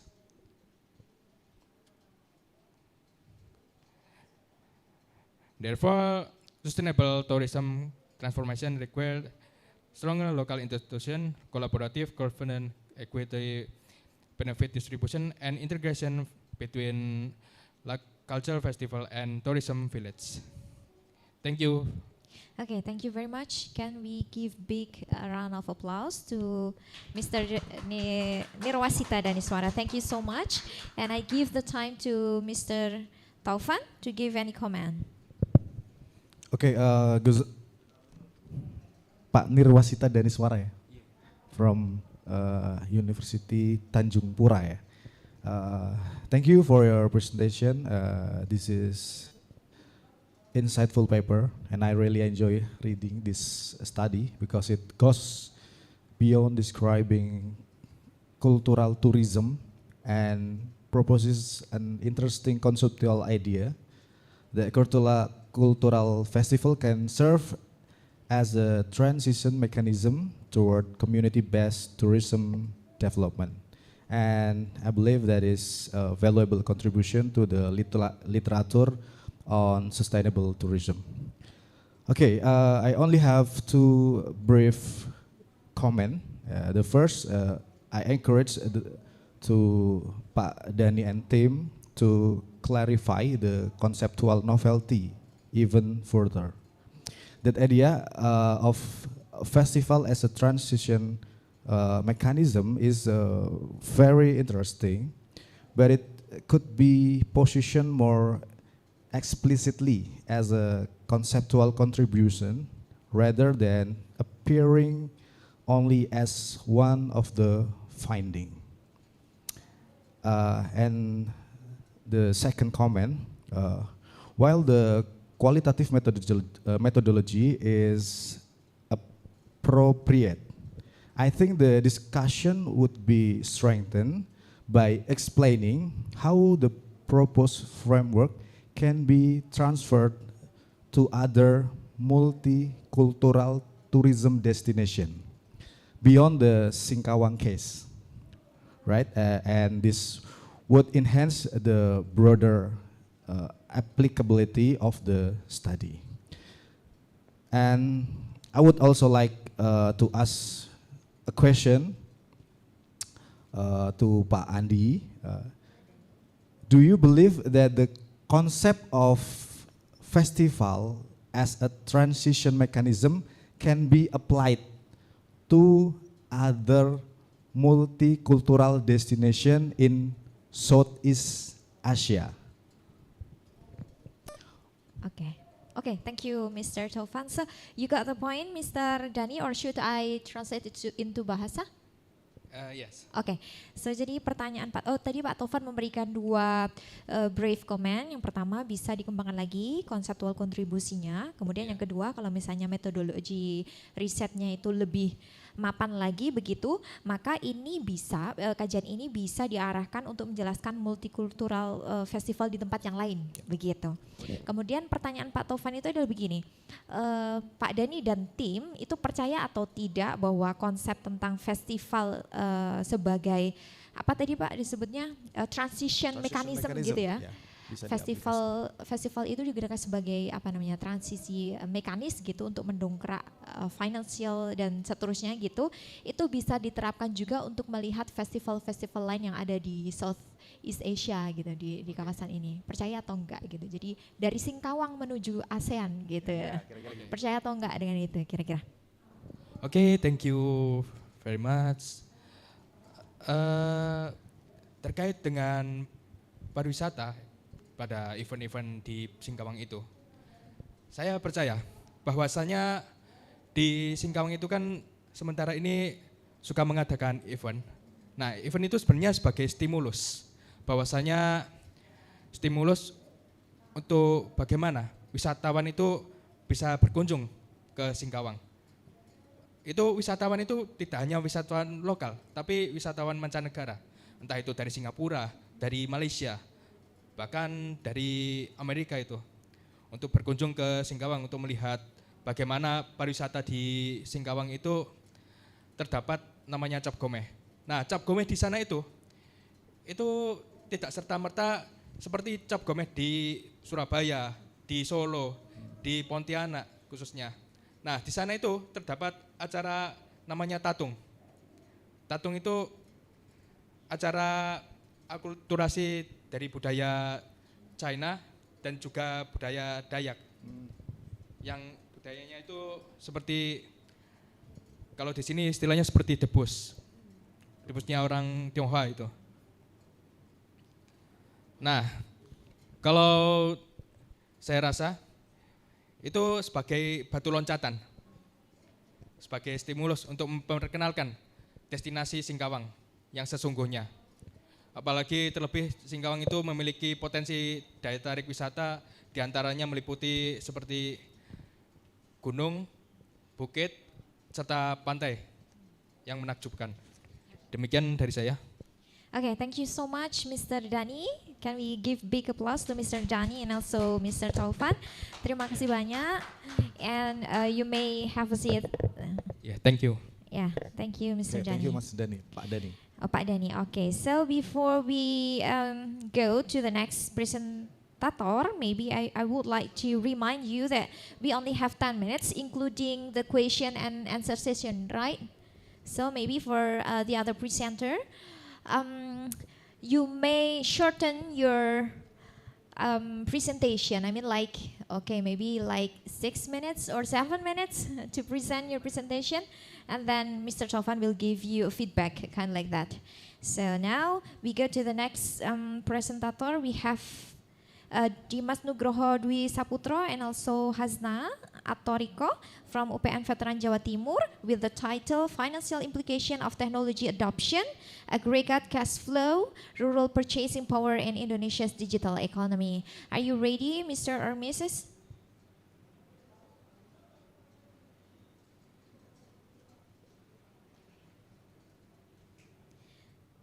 Dimas Nugroho and Hasna Atoriko. Okay, I think we should move to the next presenter first.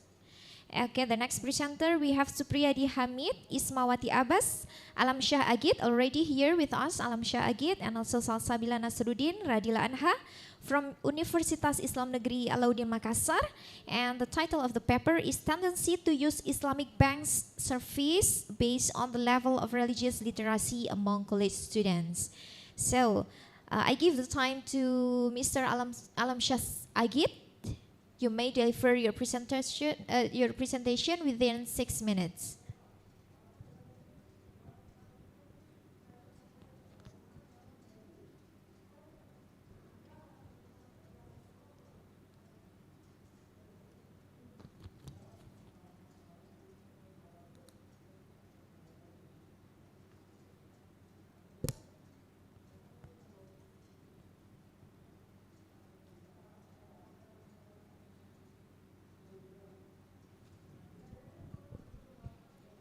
Okay, good enough. We already can see your presentation, Mister.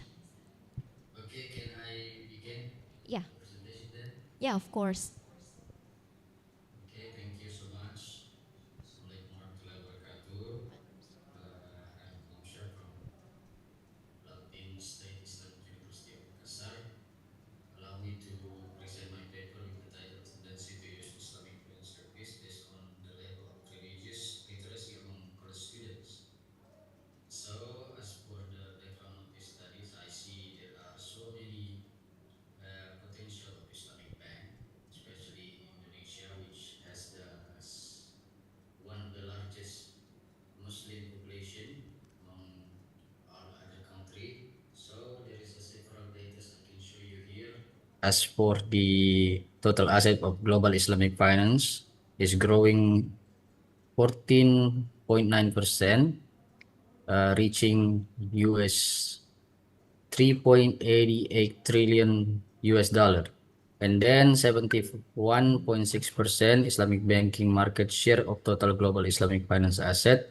And then there is also total asset of Islamic banking reaching 923.4 trillion rupiah. And then Indonesia Islamic Financial Literacy Index reaching 39.11%. According to this data, there is still a gap. So national financial inclusion reaches 75.02%, and then Sharia financial inclusion only reached 12.88%, which we now know that there is a structural gap of 62.14% between those who had general financial access and those who choose Sharia service. According to this, I'm implementing what we call qualitative approach using a secondary data such as empirical research and empirical review papers to write this paper, and then I come across this 2 point which becoming the reason to perform this research. So there is a comparative between these two.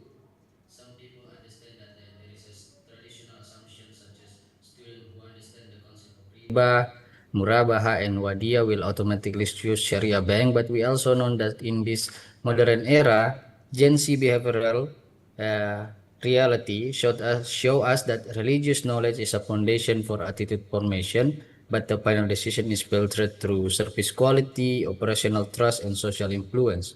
So, if the application is slow, Sharia value also lose their appeal. There is the finding of this research stating that there is a 4 point of friction barrier to knowledge conversion, which we know the first is spelling clarity. Given as the question, can student explain the difference between this product? So not just in Arabic terms, but transparency in fees, margin, and real benefits. There is also operational trust stated that does the bank look safe and transparent? This all the question across the crossing the mind of the students. There's a perception of bank stability, consumer protection, and complaint handling. There is a degree of convenience such as the transaction Is the transaction smooth, and there is a social proof, such as does the campus environment normalize the use of these services. So there is this sport friction coming across the student's mind, and then they can decide whether they want to use the conventional bank service or the Sharia bank service. There is these models we found integrating theory of plain behavior and diffusion of innovation. Uh, there is for the inputs such as religious knowledge and then financial literacy, creating the socialization and exposure, and then there is a perceived value given as the final output of banking preference. This banking preference is uh, the final output that decided whether the student will have the tendency to choose the Sharia bank services or the conventional bank services. But we also have to understand that there is an approach in explaining all of this, such as normative all approaches in segmentation based on level of religious piety, obligation to avoid riba, and then doctrine and fiqh terms. Also, bank step conducts one-way seminars. There is a service-based approach, which is we know today is the new evidence-based evidence-based. So this method or paradigm shift based on life cycle such as scholarship recipients, student entrepreneurs, and then Sharia compliant, transparent, and affordable and digital services. And then there is a product comparison such as P and application and the simulation within the application. And then there is a student ambassador program and campus system integration. So the power of socialization, which we know is one of the most activities conducted by bank to strengthen their image and then to promote their product. Islamic bank cannot rely solely on the student inherent religious knowledge, but this knowledge must be connected through repeated and trusted institutional communication. So there is a 3 point such as app demonstration, reducing the perception that Islamic banks are technologically lagging. So, of course, in this modern era of technology, Islamic bank must also uh, illustrated their capability in using or adapting to the technology. And then there is a campus ambassador program, leveraging leveraging peers and credible social proof. And then there is also onboarding assistance, guiding the account creation process until the first successful transaction. There is a strategic recommendation after performing this research. There is four that we managed to uh, offer, which is accordingly to this research, we based on students of Gen Z. The first strategic recommendation is the institutional penetration, such as direct collaboration with lecturers, student executive board, and career center for structured education. Okay, two And then there minutes is ahead, the Mister. second Sorry. one. Two How many minutes minutes ahead. left? 2 minutes ahead. Okay, thank Okay. you. There is a product comparison policy, total transparency, clearly explaining contrast, monthly fees, and profit sharing system compared to the conventional banks. And there is the third one, digital onboarding support, such as turn seminars into activation session. And then the last one is a peer ambassador system, which are which purpose to train student to be the bank face on the campus. Okay, there is this implementation roadmap, which is diagnose, educate, compare, and retain, which can be implemented within 12 months or more, which are the one of the strategic recommendation illustrated within how to make the student understand that Islamic banking service is also as good as the conventional bank services. As for the time, maybe that's all I can explain. Thank you. Assalamualaikum warahmatullahi wabarakatuh. Waalaikumsalam warahmatullahi wabarakatuh. Thank you so much, Mr. Alamsyah. And then I give the time to Mr. Taufan.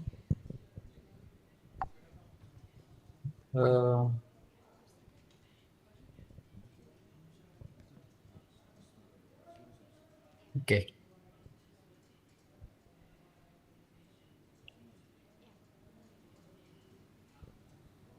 Okay, wait a second.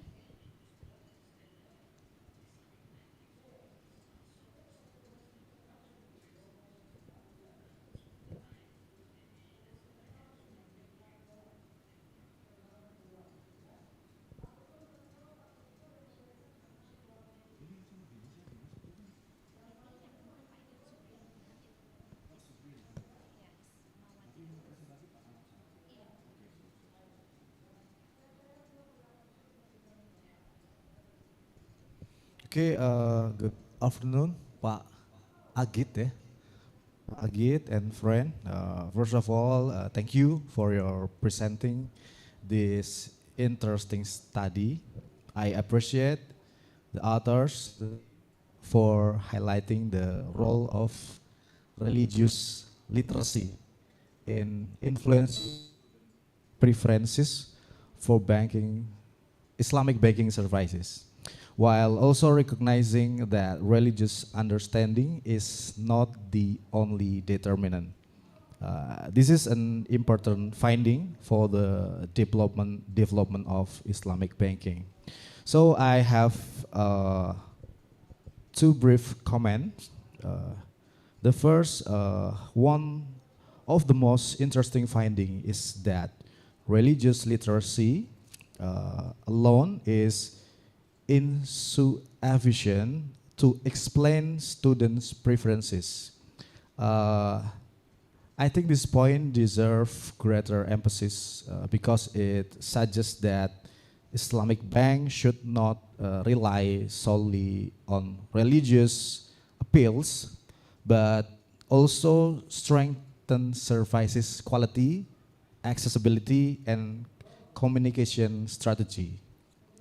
And the second, the study concludes that socialization and information dissemination are important factors influencing student decision. It would be even education program or collaboration with universities.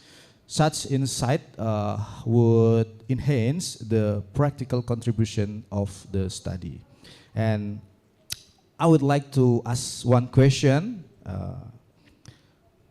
Among all the factors identified in your study, which one do you believe has the greatest influence on student intention to use Islamic banking services? And what evidence for your finding supports this conclusion? Okay, thank you, Mr. Taufan. You already got the point, Mr. Alam Syagit. Okay, thank you for the question. Okay. I probably given you a short and brief answer. So, according to our research, but personally, according to me, after performing this research, the most influencing factors that influence the student tendency to use Sharia bank services is the bank bank services itself. Is the service itself, sir. So if you look at nowadays how the student is using their mobile app, and then how they have the behavioral of simplicity, and what we call magar, probably they are lazy to some of them are lazy to go out and then uh, performing transaction at the ATM. So the service itself, according how the bank manages to create a user friendly application, is one of the most influencing factors that influence students to use Sharia bank services. Not only that, there is also additionally administrational fee, and then there is also the benefits that some of them understand, but not all of them. So what I think is the most influencing factor is the services itself, and then their capability to adapt to the technology and providing user-friendly applications. Okay, thank you so much, Mr. Alam Syagit. It's such a surprising a little bit for me because like, oh, so it's not about religious literacy. It's about bank services itself, and also the administration fee and etc. Yeah, that's okay. But yeah, thank you so much for your presentation. And now we should move to our next presenter. We have Aini Al-Fatihatu Rizki and so many other authors that I cannot mention one by one. They will present a paper in a title Paddy Waste Valorization through Biochar Production, Enhancing Farmers' Willingness to Pay Based on Behavioral Treatment Effect. So I give the time to the team. You may deliver your presentation within 6 minutes.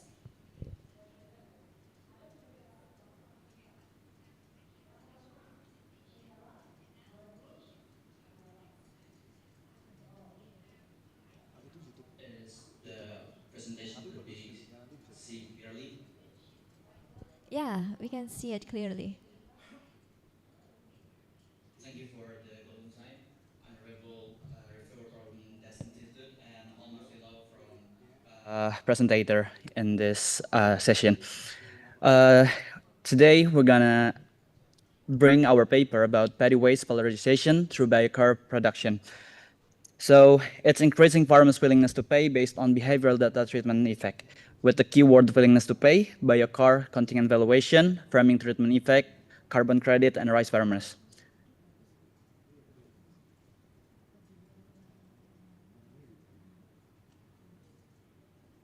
So climate change speed up soil degradation, especially increased salinity and acidity, suppressing rice productivity and highly dependent on climate stability. From our research, that is, West Java contributor about around 16% of national rice production. According West Java BPS 2025, Sumedang equals smallholder farmer center less than 0.5 hectare per household. That is, mean it's such a vulnerable to climate stress. So from our observation from the land, farmer groups in Sumedang, we found something quite alarming, that is rising salinity and iron levels cause the agricultural water to turn yellow, triggering yellowing disease in rice stalks and increasing the risk of crop failure. And then this is where biochar from rice straw offer a potential solution that has been proven to be able to absorb excess ions, improve soil properties, and contribute to carbon emission mitigation. But there's an important gap here, that is biochar research to date has been dominated by biophysical aspect, soil health, emission, and productivity, while farmers' willingness to pay and adoption behavior toward biochar remain severely understudied. So this condition is made worse by practice still common in the field, such as open field burning of rice straws and husk, which increases greenhouse gas emission and depletes soil organic matter. The photos in the bottom left of our documentation with the partner farmer groups in this study. Okay, next. So in this slide, there is a benefit as climate smart agriculture, that is referring to FVGAL and Fabian. Function of biochar is absorbing iron excessive, reduce its solubility, prevent absorption, excess by rice root. And then benefit as climate smart agriculture, that is first produce from agricultural waste, and then improve the physical and chemical properties of the soil up, water retention capacity, stabilize pH, upability of element hara, and then plant tolerance to salinity and drought, and climate change mitigation, carbon sequestration, and lowering GHG emission, according to Wu et al. 2023 and Liang et al. 2024. Lowering CO emission and CH4 and 2O significantly, that is mean negative emission technology, Singh et al. 2023. But there is a challenge for this climate smart agriculture. That is, the first is adoption of biochar in farmers smallholders still very low, especially in the country developed. And then farmer constraints Sumedang, access limited information, high initial cost, uncertainly long-term benefit length, behavior risk averse. And then the third is global adoption, still limited on a pilot scale. Perron, according to Perron et al. 2024 to 25. And the fourth is access to information, support institutional and financial incentives plays such a crucial role, according to Latawis et al. 2017 and Janis Jewska Laternani et al. 2025. And then the critical gap. The first is socio-economic aspect, and farmer adoption behavioral have been researched very little.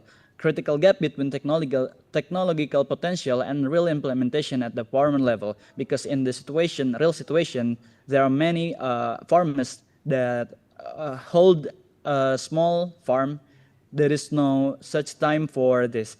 So the previous studies have predominantly focused on biophysical aspects like soil health, land reduction, emission, and crop productivity.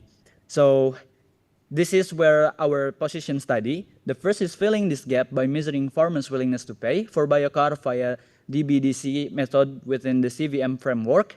And then the second, using a third group information treatment design, nudge treatment, control T1 agronomic, and T2 carbon credit through random assignment. Final objective is to identify the most effective types of information to encourage adaptation and formulate the policy implication for biochar dissemination at the farming community level. And Okay, this is ahead, Mr. Sorry. literature review. And then we could move to the next.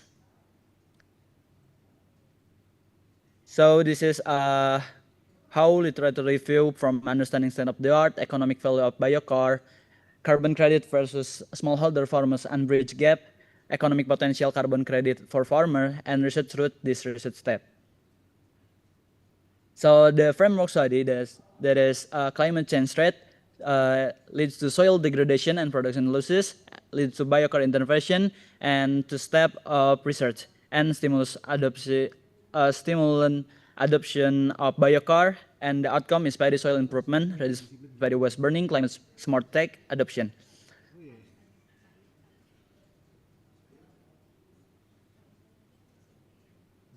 Okay, this is the research method from the CVM. We use DBDC and then interval regression and estimated WTP, willingness to pay. Okay. So result of discussion, overall the results show that both T1 and T2 have a significant impact to level of willingness to pay of rice farmers in adopting biochar. Meanwhile, the control variables that can increase biochar adaptation at the farmer level, with the activity in the farmer group also increased with the WTP significantly. Coefficient 2002, 2,321 rupiah, and then training variable shows a positive influence with a marginal significance level.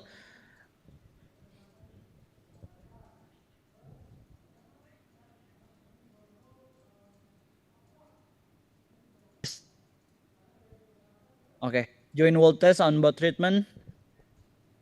I'm sorry, the connection is unstable. Both treatment coefficient is simultaneously produce this with the p-value for T1 and T2 T1 equals T2 equals 0.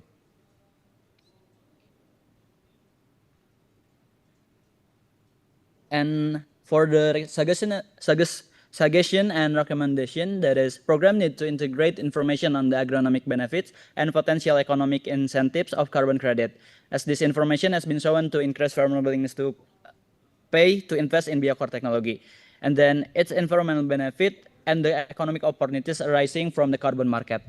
The conclusion is the study shows that provision of information has positive effect on farmers' willingness to pay to adopt biochar. Potential economic incentives are an important consideration in the decision to adopt biochar.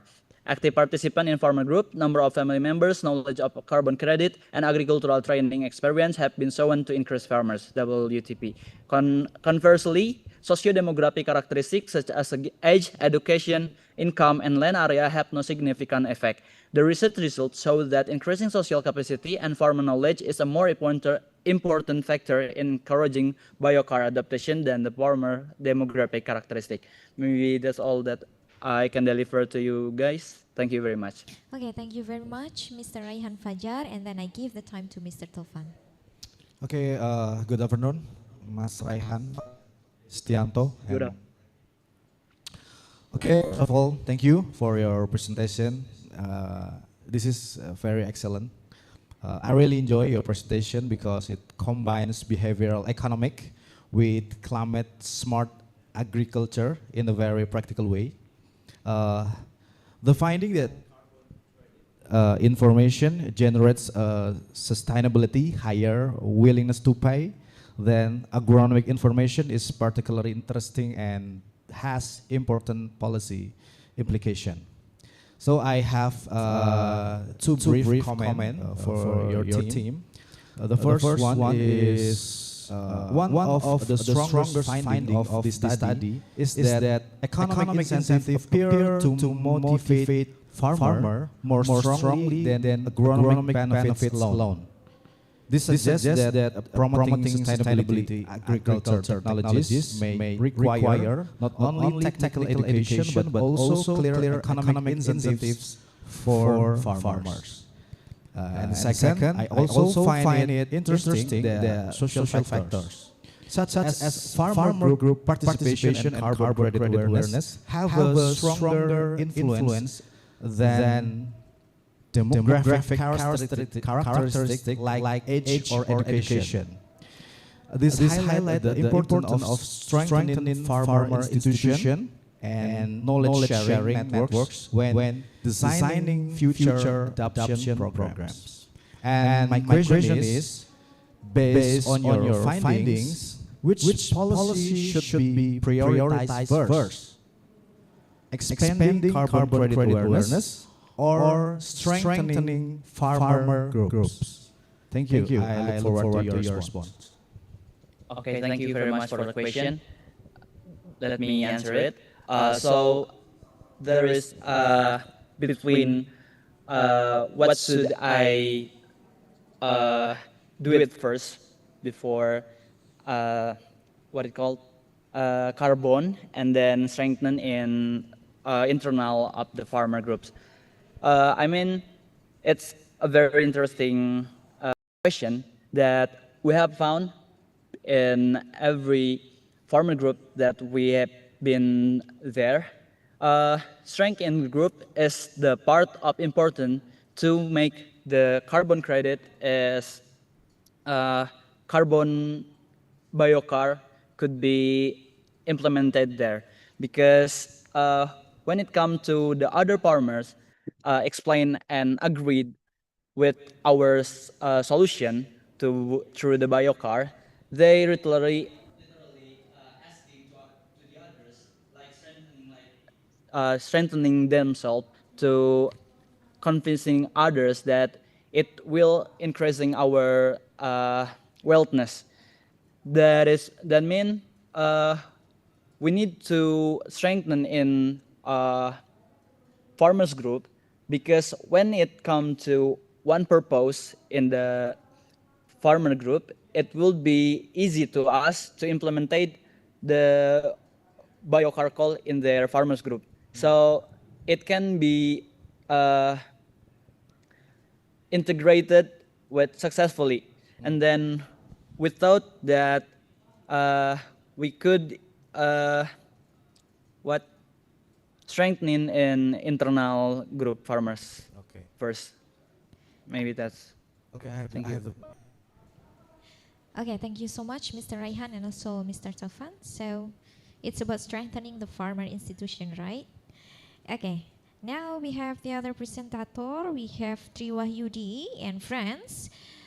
They come from Universitas Muhammadiyah Palembang and will present a paper in a title Analisis Peran Kepuasan Pelanggan dalam Membentuk Loyalitas Konsumen pada Platform Shopee. So I give the time for the team within 6 minutes.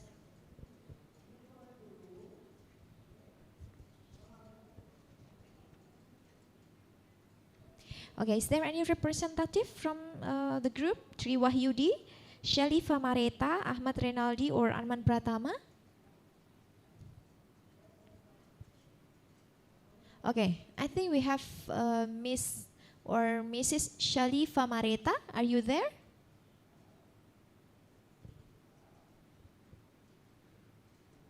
Okay.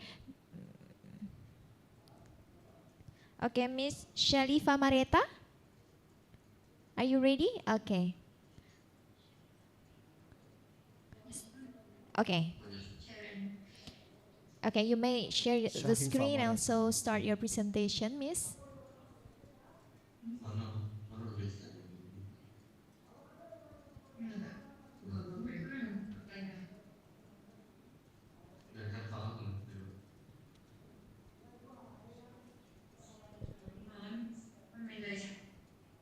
Okay, we already see your presentation, Miss. You may start within 6 minutes.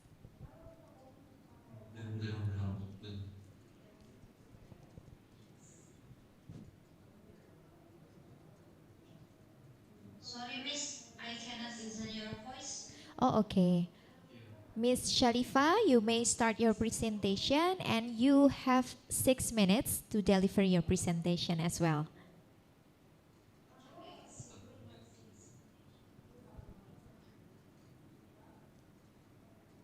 Okay, Assalamualaikum warahmatullahi wabarakatuh. Waalaikumsalam.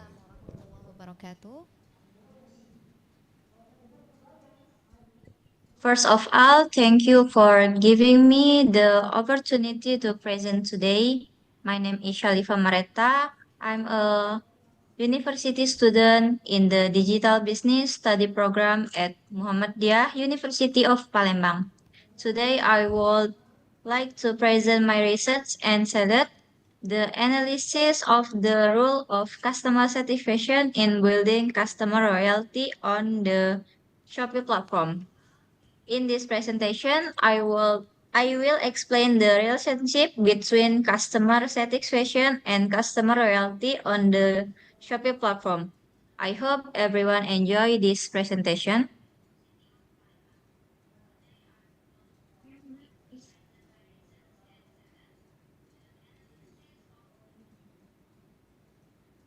This background my presentation.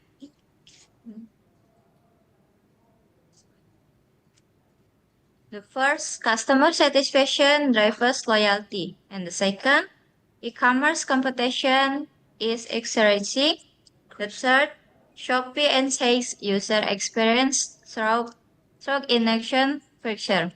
The fourth, satisfaction customer tend to research hope and stay loyal.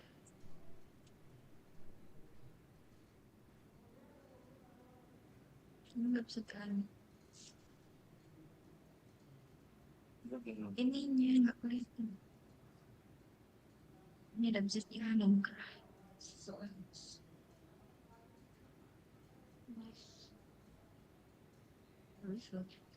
Aku nggak bisa baca. Okay, the next slide is what is customer satisfaction? What is customer loyalty and how does satisfaction influence loyalty on Shopee? And the next explains customer satisfaction.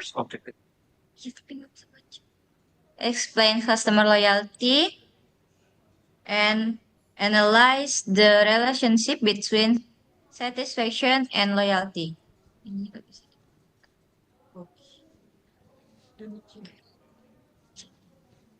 Okay. The next slide, any literature review. The first, customer satisfaction is expectation, shopping experience, and service quality. Customer loyalty is repeats, purchase, recommendation, long-term community.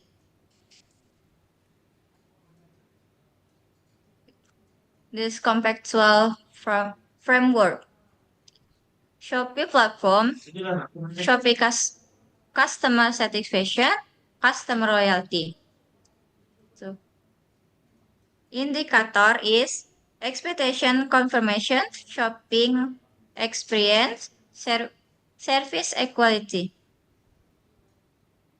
And outcomes is Report purpose, recommendation, long-term commitment.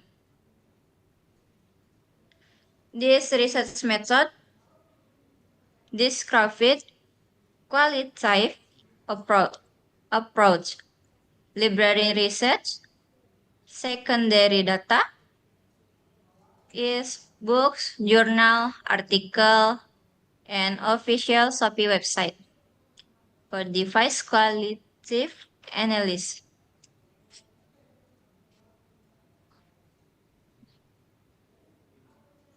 The findings main factor is expectation, confirmation, shopping experience, service quality.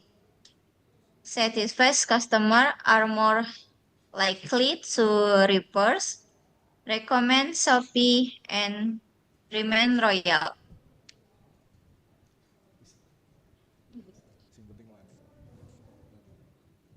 In conclusion, any customer satisfaction significantly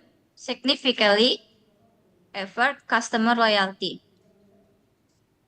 Continuous service improvement strengthens long-term customer commitment.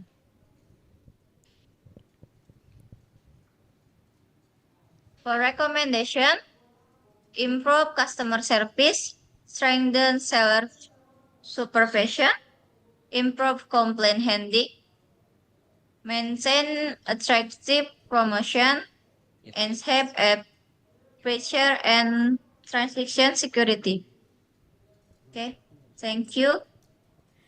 Okay, thank you very much, Ms. Shalifa Mareta. Before I give the time to Mr. Taufan, I would like to ask you a question. Are you student or a lecturer? Mbak Shalifa ini dosen atau mahasiswa? Oh, wow, it's very fascinating, keren sekali ya. Dosennya juga keren, berani mendorong mahasiswanya untuk ikut this kind of conference. So I really appreciate it. Okay, and then we should move to Mr. Taufan to give any recommendation or any question. Monggo. Okay, good afternoon, Shalifa Mareta. Really appreciate. Saya rasa sangat menarik.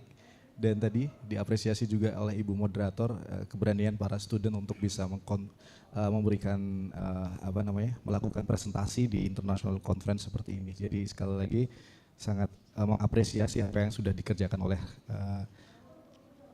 Mbak Shalifa Mareta dan juga tim dari Universitas Muhammadiyah Palembang. Oke, saya akan langsung saja pada komentar, ya tentu saja dalam bahasa Inggris. Oke, your paper confirms that customer satisfaction plays a crucial role in fostering consumer loyalty, right? And however, the discussion also suggests that customer satisfaction alone may not fully explain loyalty, especially in a highly competitive commerce market where consumer can easily switch platform because of promoting or pricing strategies. This implication could be emphasized more clearly. And then my second comment is I appreciate the identification of key satisfaction dimension, such as expectation confirmation, shopping experience, and services quality. It would further strengthen the paper if the author discuss which of this dimension has the greatest strategic impact on long-term customer loyalty based literature review. And my question is, based your literature review, which factor the most critical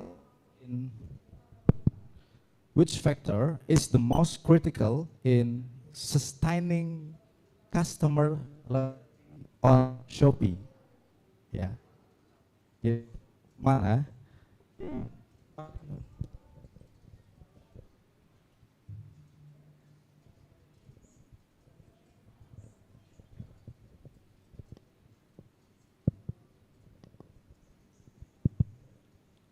Oke. Jadi faktor apa ya yang paling penting gitu dalam menjaga loyalitas customer di platform Shopee. Ya, mungkin itu saja. I look forward to your response. Oke, silakan boleh direspon.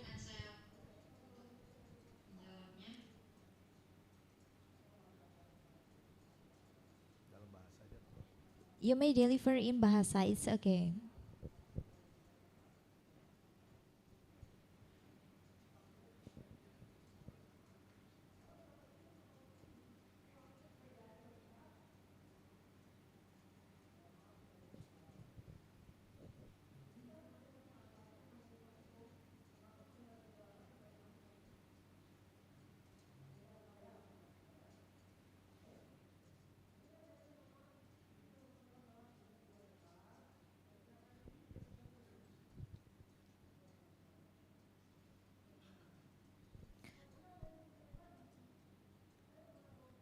Oke, sambil menunggu Mbak Syalifa, ini menarik ya papernya tentang the role of customer satisfaction in shaping consumer loyalty on the Shopee platform. Jadi dua hal tadi yang di-emphasize oleh Pak Taufan, bahwa artikel ini bagus tapi perlu juga dikembangkan ke arah yang lebih dalam gitu ya, belum menyentuh perihal gimana kalau misalnya pelanggan ini ganti platform karena ada promosi, ya, bisa tuh disentuh ke arah itu. Atau yang kedua tadi Pak Taufan juga menyebutkan ada dimensi lain juga belum dibahas, semisal kayak expectation, experience atau pengalaman belanja, ini juga bisa jadi faktor-faktor dalam shaping consumer loyalty gitu. Oke, Mbak Syalifa, are you ready to answer the question from Mr. Taufan? Tadi pertanyaannya saya ulang ya, faktor apa yang paling kritikal, yang paling penting gitu untuk mempertahankan loyalitas pelanggan berdasarkan penelitiannya Mbak Syalifa dan tim?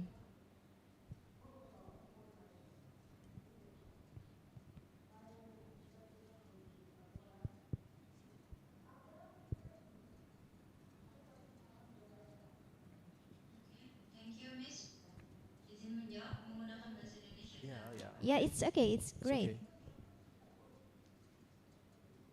Dari berdasarkan penelitian yang saya lakukan ini, faktor penting untuk mempertahankan loyalitas konsumen adalah yang pertama tentunya kepuasan pelanggan.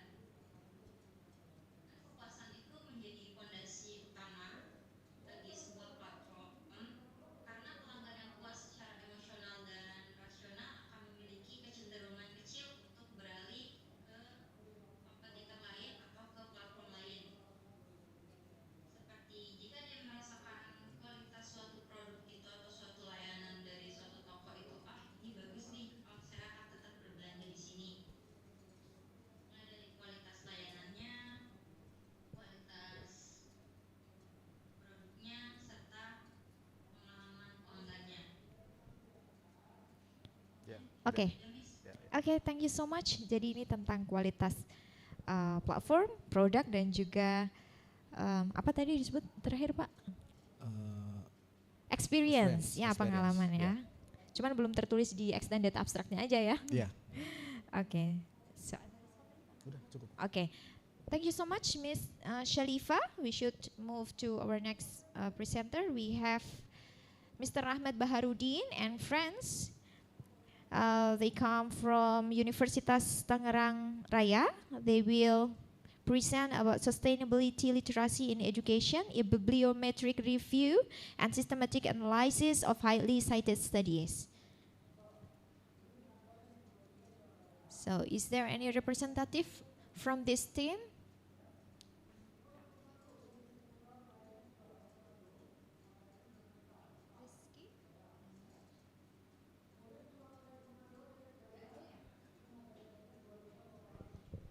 Next saja. So, I think there is no representative here from this team. Okay, I will move to the next team. We have Mr. Nicholas Chang. Okay, already joined with us here, I think.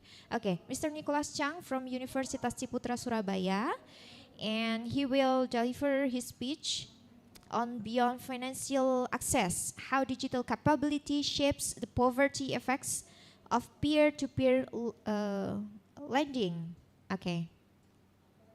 I give the time for Mr. Nicholas Chang. You may deliver your presentation within 6 minutes. Time is yours, Mr.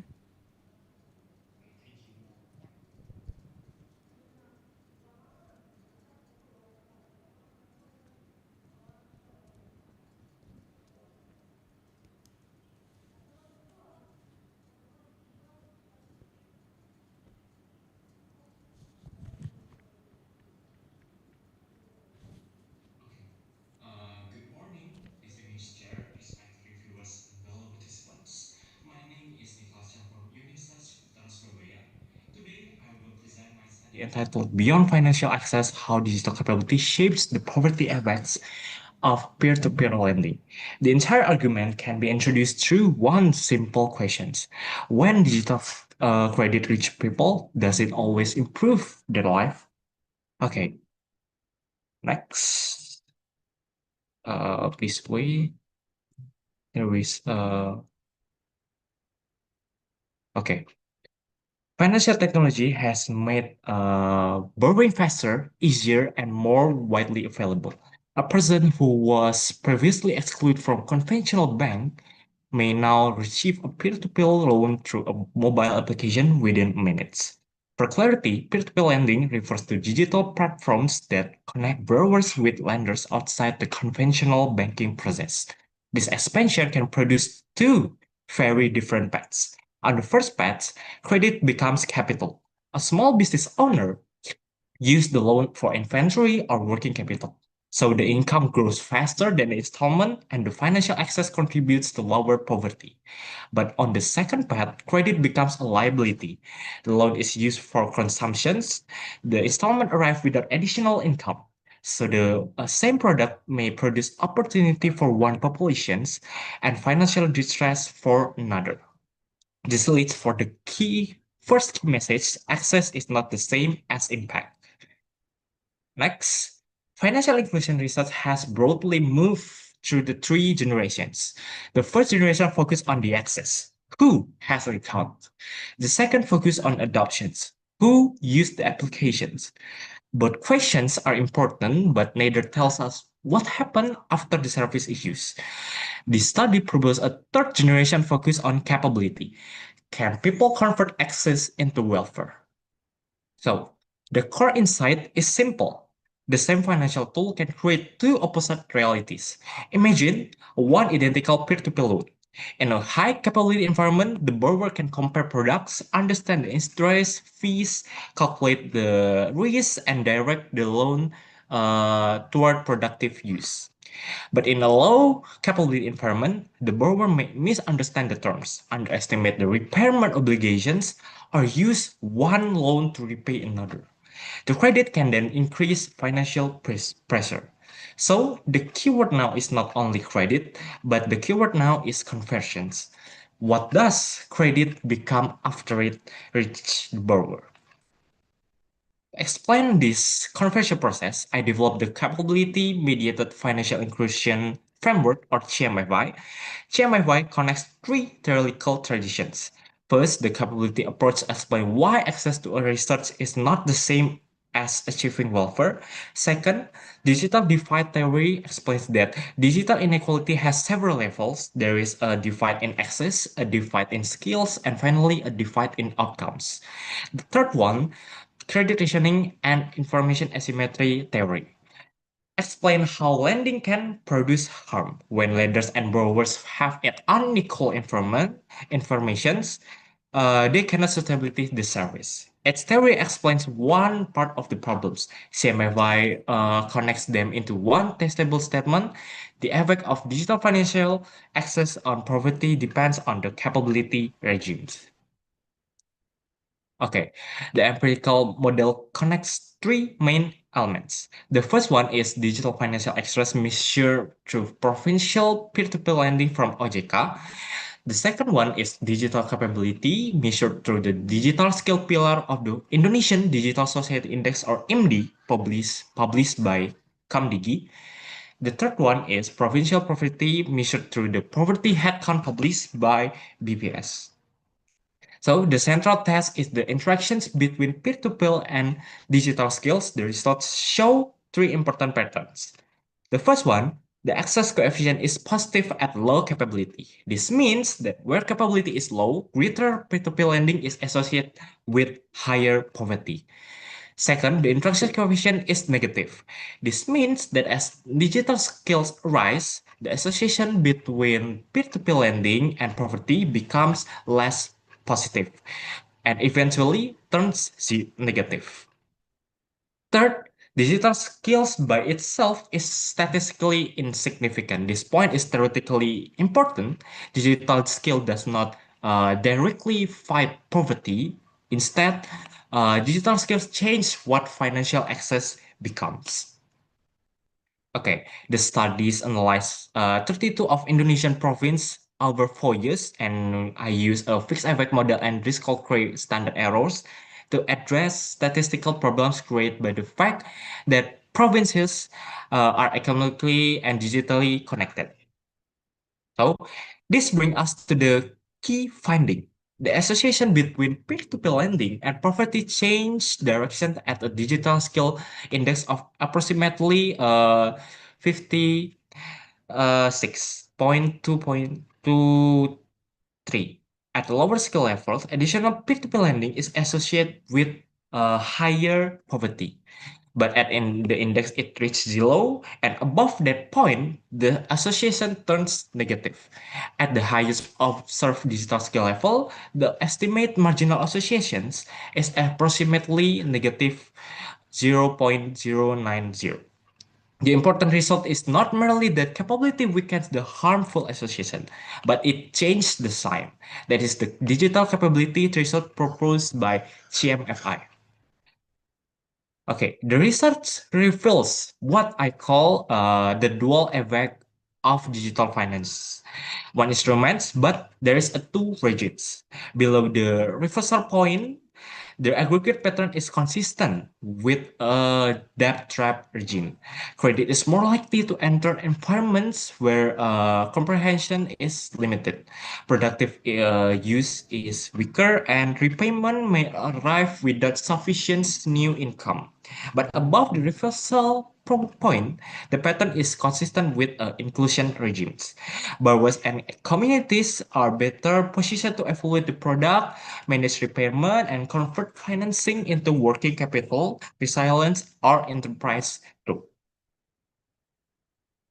I test the result across 8 alternative specifications, and the precise coefficient change, and some models have lower statistical precisions, particularly when time controls absorbs much of the limited variation of 4-year panel. However, the directions of the interaction remains consistently negative. What does this mean for the future of fintech? The traditional playbook emphasizes more users, more loans, and faster disbursement. But if credit expansions occurs in low capability environments, that strategy must expand financial risk alongside financial access. The next opportunity is therefore not simply more lending, but it is a smarter lending. This creates 4 practical areas for investment. First, digital and financial literacy at scale that targeted toward province below or close to the reversal point. Second, responsible lending where risk system identify multiple borrowing, repayment stress, and comprehensions related vulnerability before further loans are approved.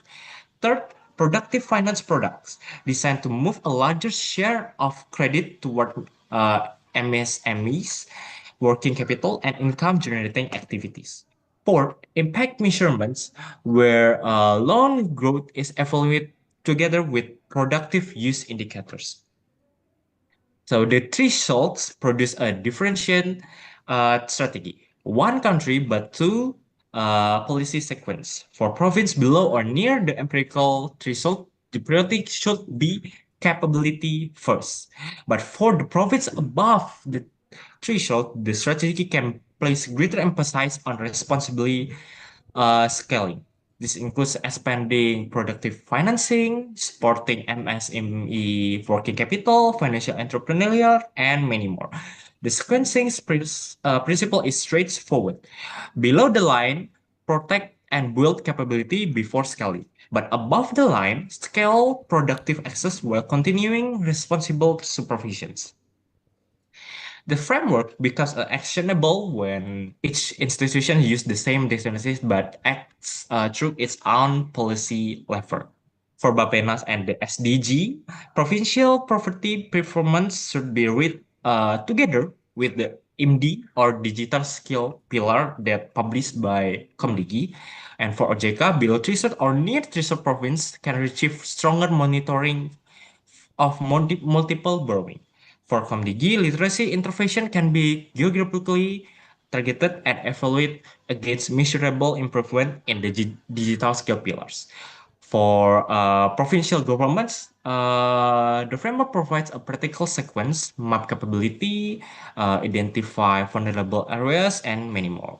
For fintech platforms, success should not be measured only through loan volume, but platform can monitor productive use, how the loan is used, and many more. For communities and borrowers, access should align with comprehensions, protections, and a realistic assessment of repayment capacity. Okay. Okay. Can you make it faster, Mr.? That's all from me. Thank you. Okay.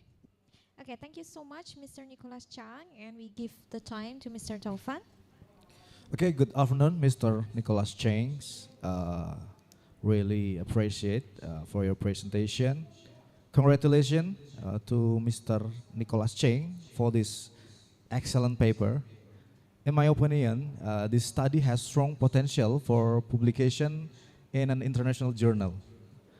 It presents a clear research gap, develop a novel conceptual framework, the capability mediate financial inclusion, CMFI framework, and supported argument with a rigorous empirical analysis.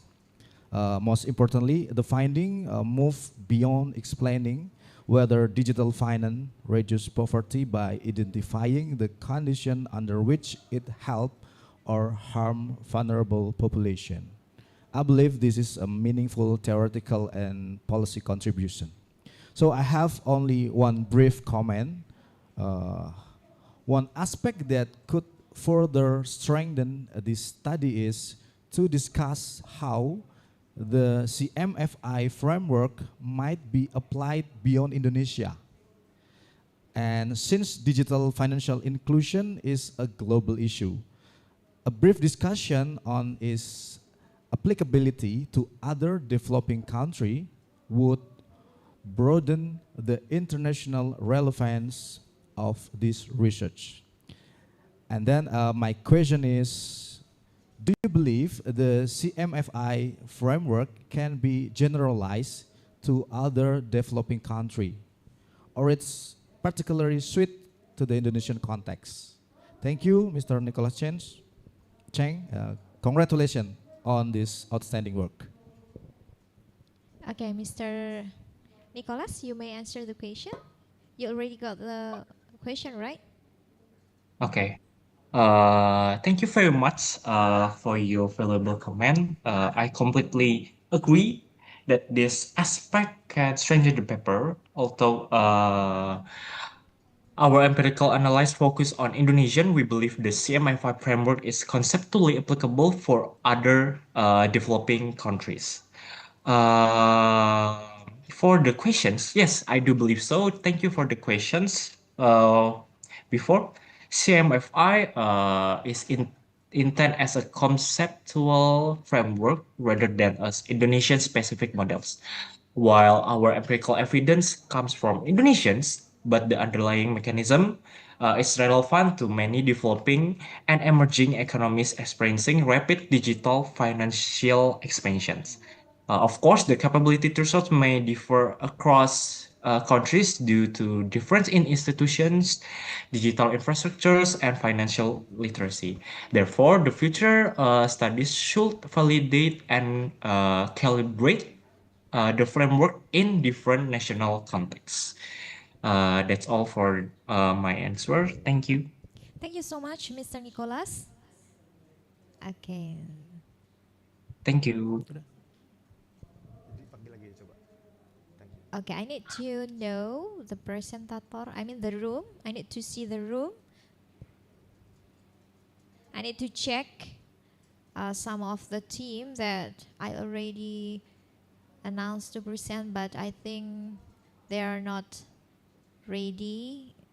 Tadi coba saya lihat yang room Zoom-nya. Okay, wait a second.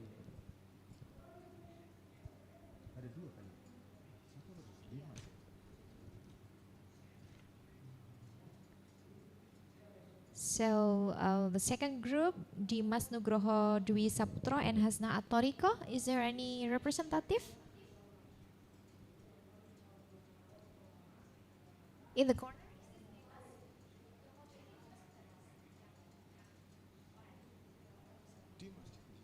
Okay, Mr. Dimas?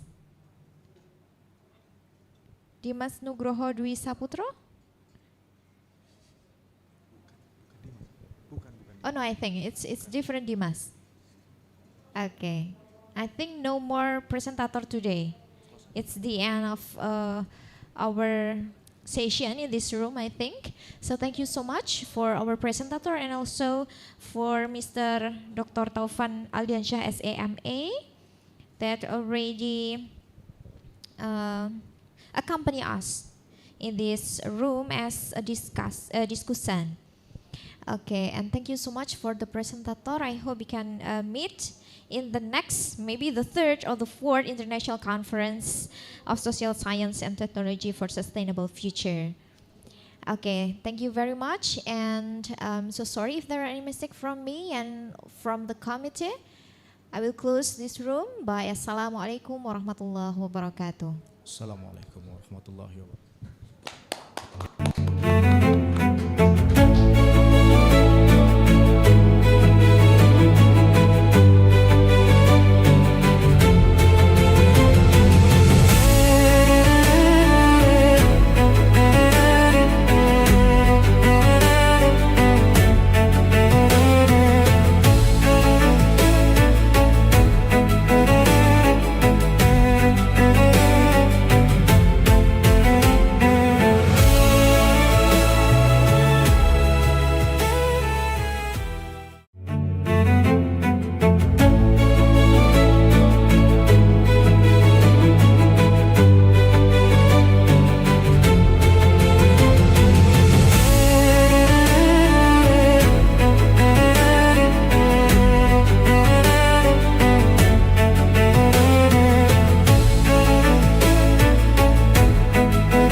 DAS Institute Indonesia is an institution specializing in research, business, and publication, serving as a trusted partner for lecturers, students, researchers, professionals, and institutions in advancing research and scientific publications.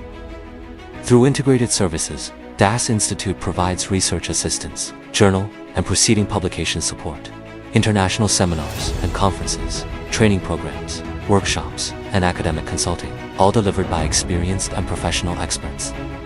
We are committed to fostering innovation, empowering researchers, and creating opportunities for academic collaboration across disciplines and across borders. By connecting knowledge with practical solutions, we help transform ideas into impactful research and meaningful publications.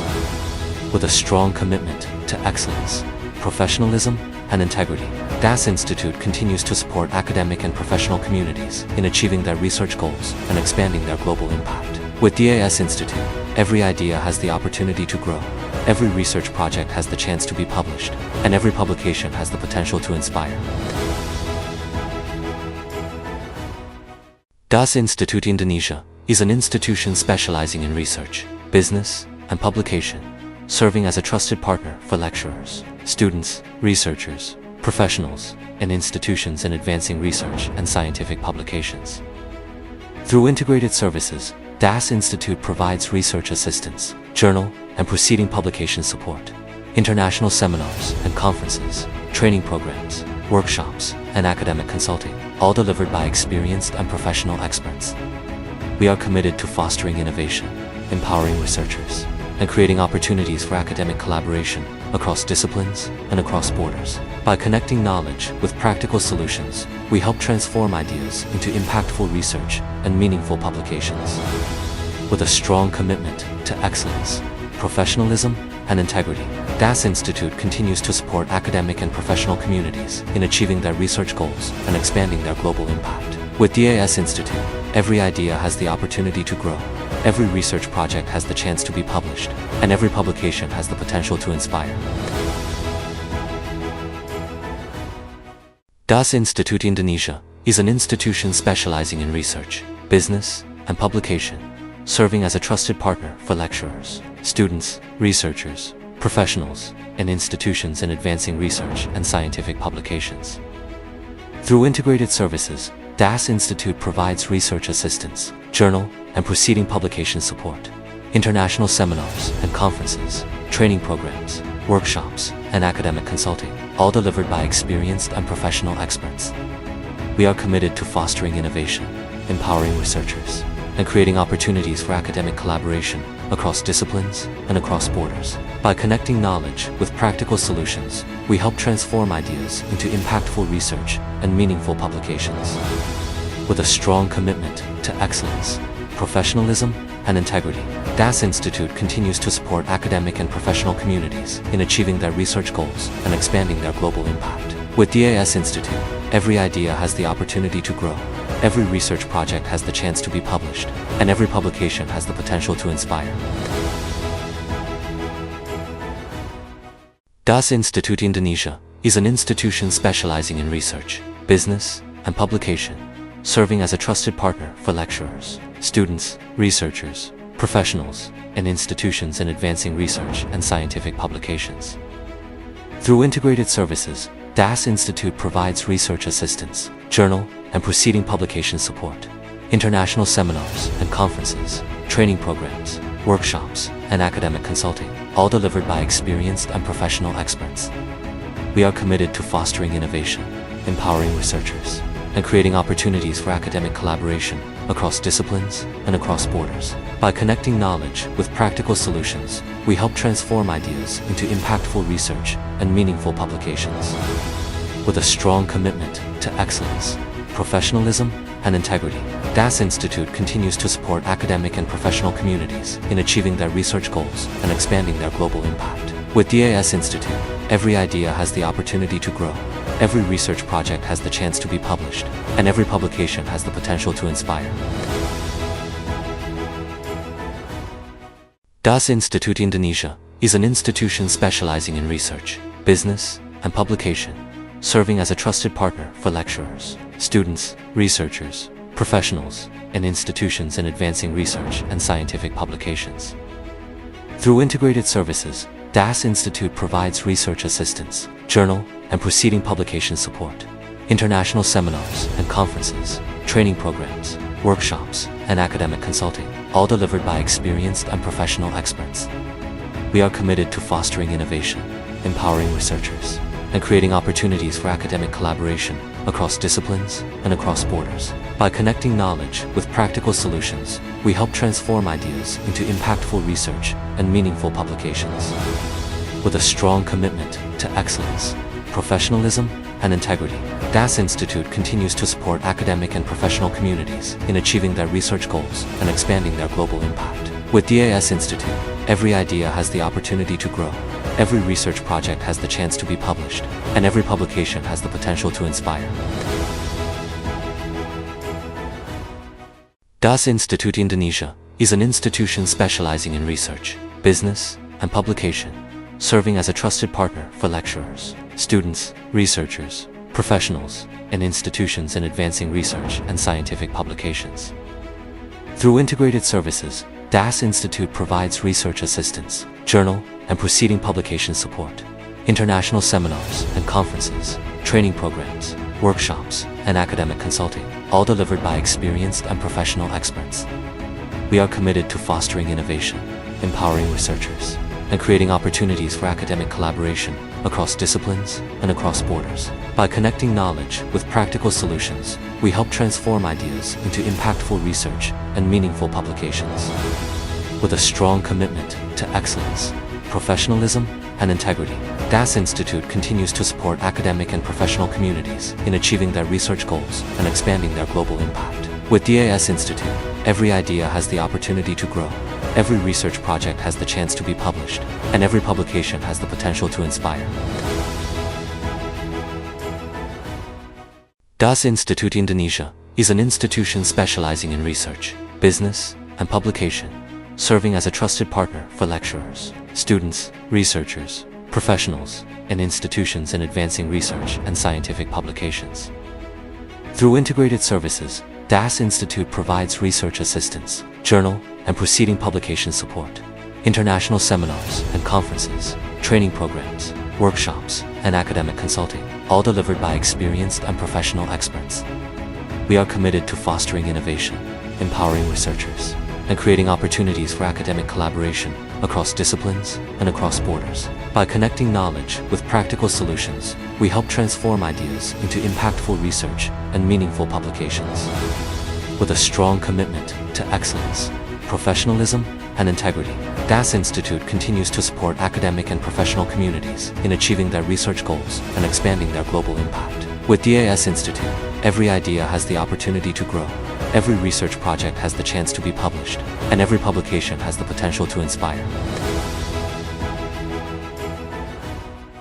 DAS Institute Indonesia is an institution specializing in research, business, and publication, serving as a trusted partner for lecturers, students, researchers, professionals, and institutions in advancing research and scientific publications.